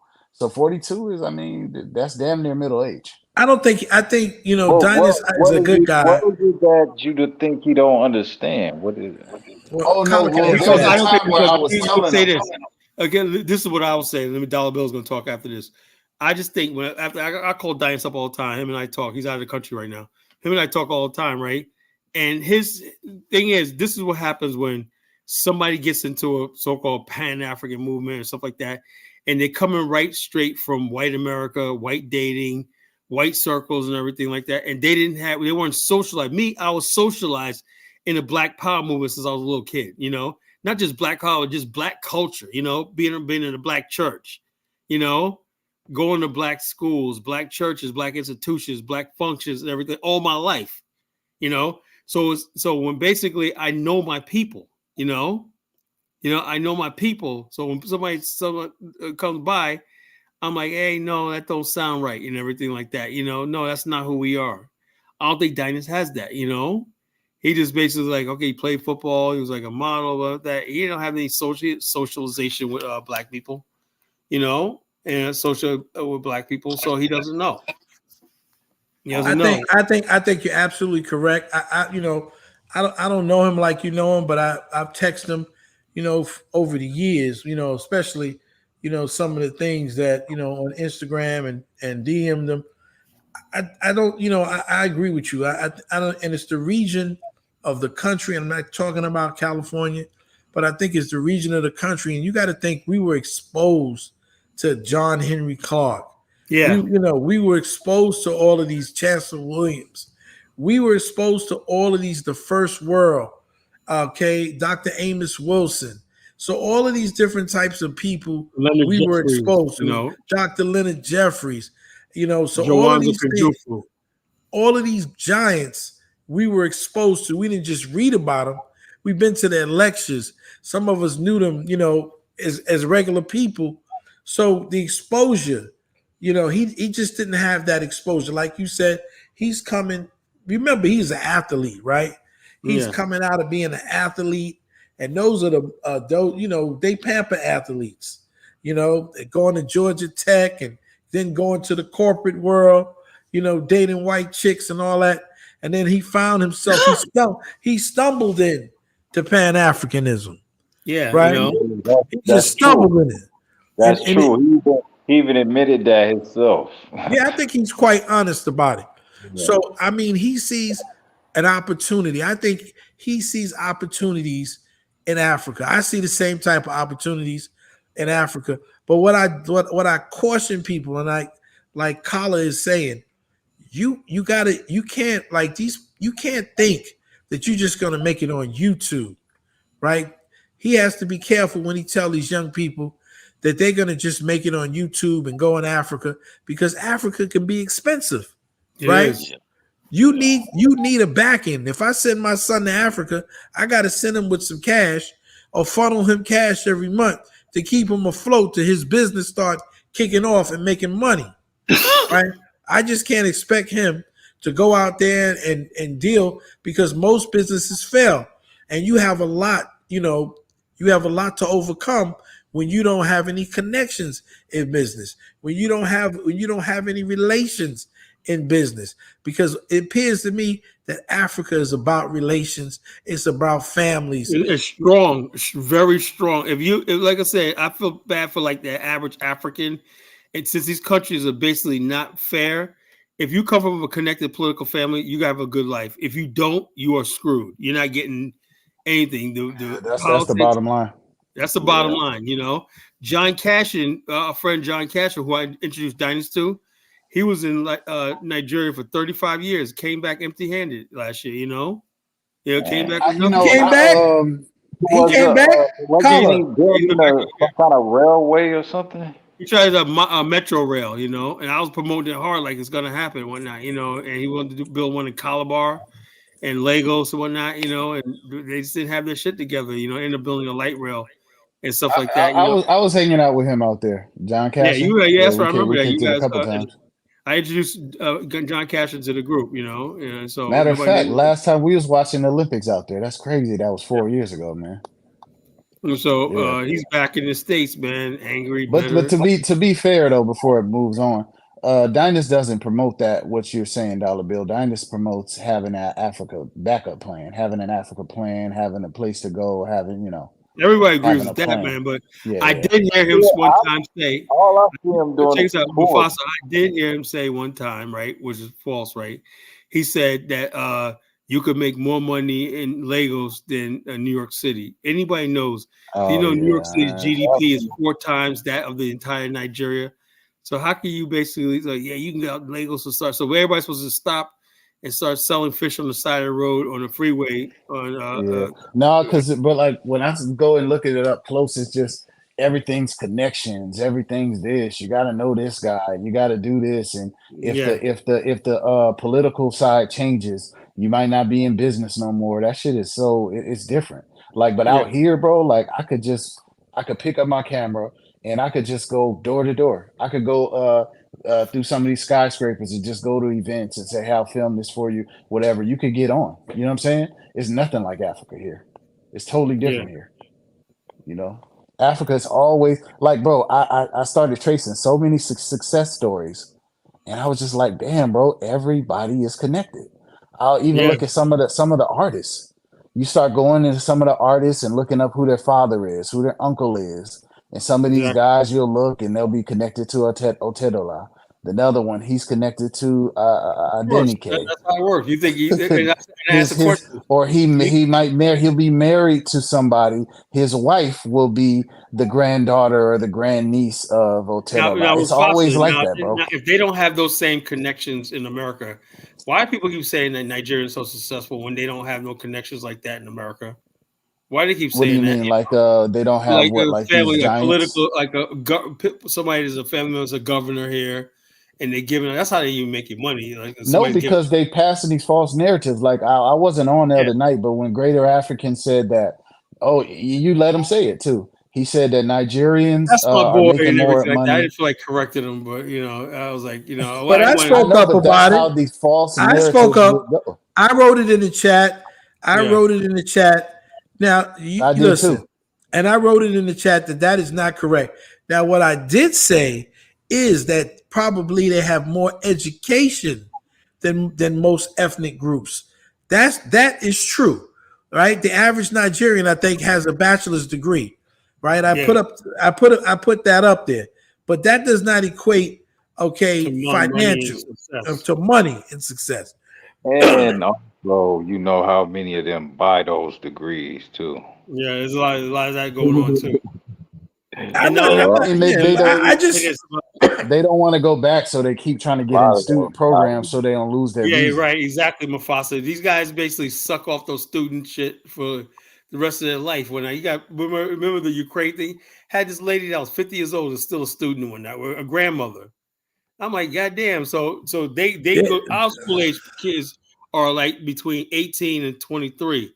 We have people do 6 years old and they're still a student, you know? You know why? You know why? I remember when my first job out of college, I worked for HRA, Human Resource Administration, and I had a dude that was probably my age now, but maybe a little older, and he got a job, okay, with social services. And you know why he told me he got this job? He went to school. He said, when I die, he said the city gives me $10,000 for a policy. I don't want to go back to Africa and die with an unmarked grave. So that was his whole impetus of going and getting an education so he could get a city job and he could be buried in a place that he could have a nice burial and he won't actually be buried in an unmarked grave. Yeah, And that was in 1989. different. Yeah. right? So when people, this is what I tell people all the time. When people come to America, they're coming to try to get education because they don't care how old they are. Two things I notice about people from different parts of the world. They don't care how old they are when they have babies either. I Right. see some of the oldest women, man, pregnant.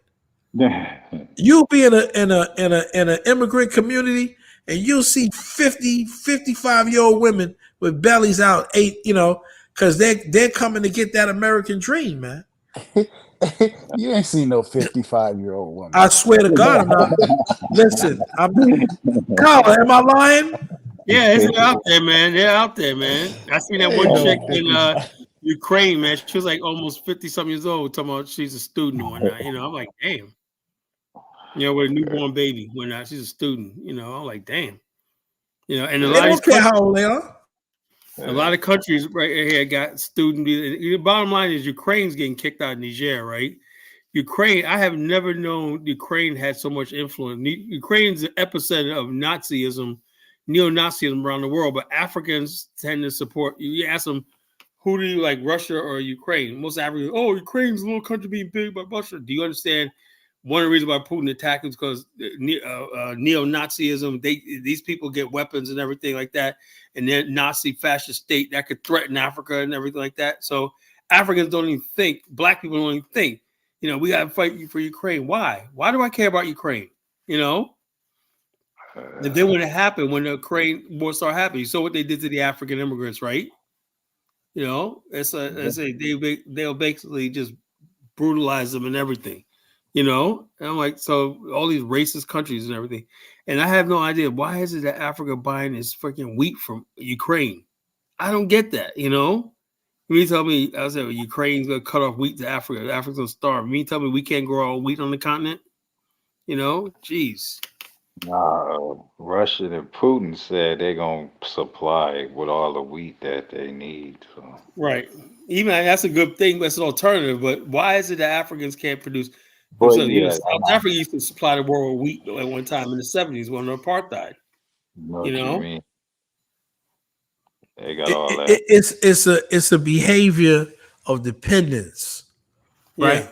Yeah. They have a dependent type because they truly believe, So for me, to be honest with you, I think some of them think that they're white people.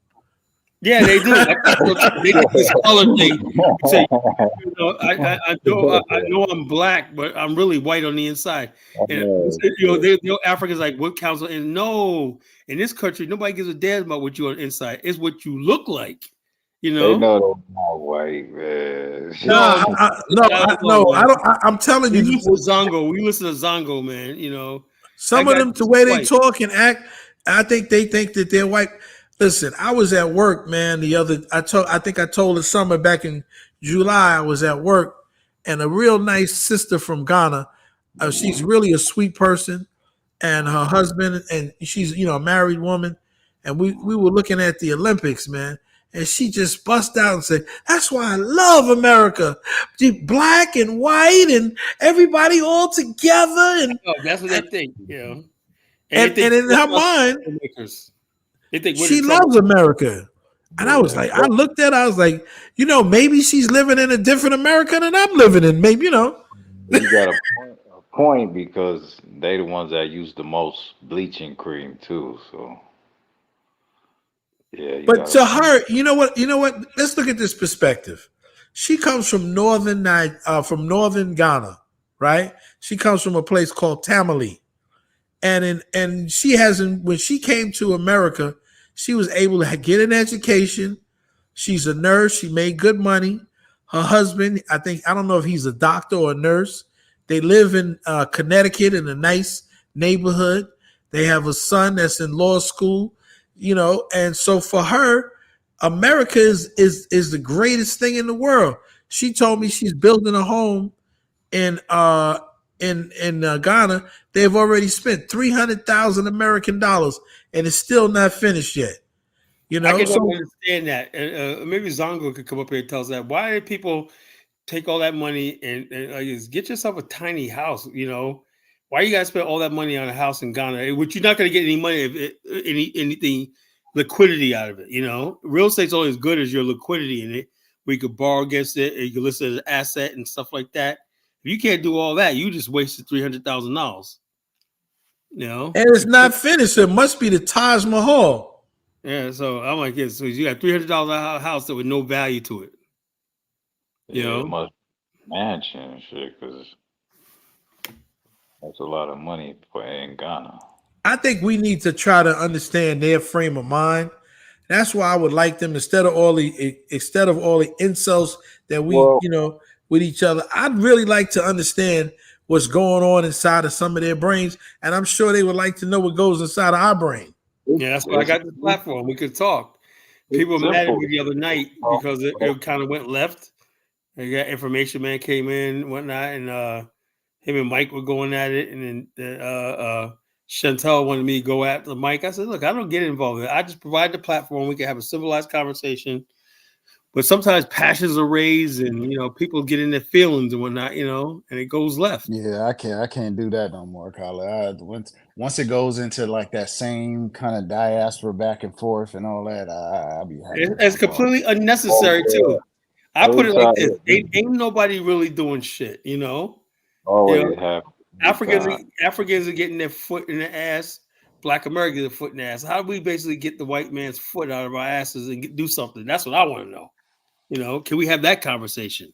But their mindset is, they coming from a place like that to a place like America is like night and day. If they don't have, we're used to the first world, right? We're used to the first world, and we're also imprisoned by it. Like we're imprisoned by that, and the world knows that we're imprisoned by the comforts of the first world. Like you grew up in the Bronx, right? Think about it, right? IRT was created in 1917, right? 1917, Interborough Rapid Transit, right, in the Bronx. You can go from one end of the Bronx, subways, everything like that, right? There's countries that'll never have that sort of technology, right? Look at Lagos, Nigeria, and all these other countries, Ghana.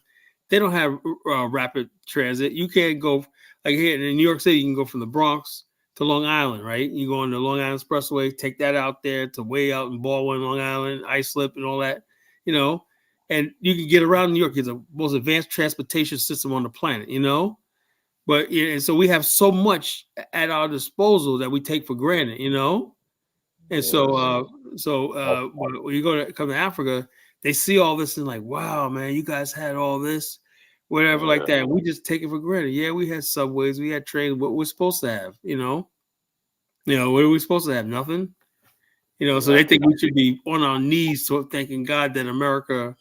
Well, us, You know what? I think a lot of them stop it with those. You talking about the blue and red lines? Go to the village. Yeah, nobody underwater. It was underwater. Remember that?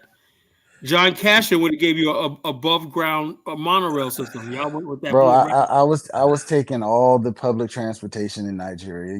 The BRT goes to just a few places. For the most part, you're going around in a dusty Danfo. And nobody will even get on the Danfo. Like every time I ride the Danfo, everybody look at me funny. You know what I'm saying? Like the people I know that's there. The public transportation is not, there is no blue and red line that has any serious amount of the public transportation in Lagos. Yeah, the last time I saw it, it was underwater. It rained. They misjudged the table of water, and it was underwater. The tracks were underwater. I was like, dang. But you know what? Despite all of those things, we see the beauty in Africa of seeing our people, right? Yeah. We get an energy, we get a kinetic energy of being around our people, and we can see the possibilities of what this could look like. Possibility, because our culture is we see vision, we see that's what being in America is all about. People have vision, that's why we built so many great things in this country, right? We have vision, we could see not what is, but what can be, And the bottom line is, until you get more Africans that have that vision, that what can be, not what was, but what can be, and don't take no for, don't let anybody throw you off your game telling you what can't, they'll always tell you what can't. You would say, no, okay. You say black people building their own communities in Africa. It can happen, what can be, not what get was. mad. they get mad and then they go, They get mad at I'm even talking like that. But we have two why you different don't clean up your own communities? Why you like as if Well, we you've been following me control for these years, communities? so you've been following me for years. You know what they say, you know. So we said what can be. Imagine we were basically doing business on both sides of the Atlantic. You know what can be. You know, we have our own economy. We had everything. You know, but you know we can't get the African mind on board. You know.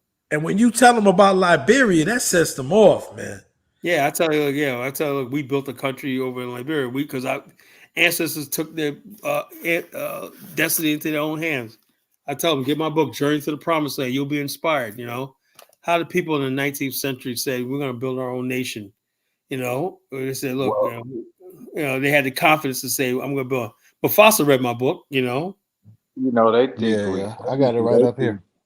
They think this is the promised land on this side. That's why. Right.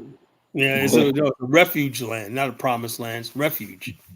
There's a difference between a place of refuge like Canaan or the Philistine land and whatnot, you know. And what they don't see, we see the opportunities the way white people see America, right? We look at Africa the way white people look at America. Yeah, how they can come here and from different places in Europe and come to America and exist as white folks, and they see the limitless possibilities. See, they see I get here and I get a job. Like I'm talking to you, I'm talking to this guy who purchased I don't know how many acres for 600 and some thousand. And my son looked it up, and what he has put together right there in North Carolina. I didn't even. He was educating me on wine in North Carolina because I asked him, I said, why did you choose this particular location? And he said, little did you know that the first grapes that were actually taken from France were not grown in California, but were grown in North Carolina, right? So I wanted to know, because he already understood the region and he was explaining to me about grapes and stuff, because he's doing that because he has an opportunity not just to come here and get a job, right? Like his family members, they came here. They didn't just come here, I'm going to be a doctor. He comes there and he can be a business person and make millions of dollars. And that's not what Africans see. They just see, I can come here and I can get a real good job, and I take that real good job. Now, we're thinking beyond that. It's not just about getting a job. It's about providing a legacy for your people. So when you talk about an Afristan, right, they can't understand it. They want to call you the colonizer. What you're projecting is a way to be self-sufficient and independent, and they can't see that. I mean, you can't blame them for wanting a job when everybody's supposed to they're coming from. Yeah, so they think, okay, you come over here to do what, colonize, and they don't see the bigger picture. It's simple as that. It's sad. No, it is. I mean, they just not. There's nobody's educating or guiding them in that direction, man. Is there many Africans come here as entrepreneurs? Yeah, right. Selling scratch-off cards. Name them. Yeah, right. Name them. Yeah, you're sending. Like I said, shipping old cars, old salvage vehicles back to Nigeria. Buying selling trinkets on the street. Yeah, that's not entrepreneurship. Scratch off calling cards and shit like that. Yeah, okay. Or selling tube socks or something like that. And when we say that, they feel like we're disrespecting them. But it's the truth. They're not coming here and being leaders in industry. They're not. They're not coming here and buying up farms and doing those type of things. I would like to know where all these restaurants people talk about, because I like to patronize one. Tomorrow I have a chance to go out and whatnot to eat when I'm going to North Carolina tomorrow. On the way down there, we just recently got a new Nigerian restaurant here. Let's see how long it lasts. I mean, it's we have a terrible. Nigerian restaurant in our city, Virginia Beach, but the lady seems nice. She's listed on the Black app, Black app, right? Black-owned business. So that's the only reason why she's getting any business, right? So I'm like this. It's a nice place and everything, but you gotta basically, you gotta be vocal in the Black community. You gotta show up at different events and stuff like that. Say, yeah, I got a restaurant here, such and such. And act like you're part of the community. And Black America will accept you. You know, Ethiopians did it. You know, they show up at our churches, show up at our events and everything like that. And next thing you know, we're patronizing their restaurants and stuff. You know, same thing what Jamaicans have done for years. You know, Ethiopians showed up to your events. yeah, the Ethiopians always show up to Black events. You know, and That's crazy. Eritreans. You know, All they right, always. I like They be on their own thing out here, bro. Yeah, that's in California, but over here on the East Coast is different. You know, the bottom line over here, you could see like white people are white people, black people are black people. Black people tend to stick with each other, no matter if they don't like each other. You know, Ethiopia. they tend to Right. stick. We eat at a West Indian joint, a Jamaican joint, some jerk chicken, or Right. you know, You know what I'm saying? some curry No, but that's goat. the Caribbeans, though. I'm talking about. Yeah, Ethiopians follow the Ethiopians, Caribbeans. They're like, yeah, if it works for I the would be Caribbeans, surprised if I came to an event and seen some Ethiopians. if you go, if I do healthcare events, right, and most of the clients there, seniors, are white, black people, African Americans, right, and you'll see Ethiopian vendors there, stuff like that, you know, selling different healthcare products and everything like that. They keep abreast of what's going on in our community because there's money in Black America. Yeah, I mean, it's not all. Don't get me wrong. I mean, because it's a sister out here. Remember when I was doing those videos, one of those natural hair videos I was doing in my city, one of the events, it was an Ethiopian sister that was organizing it.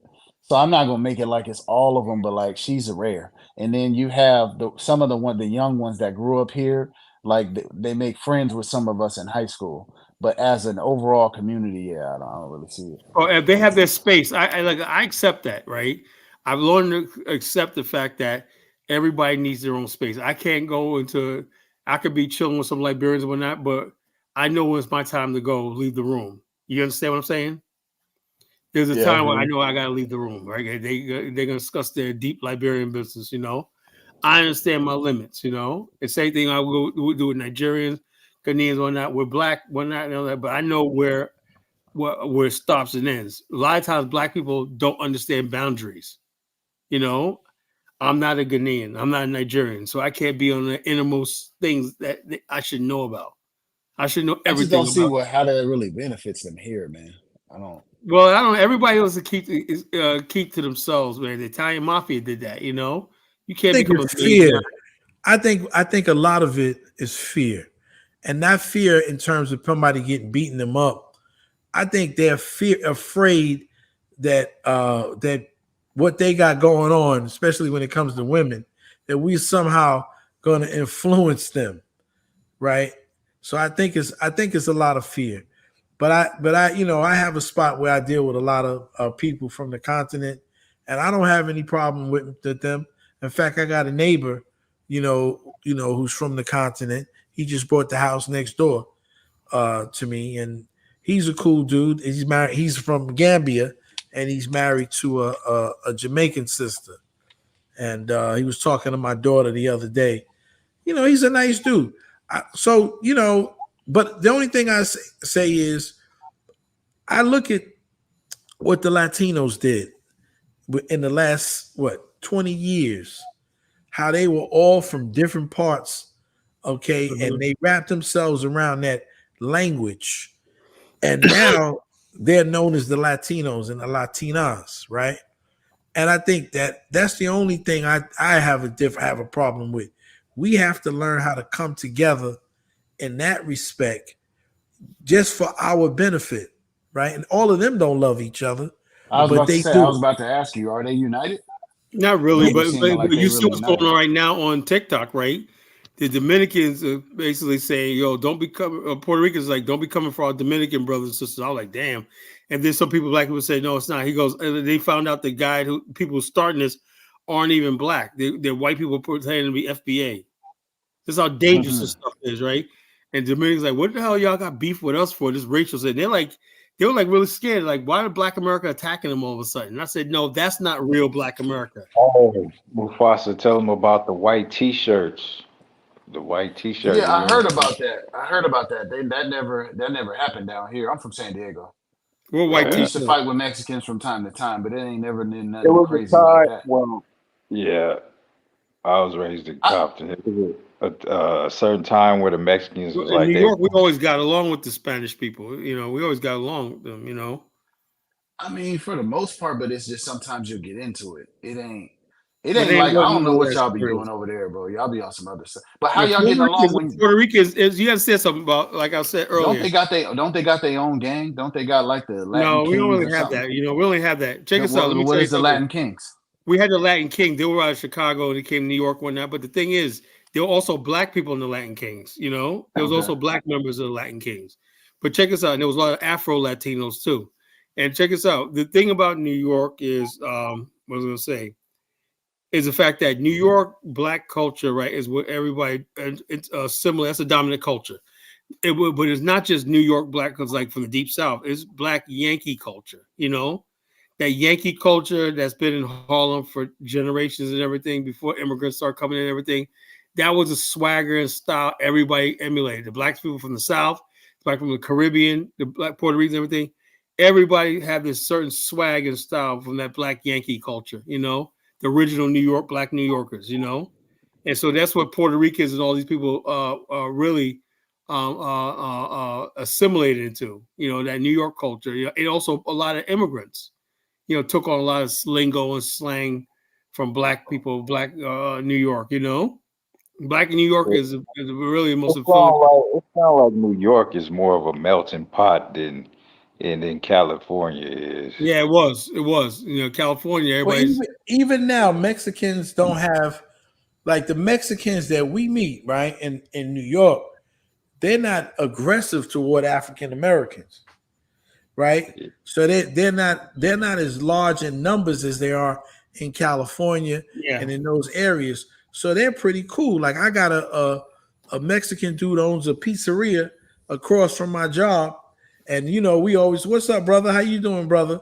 And one day I was showing him some videotapes because he was born here about some Afro Mexicans, and he was like, man, I never even knew anything about stuff like that. So Yeah. we don't have that same type Well, no, of animosity. it's not really that bad like that. That's what I'm saying. Like we'll get into it because I know blacks and Mexicans they might get into it in the pen and then it'll spread out to the street gangs and stuff like that. But on a day Because to there was day, a it's time. Mexicans really they do violence against each other It mostly. was a time though, man. Like it was almost like on site. It was Okay, so crazy. you got to break that down because I heard about that where it was like this white T-shirt thing and it was like Yeah, they well, it catch was anybody like, in white T-shirts they just gonna shoot them. yeah, it was gonna be like some shit. Like you might get shot or killed for wearing a white T-shirt and being black. So it was Yeah, crazy. I never really I never had like a street conversation on that though, where I really talked to somebody about it. So, most of that stuff, the stuff that come out on the news, unless you're talking to real street people, I don't really take it seriously. You know what I'm saying? So I never got the Yeah, real breakdown on that. Now you yeah. got Venezuelans. Now Brandon blew it out of proportion as usual. You Well, know, see, Brandon's hood was actually beefing with Mexicans. You know what I'm saying? So yeah, his no, but analysis is gonna be a little different. what he does is he comes on and talks about how the Venezuelans are taking over New York. That is not true. No, it's not New York. Okay, I keep telling them, I don't know who's your reporter out there in New York, brother, but your reporter is completely. Now Yeah, you have some random. See, I don't know how it is in California, but let me explain it in New York. In New York City, it's not a steady thing. Like violence happens, but it's always random, right? These random acts of violence. You'll have somebody like just start something and they'll, hit somebody or rob somebody or shoot somebody. It's always a randomness because in New York, we have cameras, right? And so in New York, you do stuff. I don't know about Chicago and the other areas, but you do stuff in New York and your face appears in a week, you in custody, yeah. Well, right? that's what all the metropolitan cities are Yeah, getting like in now. a week, Big Brother find out who you are, track you Yeah, back down, and locks you up. You yeah, know, cameras everywhere. so I mean, so there are random pockets where they have migrants that are in various areas causing problems, but it ain't an ongoing thing because it ain't that many of them. Right? They don't have a whole lot of them, but there are ones that in certain areas they're causing little problems in New York. That is a fact. But they don't have enough to go at war with the other groups that are in there. But Right? with the immigration influx, you think they got more numbers now? Nah. Even with No. now you're looking at a city in New York, man. You're talking about 10 million people. So even if you get 100,000 people from Venezuela, what's that? To 10 million people. No. Well, okay. Well, that's a lot when they coming from a third country like that. No, it's not really a lot. It's not really a lot. If you think about it, it's not really a lot. You got 5 boroughs, they just don't have a whole lot of people. But if they can do it in certain little pockets, right? Their little pockets, then they can do their little thing. But it's not enough where they can, because they're always getting busted. Every time they do something, they get locked up and they getting busted. Why? Because they stick out like a sore thumb, right? Yeah. So they have to settle in and try to camouflage themselves amongst other people who look like them and speak the language that they speak. Yeah, Right? I mean everything in my city basically it was gang based. You know what I mean? So if you ain't you'll get into little skirmishes. Like for instance, if you out on the town, whatever, y'all out for the night, if you run into some Mexicans, y'all will Yeah. fight or whatever, but it ain't like y'all hoods is beefing. Until when the hoods is beefing, like what Pan-Africanism Strikes Back was going through, that's a totally different thing. Like they had actual beef, like where if they see each other, they gonna shoot each other. Mostly that was just blacks versus blacks. Yeah. Go Okay. ahead. No, I was living in Long Beach at that time when it was Mexicans versus blacks. See, I ain't never really seen that. Yeah. Like It was yeah. bad, man. How You long know, did they still got beef, or is that over? I don't know. I haven't lived there in a while, but I don't know what's going on there now. But back then, when I was living there, it was bad because, just imagine you can't go nowhere without watching your back and looking over your shoulder and worried about getting jumped or shot or something like that. Yeah. Is Well, shit, that's the how it worst? was.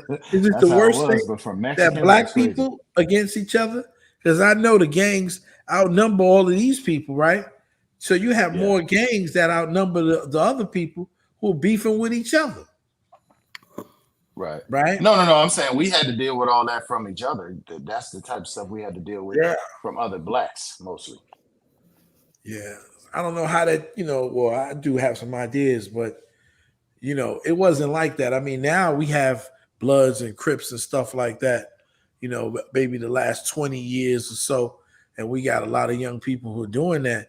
But back in the days when I was growing up, man, there was no such thing. Brandon, his family, he said his pops was a Crip or something like that. So he was like raised up in that kind of culture. Yeah, that's how it is out here. It's not even a thing. Like, bro, it's not, you don't choose to be from a gang or nothing like that. It's just really your neighborhood. Because like for instance, if I could go to the barber shop on the other side of town and people catch me over there, they're gonna be like, "Where you from?" I say, "I don't gang bang." And they're gonna say, "Well, if you did, where would you go from?" Nowhere. They'll be like, "Okay, well, where you go to school at? Where you from? Where you live?" Basically, they're gonna ask me questions until they figure out where I live, right? Yeah. And then they're gonna ascribe me to that gang whether I want to be or not.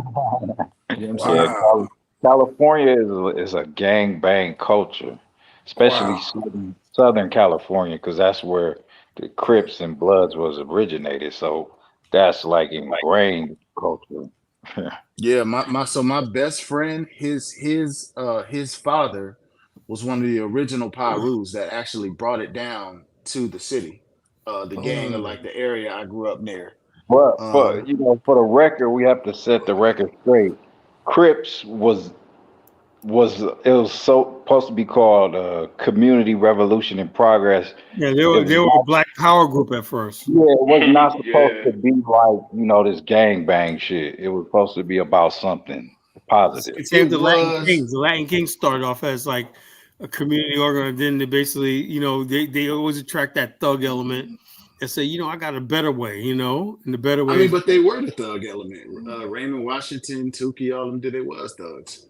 yeah. What I'm saying is, what the original concept was the Crips were formed in the late 50s, right? To combat that was roving white people used to come into black neighborhoods and just that beat was like black an people up. offshoot of the Panthers, and then Bloods was brotherly love overriding oppressions. It was and it all got turned out to drugs. Yeah, I was about to say, because by the time it got to my city, when I traced the history, you know what I'm saying, of the hoods here, by the time it got here, none of the hoods was really about that. You know what I'm saying? None of them was really about that. Now, there was some people who had some ideas like that in the meetings and stuff like that. But yeah, it comes out the thug shit. we only got, I mean, the only original hoods we got Lincoln Park Bloods, which is original, Emerald Hills, and all the ones that were like, they were usually coming from members from the other ones that spanned off to make their own. And when you look at the early literature, you know what I mean, none of them is about like, oh yeah, we're trying to save the community. You know? That's not, it's not about that. Wow. Yo, Dollar Bill. Yeah. Yo, Dollar Bill, happy birthday. Thank you, my brother. I appreciate it. It's my birthday too. No wonder why we was vibing the other night. All right, man. Wow, yo, happy born, yo. Happy birthday to you too, my brother. I appreciate it, man. The topic of discussion: does Black America owe respect? Yes, Black America. I remember watching those videos growing up. My father used to force me to watch those public access videos and listen to the radio station. They be talking about African history, or sometimes they bring Amos Wilson there. They bring Penguin Clark there to talk to him, and they talk about certain issues in the Black. I remember that. But all of that faded during the 90s. All of that got faded. I think Clinton, when they brought the digital era in, when they started making everything digital, because before everything was, was you hook sometimes you hook a wire or something to your TV or whatever, you catch any signal, you watch all of that. Yes. You know VCR, what I mean? Betamax. Yeah. You know, I remember even like Harlem, like you said, Harlem was the Mecca. Every Saturday, every weekend, you see the Hebrew Israelites, the Muslims, everybody on the street, lecturing, talking. It That's used to right. be like that. But That's now, right. you don't ever see that. You used to see everybody out. Even if they disagree, they all be out on 125th Street. Remember the brothers? Remember the brothers on the subway? Yeah. Remember used to say the brothers garbed in white are from the Ansar Allah community? Yo, all of that growing up. Like you said, the 5%ers. You know, yeah, the 5%, but they don't give enough respect to me. Out of all the groups that came, the 5% is my best respect because they held it down, man. A lot of 5% brothers are working brothers. You know, I have one boy is a 5%er. He's just showing me he plays football in high school. He works for the city, whatever like that. They was able to take their ideology and transfer it to productive lives and whatnot. You know, and it's a beautiful thing. You know, well, every time I meet my 5% brothers, they always got their families. They always got this jobs. They working jobs. They work at the shipyard, whatever like that. And they get together and start, you know, doing the numbers and science, dropping science and whatnot. You know, that's right. I admire them so much. I wanted to join. I do admire 5%ers because they actually did shit. I admire them so much, yo. The nation of gods and earths. Yeah, so guys and earth, you know. Yo, but you don't see that no more. I remember growing up 125th Street. They had to get rid of that. They had to get rid of that. Now everybody's a thug and everything, you know. Selling African garments, all kind of stuff. Everybody selling, and they just broke all of that down. And like you said, we don't control the narrative no more. We don't control the radio stations. I remember we had mad radio stations. People would come on lectures.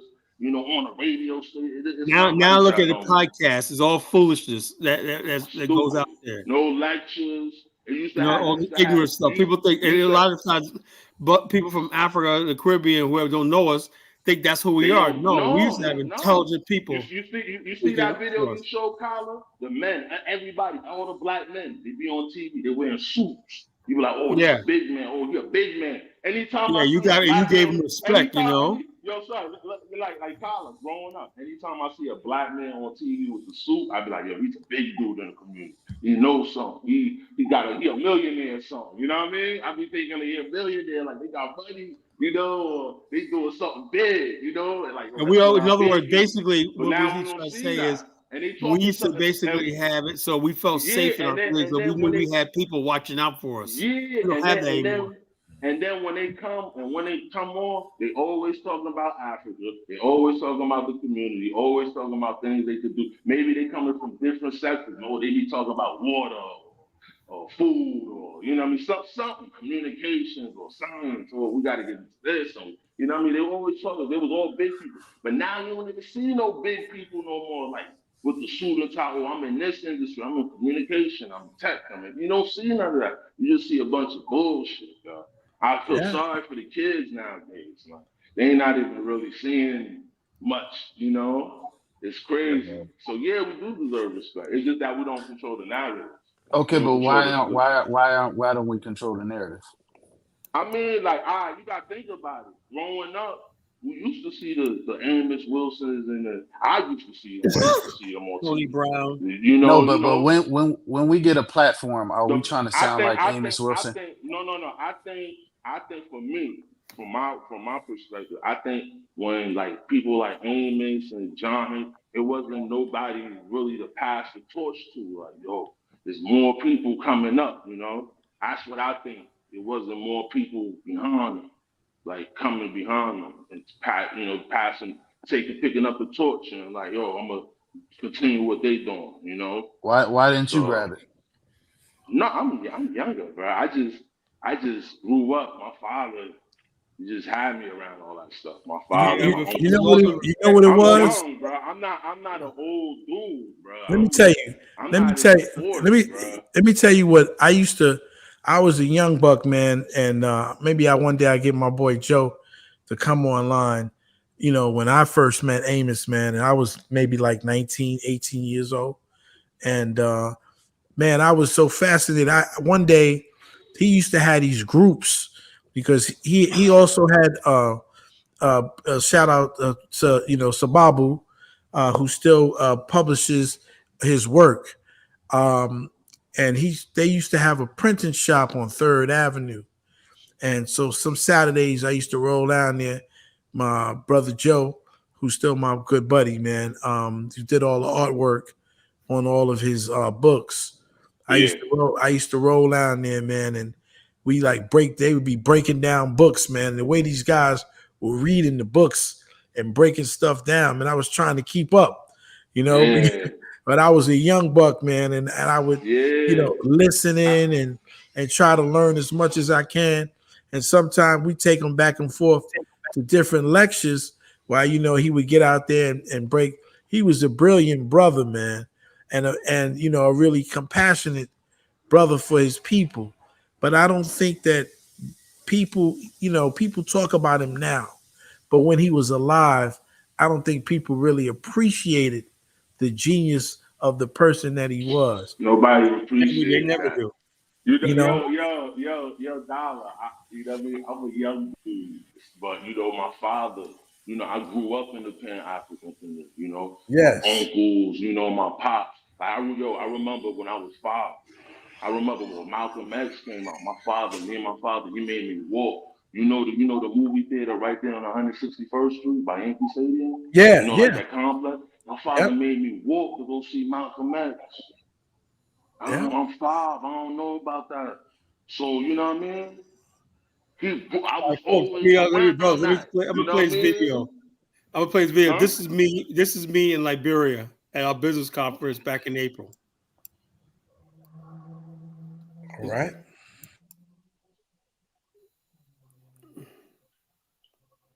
Say something before we before I bring Brother Nuwan on with the Tourism Association. Greetings, family. I appreciate everybody coming out to connect with us on our first Liberian Wushu Culture Business and Investment Conference. And the purpose of what me and my good brother Khaled Genesis is doing from the Black African Infrastructure Organization, our organization, African for Africans, Tourism and Investment. The goal is for us to work together as a people and to put all of our energies and efforts, put aside egos and things like that, and put the energy of our investors and people that are open to being a part of the future of Liberia. So that's what this energy is for. So at some point, we're going to have to just come together and figure it out, because we have a whole world to compete against. And if we don't get it together, the rest of the world will dominate us. So my brother, keep it strong and keep this energy going. One of the biggest things that we have to really build on is the energy of tourism, which that foundation creates many things over. So let's keep on working at it, family together. I charge you what I always charge. And yes, and for those who don't know me, I'm Bomani Samba, and our organization has been building this energy from Atlanta from 2006 to now. And this is our 18th year doing this journey. This is Liberia, our 12th country to travel to. But also, it's a foundation to really connect to the greatness of what our ancestors did. So once again, family, appreciate everybody coming out and giving us support. And let's work together. We can only go stronger. Thank you. Thank you so much. I want to say something about brother. He's given his life for this movement for this last 20-something years. As a young man in his 20s, he thought it was important to connect to his roots and let people connect to the continent of Africa. He started with Ghana. You know, he had trials and tribulations, okay? He sacrificed a whole lot, sacrificed his life, you know, for this movement, okay? And that's why we all give him the respect he deserves, okay? So we are going to honor him.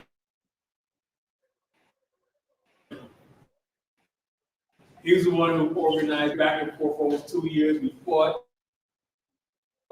everything, but here we delivered, okay? And in the future, there are going to be bigger tours. There are going to be more tours. People are going to duplicate what we did. So we're laying the foundation and the blueprint. Not only tours, but investments, education, okay? Cultural exchange, sports. All these things, as the world becomes smaller through the internet, we're going to be connected globally. And we don't know, we don't want our people in the diaspora and here locked out. So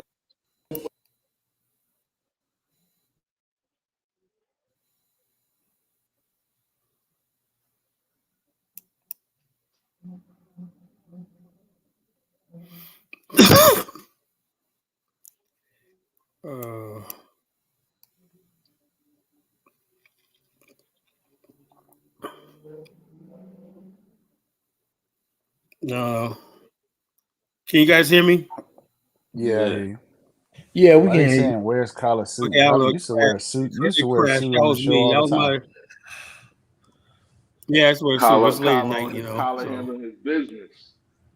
Yeah, I like that, man. Yeah, that was a good business conference. When we tracked a lot of people. We had the mayor there. We had representatives from the president's office. Right now, they're doing an African American black business from Atlanta. The president of Liberia is in Atlanta right now as a follow up to this thing we had over there. You know, they're trying to get black business over there. You know, so like I said, we can establish ourselves in Liberia like a beachhead. You know, then we could operate throughout the whole continent. You know. Yeah. And said, are you guys planning on going back again? You planning on doing that again? Yeah, like I said, soon. It probably won't be in 2025, but I'm looking for 2026. But I need people who's going to go on the tour. Once I get enough people going on the tour, I need a minimum of 12 people. You know, minimum. Okay. You know, minimum 12 people. What I'll do is, if I can get like 5 people, I can't approach it with money unless I got 5 people ready to put down a deposit. You know, and then he'll start drawing it up and everything like that. You know. Because I don't want to like a nice tour, man. I'm gonna have to get. Man, we had a freaking blast, man. It was well worth it, man. Tell me $4,500 ain't worth it, you know. We had a freaking blast. The food, I'm tired of people clowning on me, man, because I was like, you know, I've been talking about Africa all my life. Pop your cherry, yo. Once you pop your cherry, so it's they can't say that to you ever again, bro. Once you pop I'm your cherry, gonna tell you, bro. When you go, you're gonna understand why we some of us that talk the way and how we're more critical. You'll kind of get it. You'll get it a little bit more. Like when you go over there and you go with all this pan-Africanism, brother, black man, and all that, and then people are just looking at you, you'll kind of understand a little more where we coming But from. you know what Dollar it Bill, I is? think Dollar Bill knows he'll be ready for it. You know, Listen, He'll I'm ready. not worried about that. I want the energy, man. You see, I understand white folk. See, a lot of people don't get it. They got this country for themselves, right? And when they came here, it probably was worse than what Africa is right now, right? Mm-hmm. And so a lot of these people, man, they roll their sleeve up because they see opportunity, right? And so they feel the energy with other white people around them. They feed off that energy, right? So when I go to a place where I see black people around, I love it, man. I've been to Cuba. When I went to Cuba, the first thing I said to the guy from the tour was, yo, I want to go see my people. Take me where my people are so I can feed off the energy of my people. So when I go to you'll definitely Africa, love that in Liberia, man, because I'm you're going to around love nothing it. but black people and everything like that. Beautiful black people, whatnot, and everything. And also, Liberia is like you're living like in the 1970s in Black America. Some of the architecture and stuff like that. It's like, damn, it's like I felt like it's like 1973. That's what it feels like. Especially Nah, on man, I Tubman love it, man. Boulevard. It's one of the greatest things. I mean, and it's crazy because despite all the problems, it's still just great to be over there, man. Yeah. Despite Liberia is a all the great problems. country, man. Despite all the problems. That's what I said. And the bottom line, one thing Liberians will never tell you, say Liberia's my country, they'll never argue with you. You'll never argue with you or whatever like that. They're like, yeah, of course, you guys built the country. Like Great Africa will tell you, if it wasn't for you guys, we wouldn't have the I country. love Liberia. Hmm. I'm gonna try to go out there October. Yeah.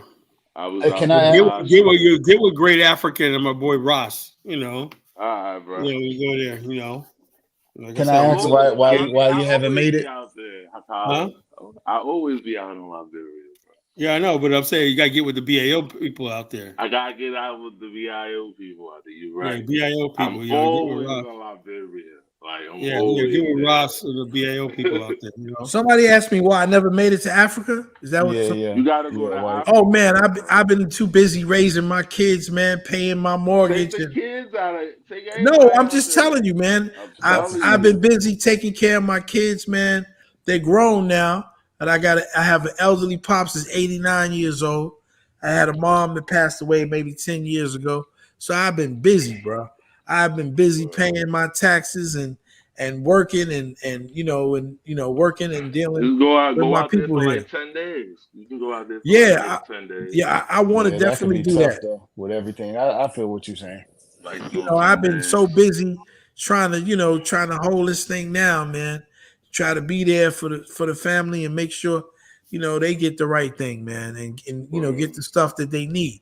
Because it ain't, it ain't always been as easy as getting now. It's easy now because you work for so many years, what's coming. But there were days, man, when I was young, I didn't know what was gonna come, left, right. I had to deal with it, man. And I was lucky, man, that I had, two parents that held me down and, gave me an opportunity, man. But I know what it's like, to fall on some hard times and not have nothing or not make nothing. So I've been there. And that's like Carla was saying the other night, man. People keep trying to go, why don't you go to Africa? The brother took his time to build up a business, man. It takes a while for you to get you think of the buildings I built for the last 16 years, I'm just gonna throw it away just to go to Africa. You got to be insane. Oh no.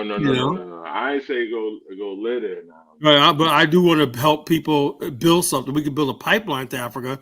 I want to be able to go over there more often, at least 4 times a year. You know how I want Africa. Like I said, I like the BIAO because Africa, if they could just set up the infrastructure, just be like you said, Kyle, just be manufacturing goods. We could be selling it and trading it. Yeah, the bottom line, all we need is land and a jurisdiction and a tax base. That's all we need. The Indian man, anytime the Indian man come in, he got connects in India.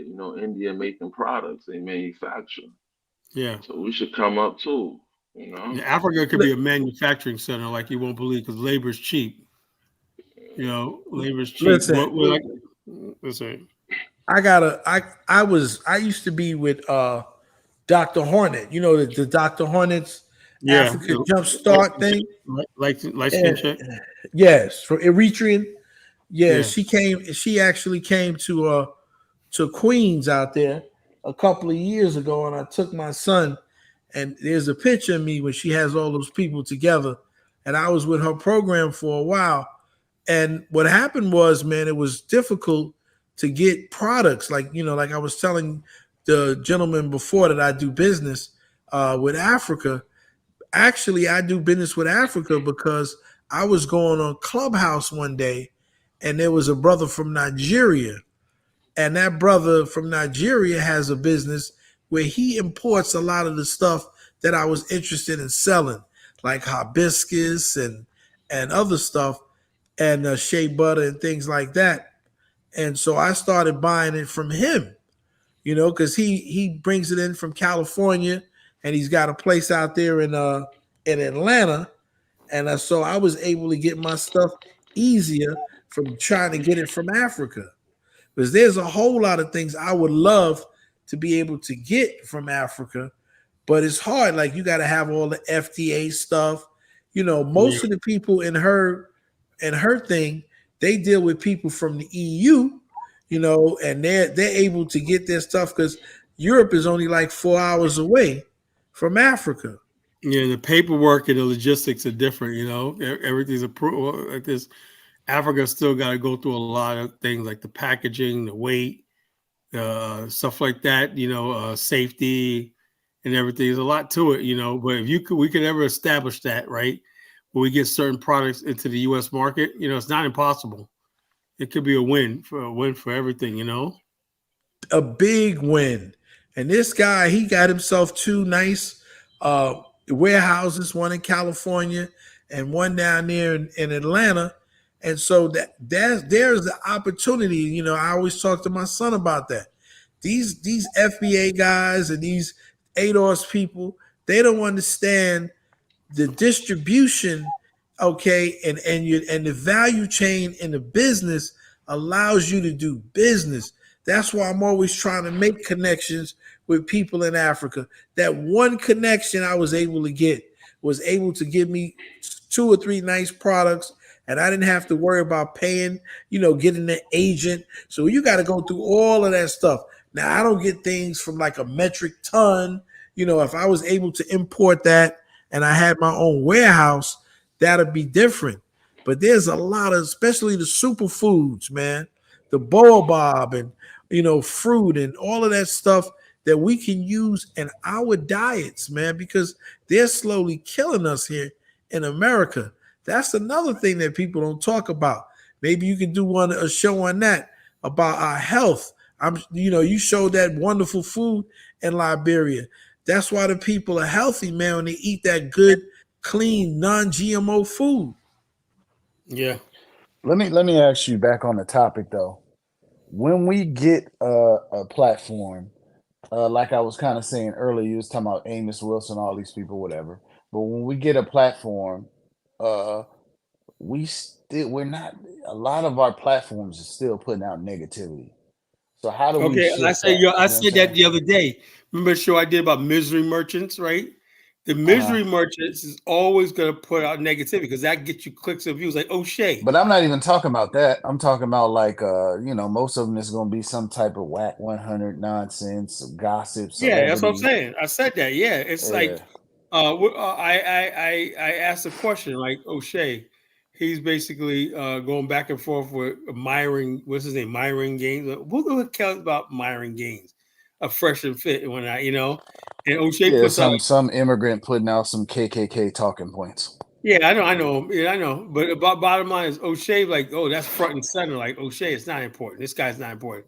And then all of a sudden, O'Shea puts out a blog. Didn't no research, no nothing, right? You don't have a research department. Talking about black families household at the bottom of the thing. Yeah, households. Do you know when he said the Filipinos are way up here? That's because Filipinos are like 30 to a house. 30 adults in one house live in a Filipino house. That's why the income seems to be higher. You know, it's household. Keyword household. Black Yeah. America is suffering from broken families, broken homes, divorce, separation, stuff like that. Of course, our median is going to be lower, because we got a lot of single mothers and stuff like that in household, men living, so. But about my point I'm trying to make is, why is it that everyone always rushes to show bad news about Black America? Because it sells. Okay, Okay, Yeah, yeah. it sounds. It sells. Yeah. A couple of years ago, Sells. you heard about the African American business group, hedge fund group that went to Uganda, right, and wants to invest like $300 million in Uganda. I'm waiting for O'Shea Duke Jackson. He's in Uganda. They're in Uganda. How come that interview never happened on the Uganda channel? I mean, You know why? no, it Because seemed like nobody could reach him. Dinah said he wanted to do it. Were you able to reach him? Excuses, man. God, man. But why don't you Uganda. do it then? To be fair, Colin, I don't know if These guys have bigger nobody. I platforms didn't than see me, anybody interview them. I'm still doubting if that's even real. I haven't seen anybody interview them. Well, let me look it up. Let's just put this to rest right now. While you look it up, you see, you know what it is? People don't like positivity, They right? don't. And people Especially when are it comes so to black into that. Black people, to me, it seems like people like O'Shea Duke Jackson. I don't know him, but it seems like these people want to be the gatekeepers, right? They want to be the ones to have the narrative in Africa.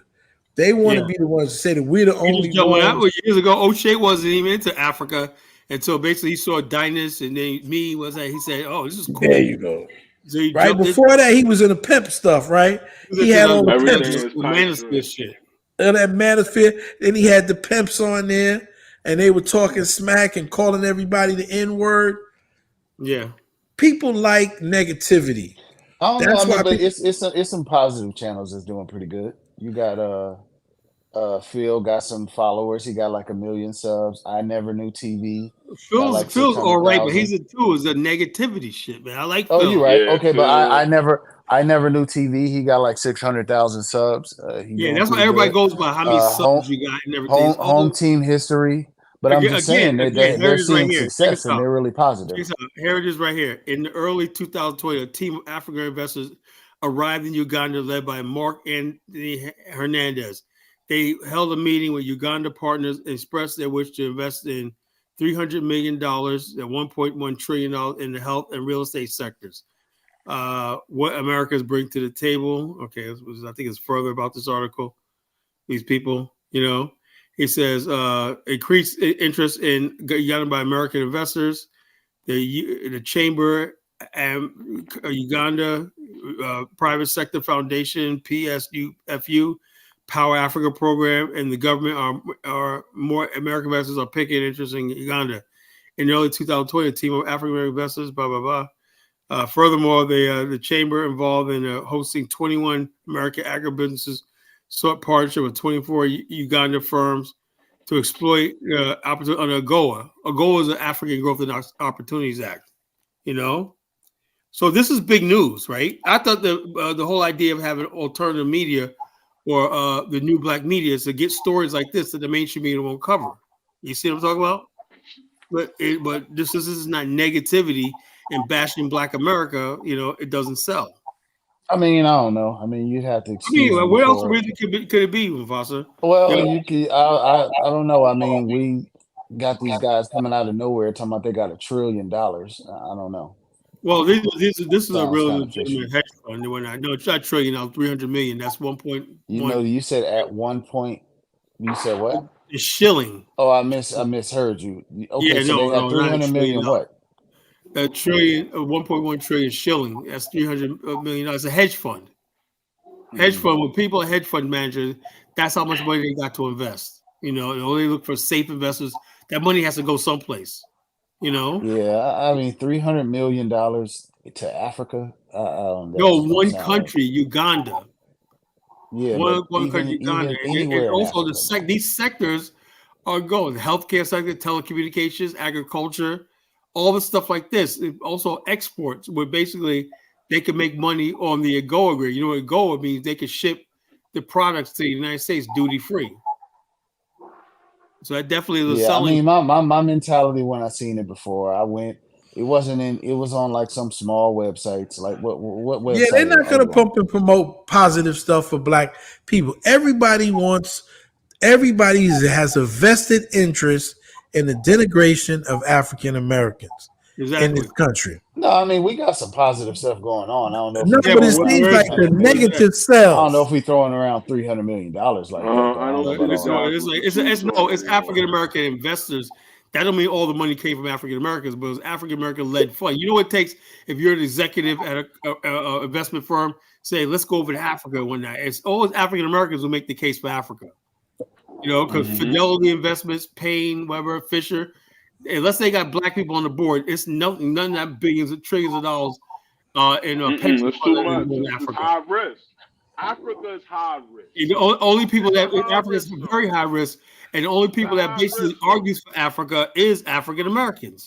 But it's high reward. It's Yeah, high risk, but it's but it's high reward, and that's yeah, what people it don't is. understand. That People don't the want It to is take the reward high is chance. risk. high. People want to take the chance, you know. Look how much money people listen. I don't know if you ever see these shows at night and they're selling shea butter and stuff. Now we just see the little things and people selling $20 and $30 a thing, but they got these other shows with these white mainstream shows. Man, you should see how much money they're selling this stuff, the shea butter with other ingredients. It's unbelievable the amount Mm-hmm. of money these folks are making, man. Okay. Unbelievable. All right. Well, let me see. My thing keeps crashing. Y'all got to bear with me. Okay, no I'm problem. gonna try. This was. Oh, wait a minute. Let me apologize to Phil. This is Africa Diaspora channel did this. So let me apologize. I'm sorry, Phil. He did cover this. You know. He did cover this. You know. He did cover this story. I had him all wrong. You know. Let's see. I'm trying. I don't know if I can pull it up. Your brother is going to win. Okay. I don't know what. I can't find how to do this. You know. So Mike is saying that you and Bomani are selling pipe dreams in Liberia. See, like I said, the negativity, your negativity. Yeah, nothing positive. Nothing positive. Always negative. When it comes down to Black America, Mike's a lost cause. He's never going to see things because, for some reason, basically, Mike is an oppressor. You know, Mike is an oppressor. You know, Mike was trying to oppress Losey. He was. Mike is an oppressor. You know, Mike got his neck, man. You know, Mike is a white man. You know, He's an oppressor. Mike is an oppressor. That's all he is, an oppressor. I saw him on there, man. He's upset with the South Africans, man. Hot, man. Losey was hot, steaming. I didn't watch the whole thing, but he was just like going off, man. He's like tired of Africans. Like, Losey be making some good points, but I can't front, man. He got a lot of xenophobia, bro. I ain't gonna lie. I can kind of hear it. He's my boy though. Losey's my boy, but damn, man. Nah, but Losey be going in. Don't get me wrong. But like Nigerians, bro. Nah, he don't. Like, cause even if we could all be saying the same thing, if an African say it, he'll be at their neck every time. You know what I'm saying? Yeah. But I understand. I kind of see what's going on in South Africa, so I can understand what they're dealing with over there. Yeah, man, it is, man. That stuff it'll make you xenophobic. You know what I'm saying? Yeah, but people understand. You guys can't just bum rush the coast Right. and take over a person's country. And like I told, how these motherfuckers be in England talking about, well, we're gonna do a better job than being Englishmen than the friggin' original inhabitants. What do you think's gonna happen? No, but look, remember we on here the other night. We talking about how we've been here for centuries, and we saying things about America, and they're like, oh, whatever. I'm an American. Look at the contract. Look at the I got a passport. You know what I'm saying? They'll just totally overwrite what you told. Yeah, just overwrite your whole history. So if people come in acting like that, I can see how people that is get a xenophobic. freaking problem, man. When people are dismissive of our history, like which we call, like I'm glad Dollar Bill played these videos right here at the instrumental that we helped build American radio. It wasn't like that before. The FCC was the hardest thing in the world. You know what it takes to get an FCC license and whatnot, and you're black too. You know, it's like moving mountains. You know, and now anybody can go do it because we paved the way. You know, but we never bragged about that. This is not. We're not shouting this from the rooftops. We're not. But You know, and maybe it's not their responsibility to know this stuff and whatnot. But if we tell you that we're worth considering, man, why are people like Mike like, no, y'all ain't shit? You know, first thing out of his mouth, y'all ain't shit. I don't like that rhetoric. That's not a good rhetoric. Because they're in fear. But he Mike hears is in fear. like Diners say it, you know, and Pan-Africanists say it, you know. Omar Johnson, black people are just failing, you know, doom and gloom, failure, suffering, doom and gloom. That's all you hear all day. What are people supposed to believe about us, you know? Yeah. I know, but my thing is, I can understand. Like we talked about, we don't got the radio stations, we don't got the media on TV, we don't got that. But these little spaces we do have, and we still doing bullshit with that. What's our excuse for that? Let me say something different. Hell, there's a difference between what we have right now. So you got to say something, Mufasa. A radio station, they said scientifically, and studies have shown is more authoritarian than internet platforms and podcasts. It's more authoritarian. So in other words, when you hear something on the radio, the broadcast, they know that you have people, the FCC. You got all these things in place to make sure if you say something wrong, you got to retract it. Say we're sorry about what we said about this, or if you say a cuss word, you have a high account. You know, on these platforms, people give me fake news all the time. If you're not smart, you believe it. You know, and they don't have to. They can make up history. They can make up stuff, and there's no held accountable. You know what? They lose a couple subscribers here, but that's about it. That's the only thing that happens. Yeah. I know what you're saying. It's no accountability. It's no oversight. No accountability. So this is not real media. The radio says you say something wrong in a radio station. When you get something wrong there, you can get your license pulled. You know. Yeah, it's liable. You're liable. You're liable. You know, and that's the problem with a lot of YouTube. You had that woman, what's her name, Kay. She was being sued for saying something that was incorrect. You know, because people get away with all kinds of nonsense. But it's ignorance. I think the ignorance that a lot of continental Africans have about African American culture, you know, is out of fear. And I think that why you say fear? Why you say that, bro? Well, you know, it's sort of like, that's why I'd say to them, some of their fear to me is just like white America's fear. White America fears the African American because they think they're going to be absorbed into the African American culture. So they want to pick and choose. Like they want Michael Jordan, but they don't want Pookie and Ray Ray. It's gonna happen. It's gonna rub off. But see, that's their biggest fear. So their biggest fear, and like Collar, I think you triggered them. Okay, dollar bill. So what about if they born kids here? It's gonna rub off. Well, but I'm saying to you, politically, it's gonna rub they don't want to. That's what they want. What dollar bill saying is these people want to come to America and they want to rearrange the furniture. In other words, basically, they're like, okay, I like all the trappings of America. I like the infrastructure. I like everything. But there's one little problem, right?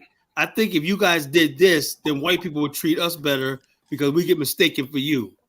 So they want us to change ourselves to suit them and not understand the context of what we're going through. You know? They not understand. Well, no, and then they not understanding it's white people doing it. It's not us doing it. I think they're even more insidious. I think they want to come here and just become part of that swirl cast.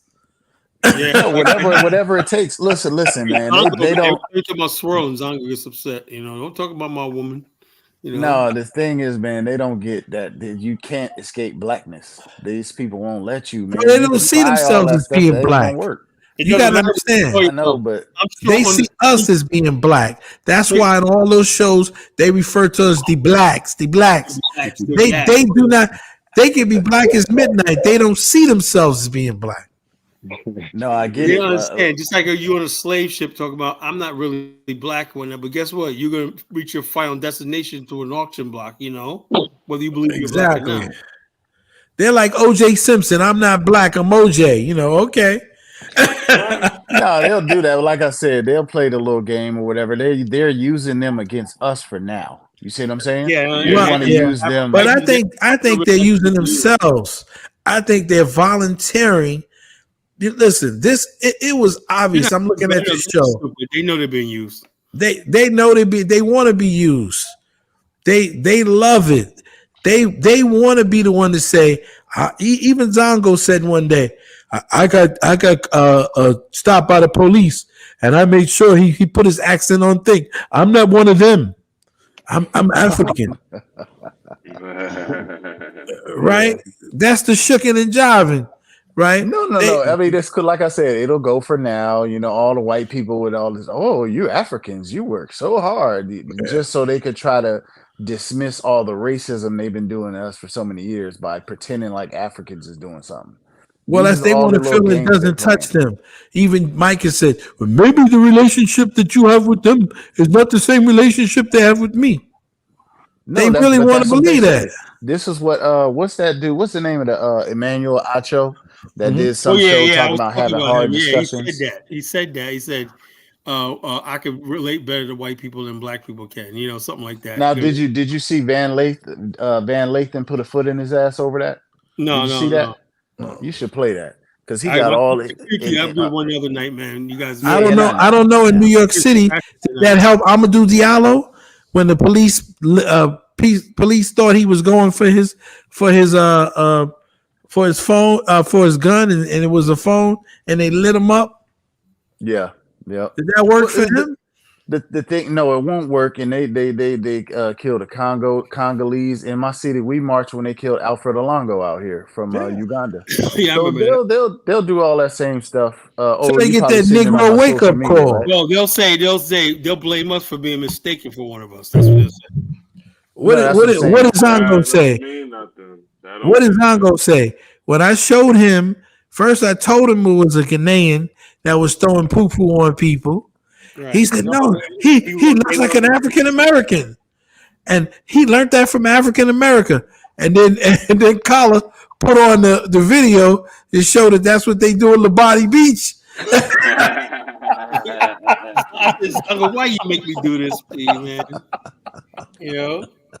I said, please don't poo on the beach. Boom, boom, boom. You do, we won't have a nice place to eat. Boom, boom, boom. I'm asking you, please. I'm begging you, please don't poo on the beach. I have time to run because you poo is so fun. I have a song, I'll make it up. Please don't poo on the beach. Hopefully, it's crazy, bro. I'm gonna get a nice sing. Please don't poo. 1, 2, 3.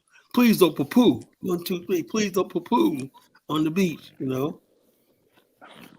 but these things are hilarious, man. It's sad because I knew a young lady years ago that was married to this. I forgot what his position was, but every time white people would do something against him, he really would go crazy because he had a lot of education and he thought that, essentially that no one would say anything against him. He was highly educated. And so when racism hit him. He didn't know discrimination exists. No, right? Brother, he wouldn't accept it. Oh, he didn't know that exists, right? He wouldn't accept it. There was an episode of Law and Order that dealt with that in the first season of Law and Order. Remember that? Yeah. Guy ended up killing his colleague. You know where they got that from, right? Remember the Haitian dude that went on the Long Island Railroad? Oh yeah. Colin Ferguson. Yeah, Colin Ferguson, man, went crazy and started shooting people up. He accused white people messing up his business thing and screwing him over. He said, "Gosh," I said, remember Khalid Muhammad said, "Lord spoke to Colin Ferguson said, take the train, Colin." Take the train. Take the train, Colin. Take the train. And we had another guy recently in New York, another dude for a Carib that went crazy, man, and shot people up. So I think some of these people actually really have brought the company line that it's African Americans that are the ones that are the problem. And so when they finally realize that it's racism and discrimination, some of them, they lose their mind. They go crazy, right? Like Colin Ferguson, man. You know, he probably one of the ones that believe that America was a While perfect we country. used to it, while we already seen that coming. We already know the game plan. Nah, if you look at a lot of the ones that's raised here, bro, they know what it is. You know what I'm Yeah, they saying? know what it is. No, because Yeah. they socially and politically grew up in that surrounding. Yeah. You know, you gotta understand the African, they live with other Africans. They on some tribal shit. Other Africans or other black people, you know, they looking at other black people as the enemy. They ain't used to living with Irish people or Right, I can never Dutch say that. or Yeah, yeah, they're different all the friends. Other African people Chinese is your enemies. and Puerto Rico. They're not used to living with different diversities of communities of people. They're not used to that. And Different countries if and they're stuff like born that. here and they start exhibiting certain behavior, they ship them back. You know. Yeah. Yep. Well, no, but if you're born here, you're a citizen. But No, the it doesn't thing is, matter. They will ship them back. They will be born here and they will ship them back. They threaten the And kids. they come back when they're like 16 or something like that. Yeah, they'll send them back home because they feel they got too Americanized. Yeah. yeah, I remember when I told you I was doing that documentary out there. We had interviewed the Nigerian International School, the principal and the vice principal and a few teachers. And that's what they used to say. They said like this is the spot that they'll send their kids from abroad to come back and educate themselves here, and we reform the kids. That's what they said. Yeah. They can start acting too American, man. They'll ship them their behinds back, man. But you can't, you know, like Colin, what you be saying? And every African is an African American way to be born. It's just a Yep. matter of time. It's just a Yeah, matter of it's a matter time. of It's time. gonna happen. No, because I'm this telling is the you, thing. bro. You know This what I mean? I'm telling you, it's gonna happen, bro. I think a big part of it is the fact also is the education. So like they're getting educated on. It's not necessarily as much about living by people or whatever, because overt racism is going down. It's you got to understand what's going on. So they get a world history education that they don't get over there. You know what I'm saying? So they have a better perspective. If they just change the curriculum in Africa and just teach them the history, you don't even got to make it African centered. They're gonna put the puzzle pieces together eventually. But right now they don't got the history. They don't have the information. Well, I don't think they want it. I think a lot of them really want, it's like the Matrix, But how right? you don't know if I'm a kid going to school, I don't have the It's not that they opportunity. don't want it. You know what I mean? It's like the Matrix, man. You take the other pill, man, and you know that's not a real steak, but to you it tastes like a real snake. Yeah, listen steak. to Mike Olawale. It gives you a little bit of clue, right? Because everything about his mouth is, what do you think about this, Mike? I'm gonna try to get money. Everything out of his mouth is money. You don't talk about how to build a bar. What do you think about this? If it's not making the money, he don't care. So that's somebody's uncivilized, I'm gonna send him a copy of Godfrey Cambridge's The Watermelon Man. Remember that The Watermelon Man? Yeah, that was funny. Marvin People's father. Yeah, that was funny. Yeah, a Watermelon Man. He turned black when that shit was funny. And I look at it now, I was like, that's racist, man. But I cracked up when I first saw that shit, He came up and said his friends, all white friends, like, well, I'm still the same person. He was like a racist. He said, but you're black now. And at the end, right? They had at the end, he was doing all martial arts and drums and stuff from Africa. Yeah. And that's another thing. They don't make good comedy like that anymore, Or we gotta laugh at shit, and stuff like that. Everybody wants to. Look, I tell people all the time, look, white people ain't stupid. They know deep down inside you're saying in your mind, you stupid ass cracker, and whatnot, and they know what you're saying, just you don't have to say that, but just be yourself. When black people go too hard, I'm gonna tell you, bro. Feel. When I be in Africa, man, I talk to the people who have been abroad. They all understand racism. Like if I talk to a Nigerian that lived in France, or that principal, I was talking to her after, and she was telling me how she lived in France and how she lived in India and how racist it was, and you know what I'm saying. The ones that lived abroad, they be knowing over there, so I don't see how the ones over here are so blind. They're trying to. It's like they're trying to not see it. You know what I'm saying? Well, because white folks over there, they're not going through the pretense with them like in America. They're That's a good downright point. rioting That's a good point. and whipping people Yeah. behind out in the street. They're letting them know, like, Tyler, they're how you think stabbing that? people. How White you, people how, in Europe, they let you know they're like white people from the 40s and the 50s in America. They're Nah, but this tired the of them, man. Yo, difference. how They you don't think the have. situation in UK gonna turn out? How you think that situation in UK gonna turn out? Because people were saying a couple months ago that black people in UK was making fun of black people over here, who complaining about racism, this one, that one. So how you think that situation gonna turn out in UK? Well, it's like this. My whole thing is the black people in the UK. It used to be a time where there's a black people were the first one to say, "Yo, fuck that." Now everybody's like, you know something, y'all on your own. That's the Yeah. difference, right now, and Like than it if was a something generation if ago. something like that happened in the 90s, Oh we be man, black people rocking up in over here. arms, Yeah, we be rocking over here, bruh.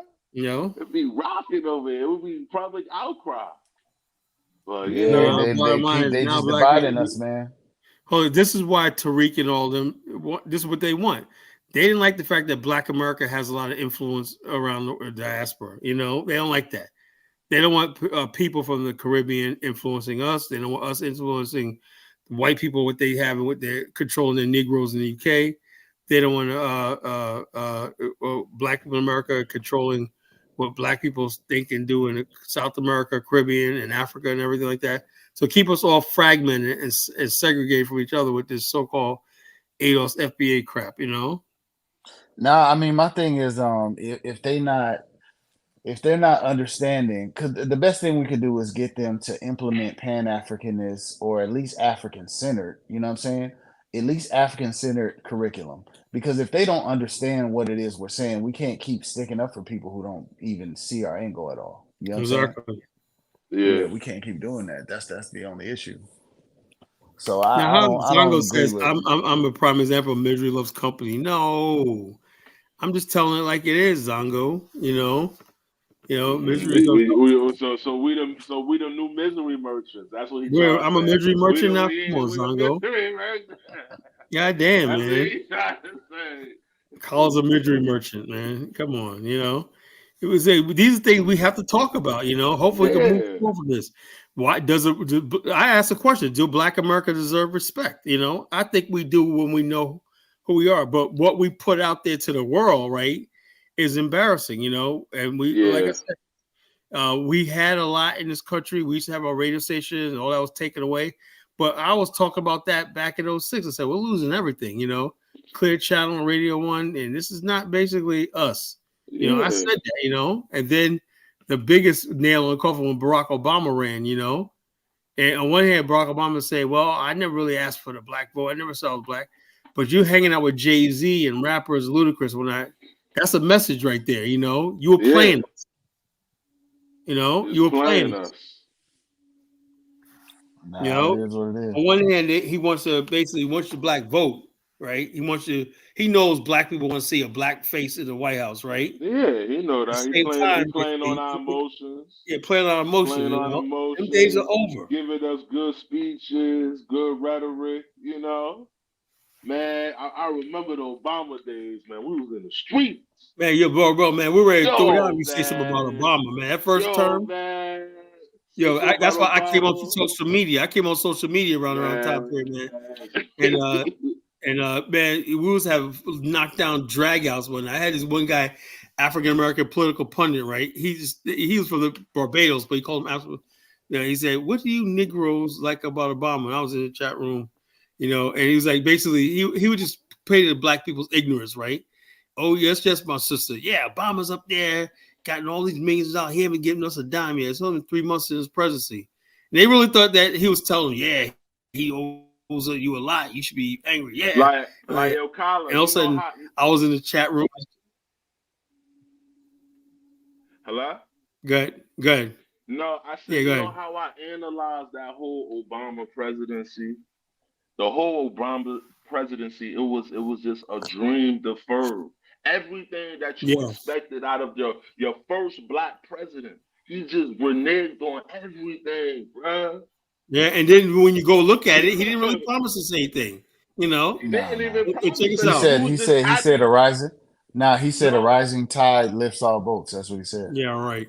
like he didn't even And the probably. bottom line is, and also I gave him a pass because the economy was in a negative and everything. He pulled the economy. I give him that.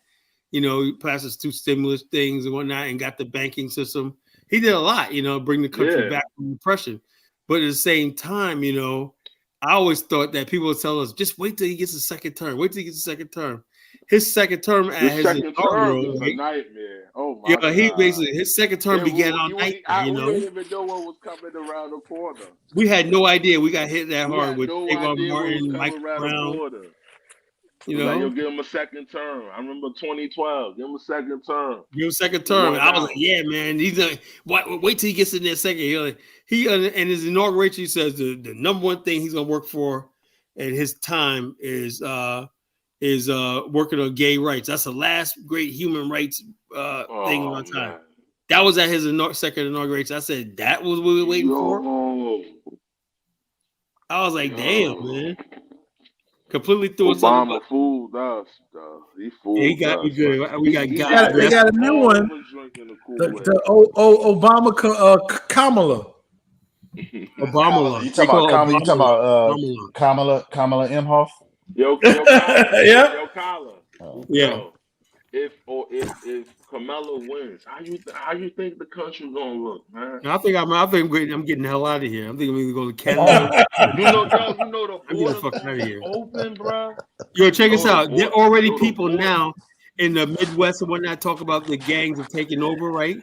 And anytime the Venezuelans can put the friggin' vice lords and the GDs out of business, you know, and take over a whole apartment complex in Aurora, Colorado, people are like, I don't feel safe, you know. I say, look, you got this old, one brother was like, yo, you got this old ass nigga in the White House when I don't know what's going on and whatnot. And these motherfuckers just running rapid, walking around the streets of Chicago with machetes and shit. And I'm like, damn, intimidating the community. I don't know if they're gonna do nothing to the GDs and all. I don't know about No, them dudes ain't no match for these third world people. Come on.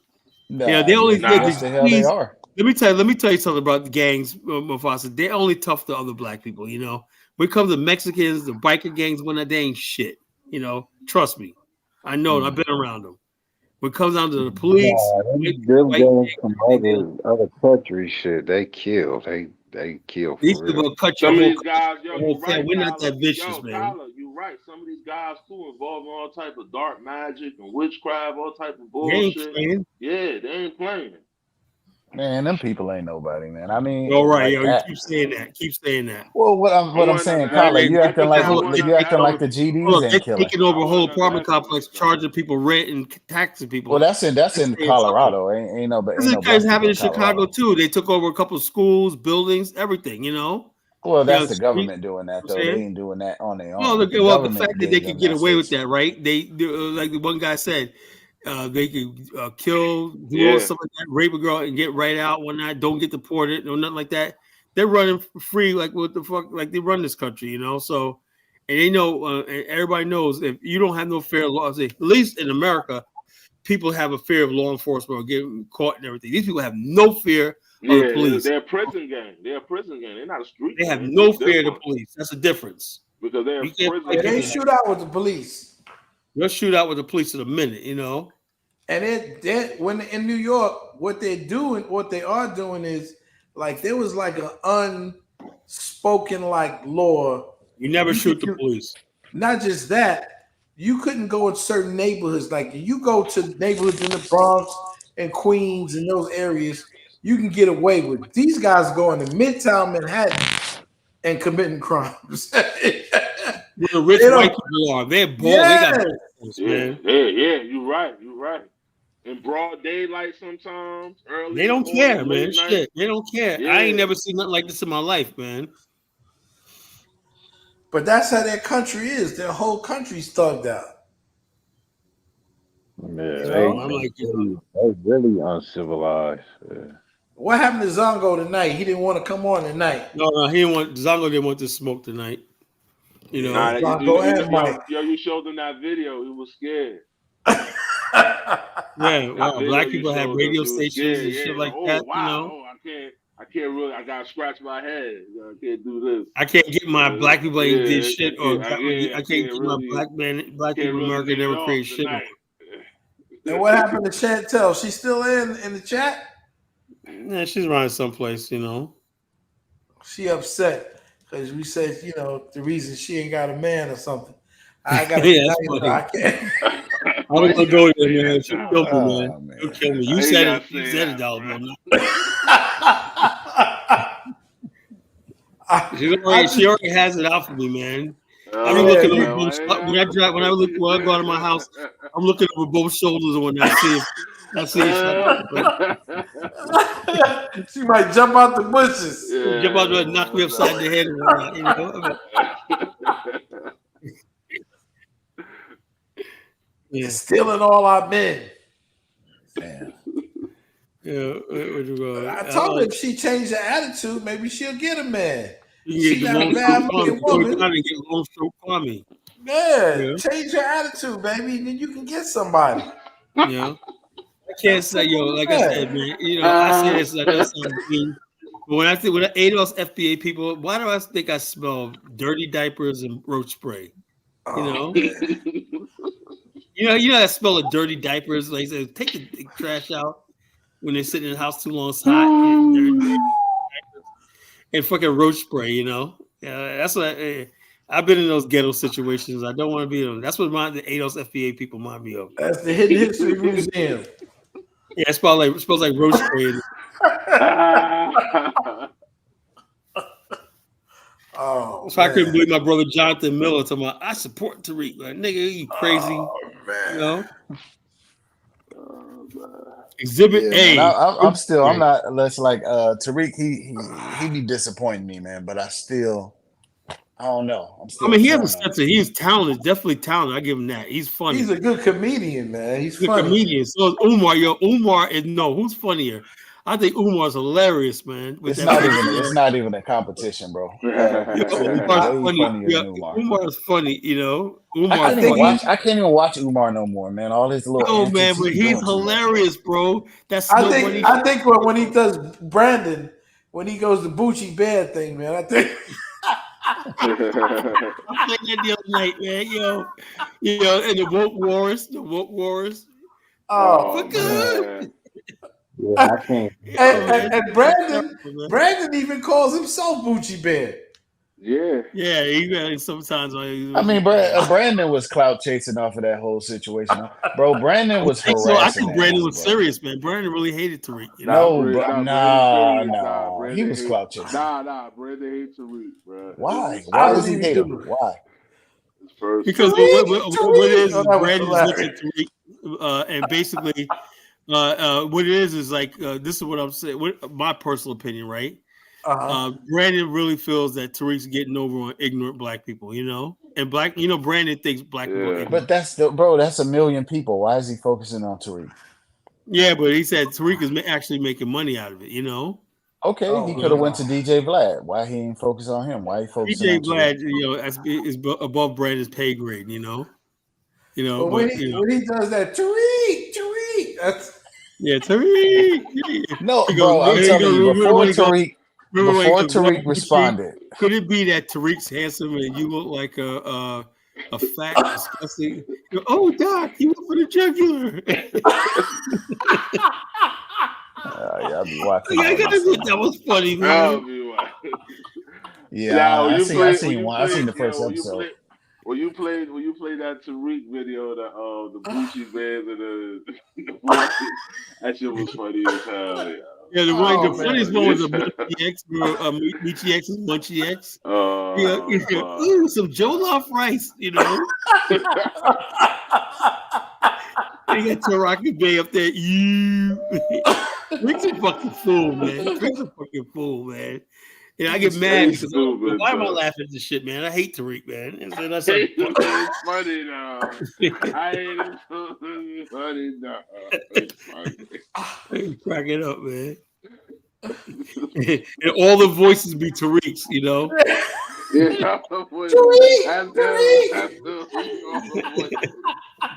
He want to eat all the money. He ain't paying man. Yeah, dang, Tariq, you should hire. He don't really split the money up with other actors and whatnot. He play. No actors. That's to show He's you like a how Tyler cheap he Perry and is. whatnot. You know, it's To like show damn, you how Tariq, cheap Tyler he Perry. is. This is my thing too. Why these people always got to find a way to beef with like some black people?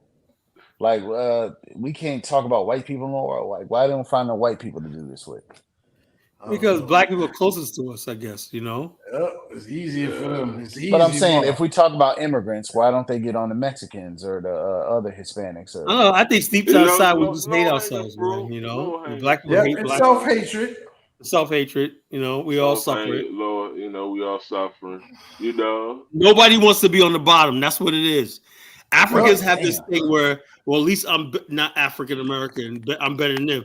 And African Americans, like, man, they'll jump up and how dare you, low life from Ghana, jungle, whatever, like that. How dare you? I'm the ADOS FBA. but my my ancestors fought for civil rights, you know. But my thing too, Kyla, like that shit shouldn't even matter. If you we got a rich history over here. That shouldn't. If somebody tells me, that's why it's hard it's painful for Zongo to hear that. Like for me, if somebody tell me they Ghanaian, I you know, I'm like, yeah, you Ghanaian, but I know African Americans, we got great history over it. I know African American inventors and millionaires. They don't want. You They know, see the whole thing is we have not, because of Pan-Africans have it, so we're not allowed to mention our inventors. We're not allowed to mention our history here and everything like that. I'm gonna mention that. I know. Okay. I know the Ghanaian missed the industrial age. I know my people ain't missed the industrial. You know, we were here when it started. We was here you know? when it started. We was a part of it. You know, we were here when the first electric light. Remember that song? Remember that song? You're from New York. Remember that song, Electric Light Man? The Electric Light Man doing the best that he can. Remember that song? Yeah. We were here when the electric age started in the 1870s. You know, we were here. We had electricity. You know. Yeah. So like somebody told me they got. I know. I'm like, oh, you was under colonialism, so I already understand it. Don't say that. Mike's gonna come on later on. I'm gonna cover you. You're roasting Africans. You're roasting Africans. Playing a dozen, man. I'm playing a dozen. Bruh. If you come here, listen. If you come here already from Ghana, Nigeria, and you speak in English, you already lost. Yeah. You ain't coming here speaking your native tongue. So you already lost. So I already know what it's like you guys don't speak no Shinagalaga when that. How dare you, African Americans? No, I'm just saying. That's what they say. I'm just saying. If you're not a conquered people, you speak in your native tongue. You already a conquered people, just like check us out, Dave. They want us to speak their native tongue. No. You know what I'm saying? They want us to, the reason why I can't speak a global language, the global language, because we cannot transact business on a global landscape speaking Yoruba or Igbo. The global language is English. They want us to be in mediocrity, right, Tyler? The global language is English. The global language is Spanish and French. That's it. No, they want to shame you. They feel like, don't you know I speak 6 languages? How many languages do you speak? All I need is English. They say that a lot of them languages be the same damn language. Everybody that speaks French speak English, so they want to shame you. I speak 6 languages. Nah, but I'm telling you, that shit, they be lying, bro. If you really know them languages, like, do they really speak them languages? You know what I'm saying? You don't know what you're listening to when they be speaking boom shakalaka and schnagalaka. Yeah, real time. You don't know what to listen to. When I went to Liberia, right? They used, I asked the Pella people, I asked the Bassa people. I said, "Where's the Pella library? If there's no literature, they only showed me the Bible in Pella." Yeah, I know. Then y'all already lost. I said, y'all ain't show me no science book or nothing. Y'all don't got no Pella library. Then it's, what I mean? Come on. It's just a language you speak in Africa. Outside I don't believe Africa, all that shit either. You can't speak that language. It's something you speak in the village. I respect the culture and everything. I understand it, but my thing for me, African culture has not been updated. That's my problem with it. They didn't go And through a middle age nobody and stuff like updated. that. Where's the libraries? Where's the literature? Well, I told them they should take it Some of and them put it in have where's the that. museums. artifacts? The Where's the Yorubas have it. museums? You I understand told what them I'm put saying, it in a Kyler? museum. Where's your sacred, Put it in a museum. But check this out. Maria You understand Theresa what I'm saying? of the Habsburg. You guys ever heard the Habsburg Empire? You Right? understand what I'm saying, Kyler? Maria Theresa, Queen of Vienna, right? And she made Vienna a state. When that she built, first thing she did was built a public library, right?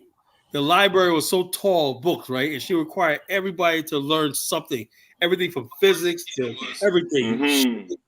And then it was open to the public, and everybody was mentally. So what you had was people went in illiterate, right? And then with 10 years, you had a literate population where people were sharing notes, essays, and the society grew from there because people's thoughts were on paper, It was on paper. They were sharing ideas, sharing ideas. So you didn't have that. Ideas, In Africa, they said, "What about Timbuktu?" Yeah, but that was basically they had Arabic books and they learned how to read Arabic, and they were really interpreting what somebody else had wrote, instead of. But even though it was impressive, the libraries they had in Timbuktu, Yeah. I think what happens is the ruling class in Africa, they want to be able to be in control. No, they the masses of people, they want to keep them ignorant. Exactly. Right? Because what you don't want to promote, it's a shame when you don't have education. And these children have to pay for education. There's no free education in these schools. If you don't educate your children, and why are you still educating them on the English standard? Yeah. Why haven't you developed your own education that you become a critical thinker, right? They don't have a critical analysis. And so I don't believe that they have low IQs. They have low emotional IQs. These things, my thing for me with the African culture, it hasn't been updated. It's not updated. It's not updated to the time that it can help us, social, politically. If African Native African was educated, that 1980 coup would never happen. It would never happen. It would never have happened. A lot of conflicts is because people are ignorant. They believe lies. They got misinformation. I was like, damn, that's what I said. Wait a minute. I said, how do you believe something that's absolutely not true? And I have to break down, tell Liberians their own history. How that's just a fact. You can't change history just to suit your emotions. Well, they want to believe it's antiquated. When I said to them, in order for you to get a modern state, you have to make everyone equal. Everybody has to have equal standing. And those individuals who excel, they're not excelling because of nepotism or because of tribalism. They're excelling because of excellence, right? Because they have succeeded the standard. And those people become the standard bearers. So their response to me is, you're going to tell me you haven't even cleaned up your own neighborhood. Tell me worry about your hood. Worry about your hood. That's the response. Instead of saying, you know what? That's an idea we have to think of. Because you got all these millions of freaking dialects. Instead of one thing I agree with Baruti is that they should come up with a language, or the Swahili or something that they can all speak to one another and make that the standard that they can communicate with one another. And also, you have to translate books. You got to translate, like in Ethiopia, they translate the periodic table elements in Amharic. Like oxygen, hydrogen, nitrogen. They all got Amharic names. Yeah, but Amharic is really an ancient language. A lot of these African people you talking about don't have that. But they basically, at a celebration, they said we're going to give the Ethiopians their own periodic table of elements. We're going to rename. No, I hear that, but the point I'm making is that they're building on an ancient language. Like they've already been writing that language for years. Right. All these African languages, these are new. Like they just got. You can't tell Africans that. You can't tell Africans that. They're like, no, I speak in Boston. What use is that, man? Come on. What about Swahili? They can use Swahili. Swahili is I don't think that has a writing language in Arabic. It's Persian, African, language, Asian, and Bantu language mixed together. You know, it's like a Creole. Swahili is like a Creole, but it works though. It works. Yeah, they can But use what I'm that. saying is, do they have a writing system? Swahili is write in Arabic. They write in Arabic on the coast. Arabic. Arabic. Yeah, Arabic. Since Yeah, when? Swahili Arabic. You know, Swahili traders are Arabic. I'm saying, when did they get their writing system? In the Middle Ages, you know, Swahili is really, when you talk about Swahili, those are people who are Swahili are mixture of blacks and Arabs. Like Tipu Tib, he was a black Arab, you know, and they black Muslims, you know, they're black Muslims, and they were involved with the slave trade and slave raiding on the coast, you know. So Swahili basically is spoken on the coast, Tanzania, Kenya, and stuff countries like that. But you don't see Swahili in the interior.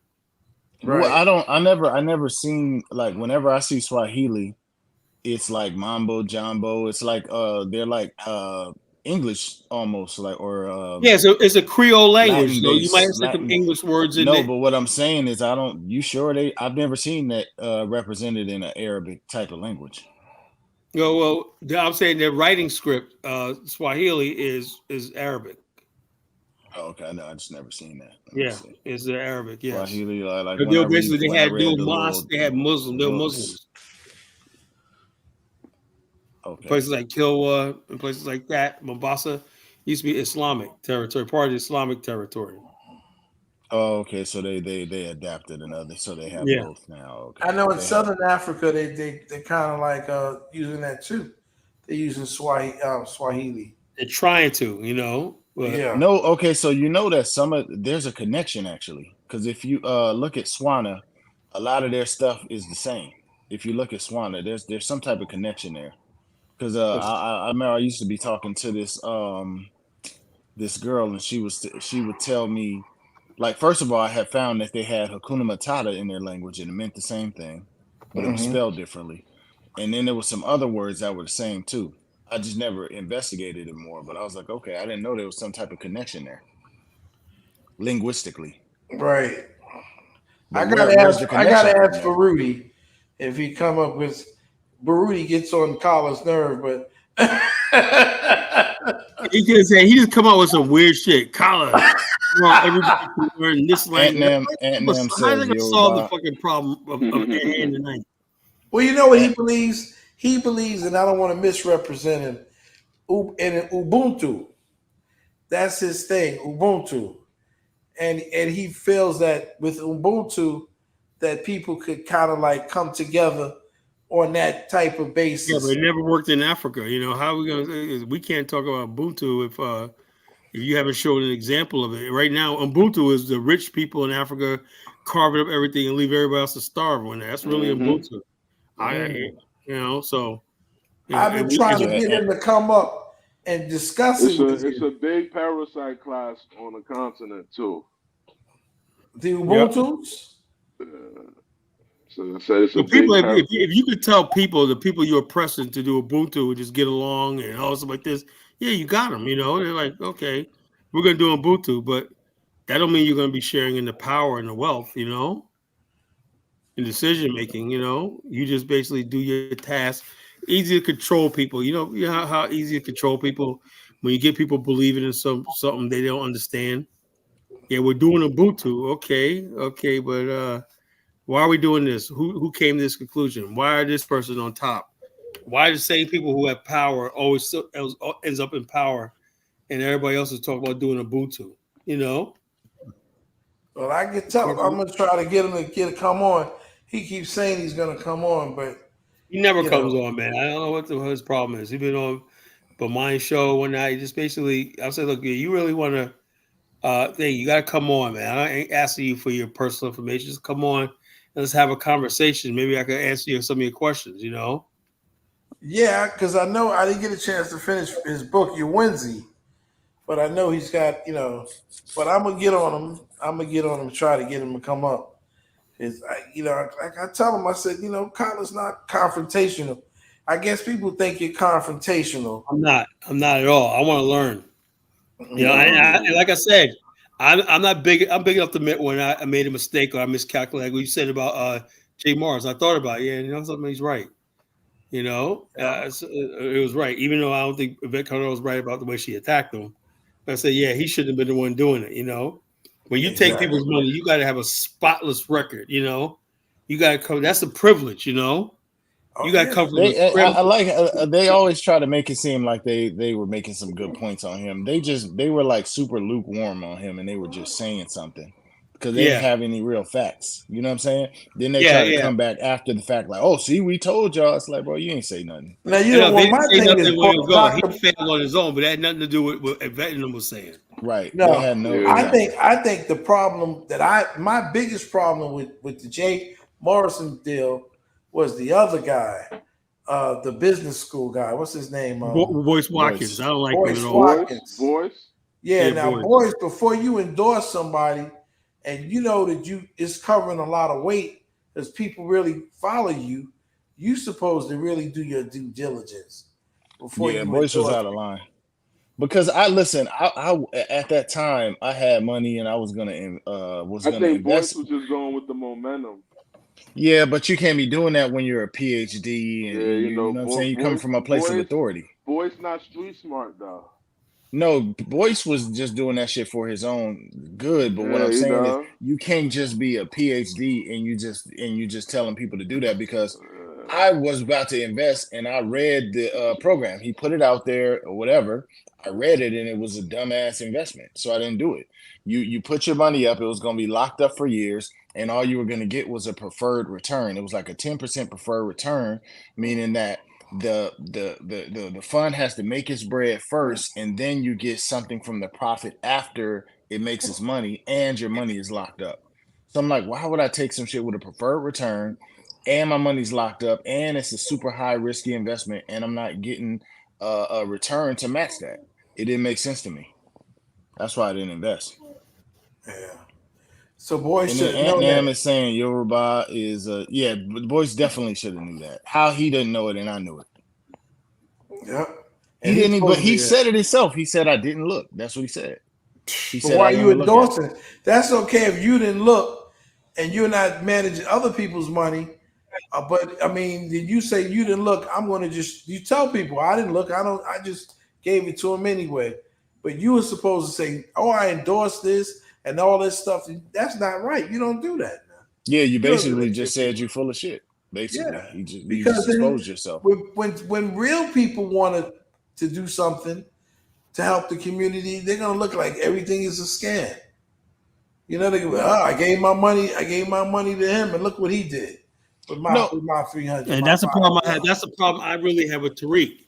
There's going to come a time where people are going to really need projects to get off the ground and stuff like that. And we wasted all this time messing with Tariq with this what is it, mink slide, this museum, this all the stuff he keeps putting out. When he's making money, Tariq delivers on what he said he's gonna do, though.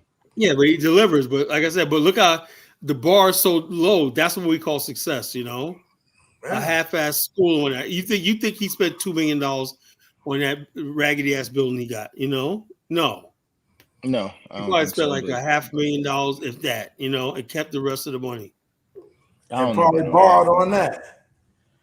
Yeah, you put that money in escrow and keep borrowing against that. Tariq is $1 million now for that shit, Yeah. But then he distracts people with this, the FBA, the cartoon FBA. Why would anybody African want to sabotage the thing with Jollof rice, whatnot? Yeah, crazy, man. I mean, it's insane, man. It's like we're living in insane times, man. Yeah, the African guy. I'm gonna stick out like a sore thumb in my hairline. This idea that Africans have a different hairline and whatnot, It's crazy. It's insane, man. They do. I don't think you think so. I don't think so. Yeah, they do. I know some African Americans got the same hairline, Exactly. And one brother had the same hairline. No, but you got to look at it. Maybe you could find a few, maybe from the West Africa, maybe, but a lot of them, even their hairlines messed up. Then you go to the East Africa, all their shit messed up. South Africa. So for the most part, they do. I don't look at people's hairline. I don't, Well, he be exaggerating the hairline shit, man. Like, yo, dude, man, come on. You know, it ain't that damn deep. Yeah, it's just, you know. We be exaggerating about people's hairline shit. You know, the cheetah pits and all that stuff. Some of it just goes, you know, way, way left, man. Way. And the bottom line, and I'm saying that's the sort of stuff we just don't need at this point in time in our history. We're making all this progress, right? We got the internet now. Instead of us building and connecting with each other and everything on the continent, Black America, whatnot, we're going at each other talking these stupid ass diaspora wars, you know? Oh, yeah. Yes, like Tariq, are you proud of yourself now? You know? I don't know. I man, like I said, it's hard for me to really be so much down on Tariq. I don't like what he's doing right now, but he has put up. But what's the end game? See, like when you keep asking yourself that question, why? Why? What is this all about? Right? So, other than the entertainment, okay, what is it all about? You basically don't want to see Black people get together on any level, right? Because there's strength in numbers. And we have to understand that there's strength in numbers. So if we can't get ourselves together politically, okay, as a people, then what's going to happen with us? Now, check a perfect example, brother Dollar Bill, is right now we have the Sahel states are realigning themselves, right? And I would say like this: Black America used to have their own internal foreign policy when it came to Africa. You remember that? Yeah. It was us that basically got the ball rolling. It was Lozy probably don't really want to hear this, but we got the ball rolling with the anti-apartheid movement. They'll tell you, you know, if it wasn't for the sanctions and everything like that that we helped bring about in America, South African apartheid would have never ended, you know? And so the bottom line is this. Whatever country in Africa, whatever, we're always at the vanguard of all these things. So I'm saying to myself, if we cease doing that, what is Black America's opinion on the new Sahel states? You know, we should have an opinion. You know, I know my opinion is like I'm saying, go for it. You know, I don't care about ECOWAS and their puppets in Nigeria and Ghana. You know, that's my personal opinion. You know. Now, what people want to if enough of us keep saying that. I talked to I got some friends from Burkina Faso that's close to me right now. Like they telling me they all for the Sahel states, man. They all in it. They all the citizens. Yeah, I'm all in it for them, you know. So I I'm with it. You know what I mean? They told me they like, look, bro, this is what it is. I said, I said most of y'all with it. They say, yeah, they with it. So it's going through full steam ahead. Yeah, this guy Traore is no joke, man. I don't understand why Brandon doesn't like him, man. I don't understand that, you know. Yeah, Brandon don't like him. Brandon don't like Ibrahim Traore. I think he's a perfect, fine young leader, you know. You know, he's basically saying, we're gonna feed ourselves, we're gonna do all those things. He's like a dream, man, come true. You know what I'm saying? So I don't know why Brandon like I said, that's the pan-African. Hey, man, a lot of the guys I talked to from Burkina, they with him. Oh yeah, I know that. A lot of people from Burkina Faso are with him, man. It's like different people I talk to, they with him. Like from different point of views, they with him. So it's full steam ahead. Let them do what they gotta do. As long as as long as it make Africa work, you know, as long as it make their region work, you know. The thing is now, what does Black America stand on? The United States sanctioning countries for not adopting LGBTQ stuff. You notice how they got our whole community muffled. We have no voice. Just like I said, we used to have channels. We used to have our independent voice. We used to have our own. We have our voice. You know, when you got shows like America's Black Forum, you got shows like this. Even white boys are coming to me. Yo, I was watching American Black Forum night. And there was this one episode of American Black Forum that was freaking hilarious, right? This Jamaican guy was like, was handing out pink slip to Negro leaders, right? He goes, he gave Julian Bond all the pink slips. You and Negro leaders, you're fired, right? He gave out pink slips, you know, to Negro leaders. That shit was funny. You know, the white was kind of, yo, I was watching the American Black Forum, and your boy gave out pink slips to Negro leaders. I'm like, so I said, but the bottom line, that's what white people used to get, like, real information about Black America from shows like that. You know, we don't have that anymore, you know? I mean, much as I like Phil Scott and his podcasts and everything like that, they're not authoritative, you know? You know, you got to break off to that regular broadcasting, you know, where you held account for what you say and stuff, you know? Yeah. You have to do that. We lost that, you know? We're not going to survive with podcasters and content creators. We're not going to survive. Nah, we're not going to survive like that. Nah. You know? I do the best I can. All I got to do is in my integrity. Now, if I'm wrong, that's why I let people speak. If I'm wrong, you have every right to check me. You know? That's the way I figure about it. You know, I don't have an editorial editing department and stuff like that. I don't have a board, you know, to answer to and everything like that. The only people I answer to is you guys, you know, my listeners, you know. And so I say something. And that's valid that you're trying to make an effort, because I can't listen to Brandon, man, more than 10 seconds. That's a good brother, man. I like Brandon.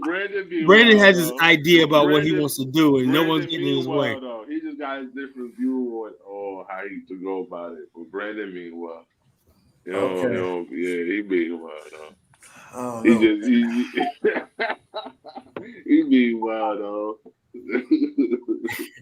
Brandon, man, he makes you sometimes you don't disagree with him. He has a way of making you feel like a piece of shit, man. I'm like, God damn. I mean, he likes Thomas Sowell, man. I know. Thomas Sowell is a coon, man. I mean, I would love to debate Thomas Sowell. I'll eat him a fucking live. I'm like, I mean, what Uncle turned him on to that, man? You know what it is? What happened, bro? A lot of Black nationals or Black Pan-Africans, right? They're really Black conservatives, you know, Black Anglo-Saxons, Black conservatives, right? And they use Pan-Africanism as and they think Pan-Africanism is going to work if they bring that conservative logic to it, or Marxist logic, whatever it is either Marxist or they never developed ideology on their own, you know. That's why I always said that I believe I'm a Black nationalist. I believe in land infrastructure, nationhood, Black African infrastructure, you know, end goal in Afghanistan. So I'm very clear about what I want, you know. Now, if Pan-Africanism can lead to that, hey, I'm on Pan-African, like Pan-African with limitations, like this Pan-African movement of the Sahel states. I support it, you know. Right. Now, do I support ECOWAS and everything? And no, I don't, because they're puppets of things. I can pick and choose who I want to support. I'm not a blanket Pan-Africanist, you know. Nah, ECOWAS, they phony. They're phony, you know what I'm saying? So I'm like this. I'm not really like people ask me, what about Dr. Arikana? I'm not feeling her, you know. I'm not. You know, I'm not feeling Dr. Arikana. I'm not Dr. Mumby too, you know. You know, I'm not feeling these people, you know. Why you don't like Dr. Mumby? Because she's freaking stupid. She always says things like the divided states of America. Why do you keep talking about America? We live here, you know. Because half these motherfuckers would love to get here in a minute, you know. It's about the divided states of America.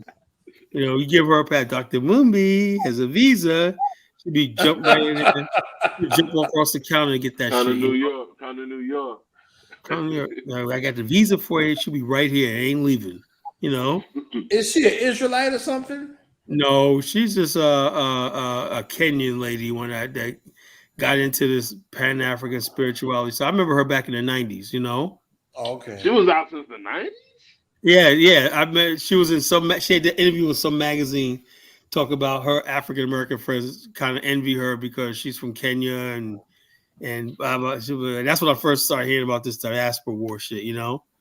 That's how I remember her, you know. Okay. We went to HBCU, you know.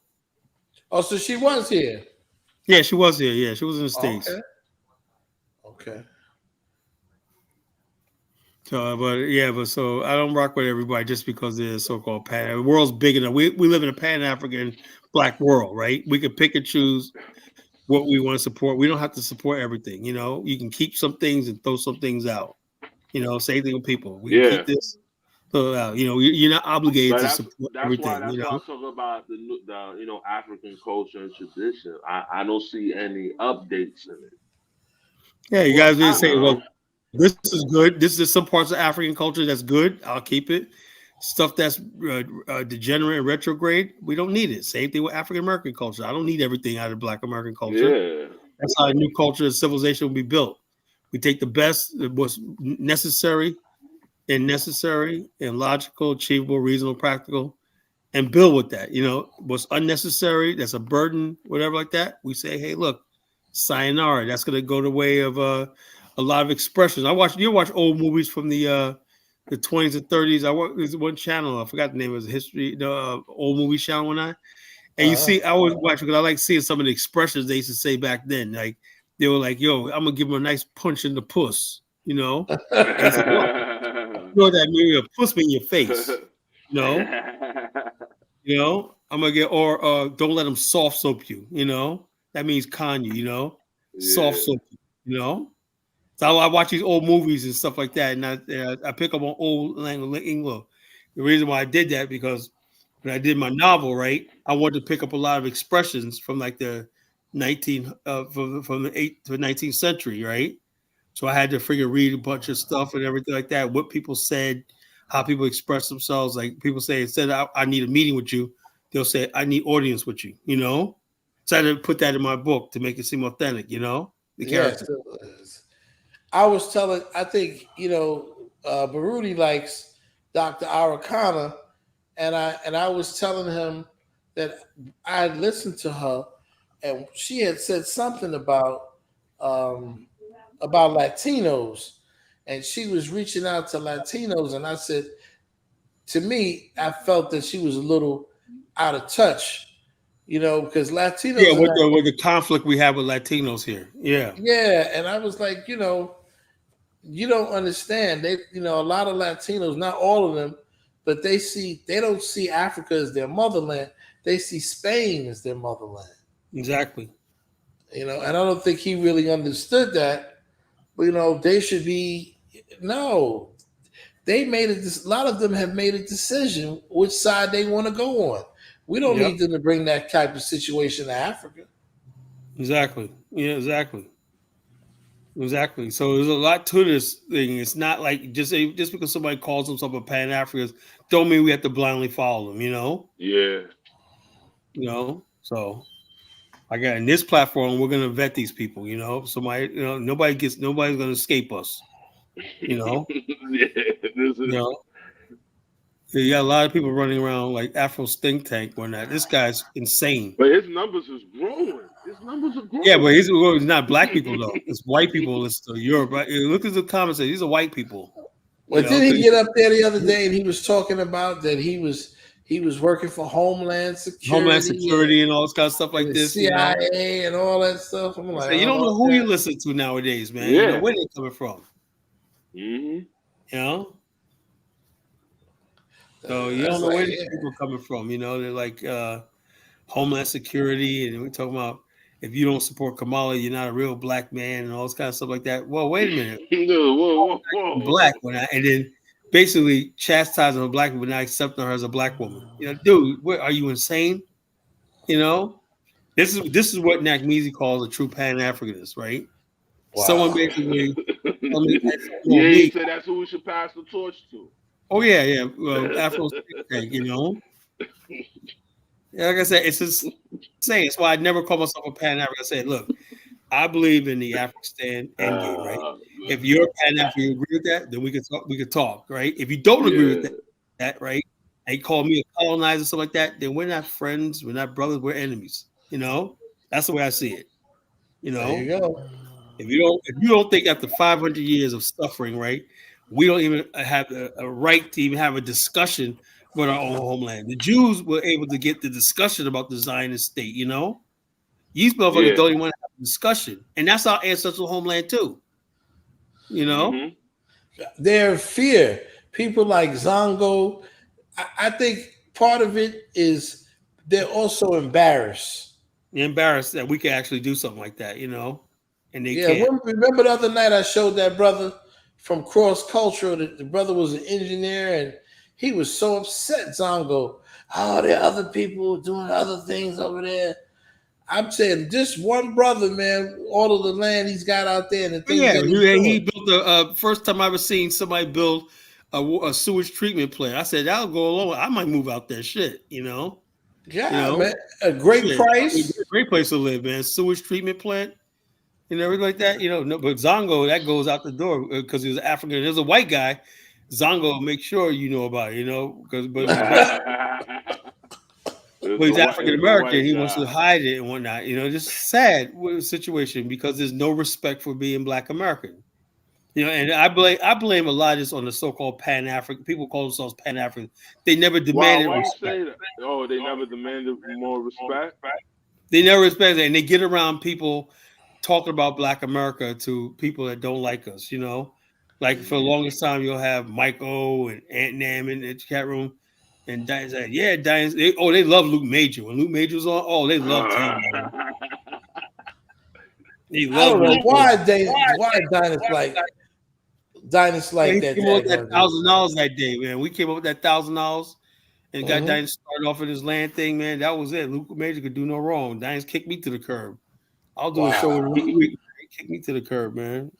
You know, I was like, hey, it's all good. You gotta do what you gotta do, man. But but Luke Major was like, you know, he was. And how you talking about Black America will ruin Africa, will destroy Africa, but yet he's trying to get Black Americans to go to Africa so he can make money. You know what I'm saying? He said, you know, all this crazy shit, you know. Make it make sense, you know. Yeah. On one hand, we're ruining the Black race. Like half of us need to be exterminated for the Black race to survive. That's what this fool said. You know, on the so-called Pan-African broadcast. Yeah, he got issues, man. They got him. I think he's still on the run, probably. Yeah, you know. And what you call it? Another thing is he grew up in Boston. He probably got clowned by African Americans his whole life. He's bitter. Yeah, Haitian. He's like that Haitian from hell, man. You know, because I remember sometimes, you know, Haitian back in the days, we used to always joke our Haitian brothers when they're our brothers and sisters, right? We didn't know that they were taking that shit serious. I look back to, yeah, man. Well, Luke Major, he's my worst nightmare because remember that time you used to always clown on ND in Haitian, right? Yeah. This is revenge and whatnot, you know. I think of all the stuff I did to Haitians growing up. You know, I said, damn, man, maybe this is revenge, man. Maybe this is something coming back to haunt me. That's what I thought it was, man. I was like, God damn, man, all the stuff I did. Did they indict one of the Haitian former prime ministers? Marcel, there was the military guy that got kicked out of power. Bill Clinton sitting there. Aristide was removed from power and brought to the United States and whatever. You know, then they tried to bring him back, whatever like that. And also Aristide said that they said they were trying to rescue him. He said, no, the United States kidnapped him. How you gonna kidnap a country? That was John Aristide. Isn't there one who's living in Florida now? You talk about Duvalier? I don't know. There's one of them that's living in Florida. They got a club, something out there in Florida. I ain't hear about that. You know, well, you get some information I like to know. But it's hysterical, you know. And Ume's like, Haiti's gonna rise again and whatnot. I was like, all right, good. I want you to rise, man. You know, I want Haiti to rise. No, man, y'all hate Haitians, man. Y'all gonna see. Blue, flying that whole time. All right, go ahead, man. You do y'all, man. You know, nobody hates Haitians. We just hate Lou Major. Yeah, Lou Major was an evil dude, man. You know. And then one time, right, he said he was in Ghana, right? And then it was like the show was like 4:00 in the afternoon, right, on Diane's show. And I was like, he was sitting out on his patio smoking a cigar. I said, well, what is it still doing bright outside in Ghana? That means it must be at 8, 9 o'clock over there, you know? That's what I knew that dude was fooling, you know? He said he was in Ghana, but yeah, it was still light outside. Caught him playing games. You know? And Diane said, I try to bring it to his attention, man. I said, you're going to have to distance yourself from this guy, man. Because he's doing some wicked stuff, but he just ignored me. He didn't say nothing, you know. because he liked Lou Major to come on and just start talking rank, man. Yeah, and I didn't understand, man. It's like, and then also you got these Africans and other people just yes, Black America ain't shit. They ain't doing nothing. And I'm like, damn, man, is that all people do? Sit around? It's like bashing Black America all day, throw Black America under the bus, Look at I'm like, Frenchie said. Be honest. Some of you put Haitians through hell. I'm noticing in a pattern. Listen, in New York, you had Haitian gangsters. They had a Haitian called Haitian Jack. right. You used to run a bunch of gangsters out there. Nobody's put. I don't know what happens in Florida, okay, but in New York, Florida, they got Haitian gangs, Zopound. They don't put everybody. Yeah, man, you got Haitian gangsters, Haitians not man. victims, man. Yeah, they act like Haitians are punks, man. Haitians got their own thing going. Who's putting Haitians down? Who told you that, Frenchie? When we were younger, we used to joke. Everybody clowned each other, man. Yeah, she thinks somebody put somebody down. Back in the days, man. If you clown, but the bottom line is, my brother's one of his best friends, Pat Philippe. He goes 2 years ago. He went down to Miami, South Beach, right? I go, he's still around? Yeah, man. But one thing about Haitian brothers, they all love white girls, man. You know what I'm saying? You know what I'm saying? All our Haitian friends, they love white girls. They would bring home, you got that white girl to his mother and whatnot, And also, Haitians are very, very pro-black. Yes. My mother's friends. Yeah, they pro-black, very pro-black. They'd be like, she'd be like, my mother's friend Evelyn, she'd be like, we're black people. You're black. You're not white. You're black. Stop acting white. They're very conscious. They're very conscious about race. Yeah, they're very conscious. I ain't gonna lie. I ain't no problem with I love the Haitian people, man. I don't know who told you that, Frenchie. We love the Haitian people. We love Haitian. We are just like, it's like a sibling thing, I got no problem with Haitian people. They're very pro-black. Haitian people. You never see Haitians, even Jamaicans. I wish more brothers and sisters on the continent had the attitude of the Haitians. Right. That's what we thought. We thought when we started seeing these brothers on the continent come here, they're gonna be like the Haitians and Jamaicans, a new added to our community and whatnot. But these people don't want it like that. They want to keep themselves. And the bottom line is, they can make so much money in Black America, restaurants, food and beverage, nightclubs. There's so much money in Black America. They play their card rights. Oh yeah. Mm-hmm. There's so much money. Black America's a freaking gold mine. But they want to come over here and act funny. It's like they're missing out. Yeah, I just had maybe terms of their citizenship or something. I don't know, man. What's going on with something? But you know what it is? I think it's internet Africans, man. Yeah, I hope so. Yeah, it's the internet. That's why I told you. I hope so, man. It's the internet. I think it's the internet, man. The internet, man.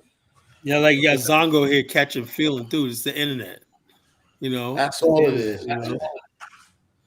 But where's Zongo? He ain't come up. Everybody's cool with each other. Everybody's cool with each other in real life. Real life, everybody's cool. Zongo's scared to come up. He don't want no smoke. Yeah, he don't want no smoke. We got too much smoke for him tonight. Yeah. and Mike is already tired from Lozy. Mike is doing his victory lap from the other day with Chantel. She came on here attacking me. I didn't. What the heck she attacked me for?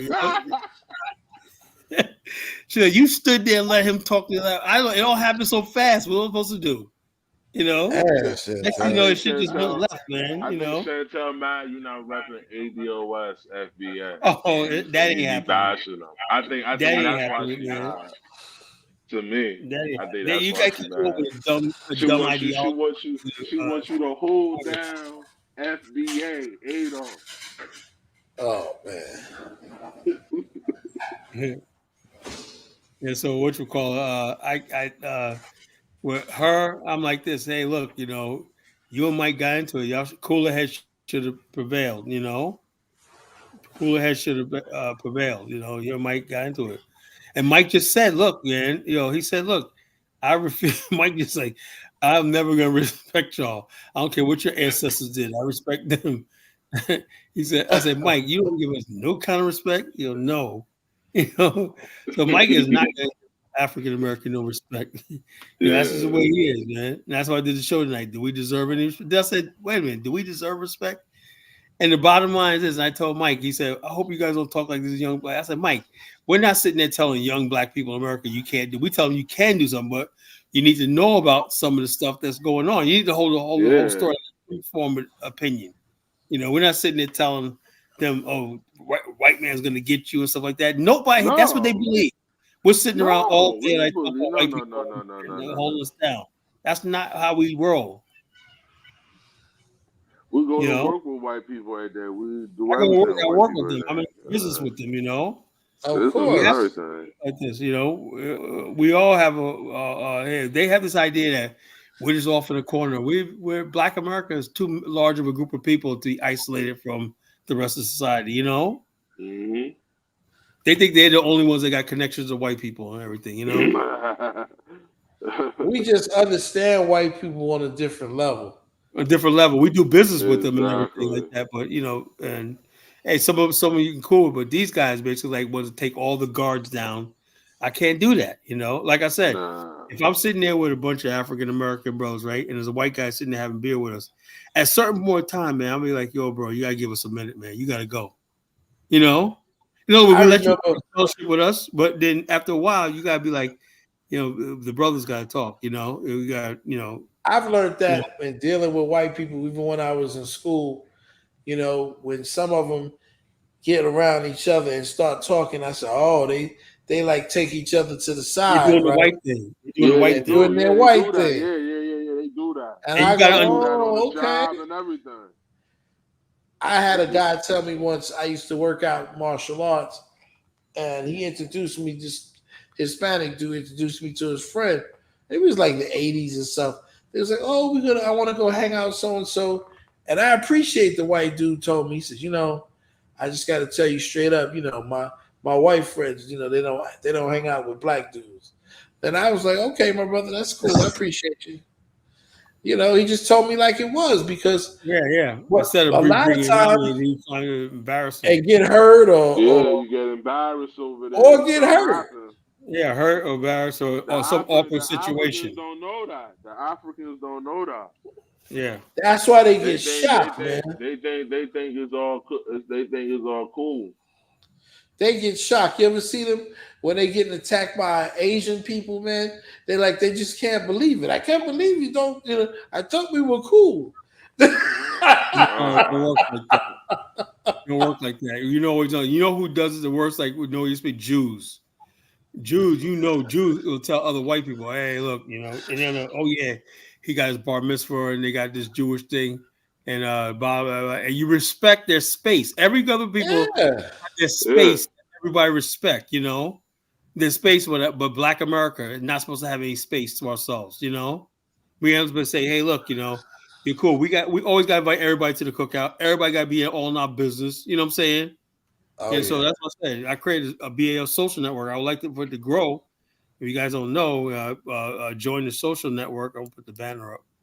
And the bottom line is this: it's a place where we could build among ourselves. Build among ourselves and fellowship. We need that fellowship, among ourselves and everything like that. It's like I said, I have white friends and business partners and everything, but they're never going to be part of BAL. There you go. That's it. Like you said, we have to have something for ourselves. You gotta have something. Nobody wants that. Yeah. If they don't understand that, then they're not with us. They don't with us. Everybody wants to be down with everything we do. Like that Michael Rappaport, he's annoying, man.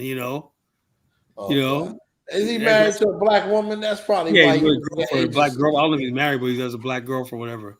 That's Spike Lee's homeboy, best friend. And I'm like, dude, man, you are so annoying, man. Stay out of our business. Shut the hell up, man. Go away.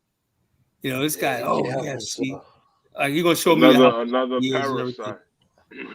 Yeah, parasite, just leeching off our community. Spike is caping for Camilla. Oh, I knew that was coming, man. I knew that You was know, coming. he got to do that. You know, he's gonna do that. Of course, you got every reason. Spike is a freaking weirdo, man. You know. Yeah. You know, for yourself, anybody from New York knows Spike. You know, we liked him back in Do the Right Thing. And the last movie I liked from Spike Lee was that Summer of Sam. You know, Uh-huh. Yeah, Son of that was a Sam. good movie. That was a good movie. The Yeah, Summer of that's a good Sam. movie. Yeah. That was a good movie. But Spike's a weirdo. You know, you got millions of dollars. You ain't got nothing to complain about. I remember one time he made a big deal because he couldn't get in the Knicks game backstage and something like that. And why? I said, why is this news? You know, remember that? I Yeah. was like, why is this news? You know, who cares, Spike, you know, about your season pass, whatever, like that? Why is that important? You know? He got So, upset because he used to go through the back way all the time. the back way all the time. Yeah, so somebody said, no, man, I don't care who you are. You know? And that was it. And so he got dragged the whole community involved in this thing, you know? Like, that's We should rich have man somebody problem, in the man. That media. ain't our problem. Like, this is not our problem. We got other fish to fry. Spike, you got to deal with this on your own. We don't care. You There know? you go. That's how it has to be. But we don't have that sort of media anymore. You know, I wish we can get our media back. You know, that would be a big time we really need that shit. You know, Yeah. time we need our own media. People speak for our voice, and everything. Don't care about this political process. Don't care about Democrats and everything. Our life is not tethered to the election cycle. You know, we got a whole culture and society we're trying to build and cultivate among each other. You know, and so why we gotta stop what we're doing and worry about who we gonna get out there and campaign for? We don't care. Ain't nothing on the table anyway. So just work on building our own communities and stuff, like building our relationship with ourselves. You know, that's the way I see it. You know. Oh yeah. Yeah, that's true. Anyway, fellas, I gotta get up in the morning, man. I gotta go out of All town. right, gentlemen. Colin, man. Y'all take care. Man. Okay, Take brothers. care, Colin. All right, man. All right, I'll see y'all. Take care. I'll Y'all probably take do care another too, show. man. Y'all take I'll care. see y'all Friday night. You know. All right, my brothers. All right. Peace. All right. Peace.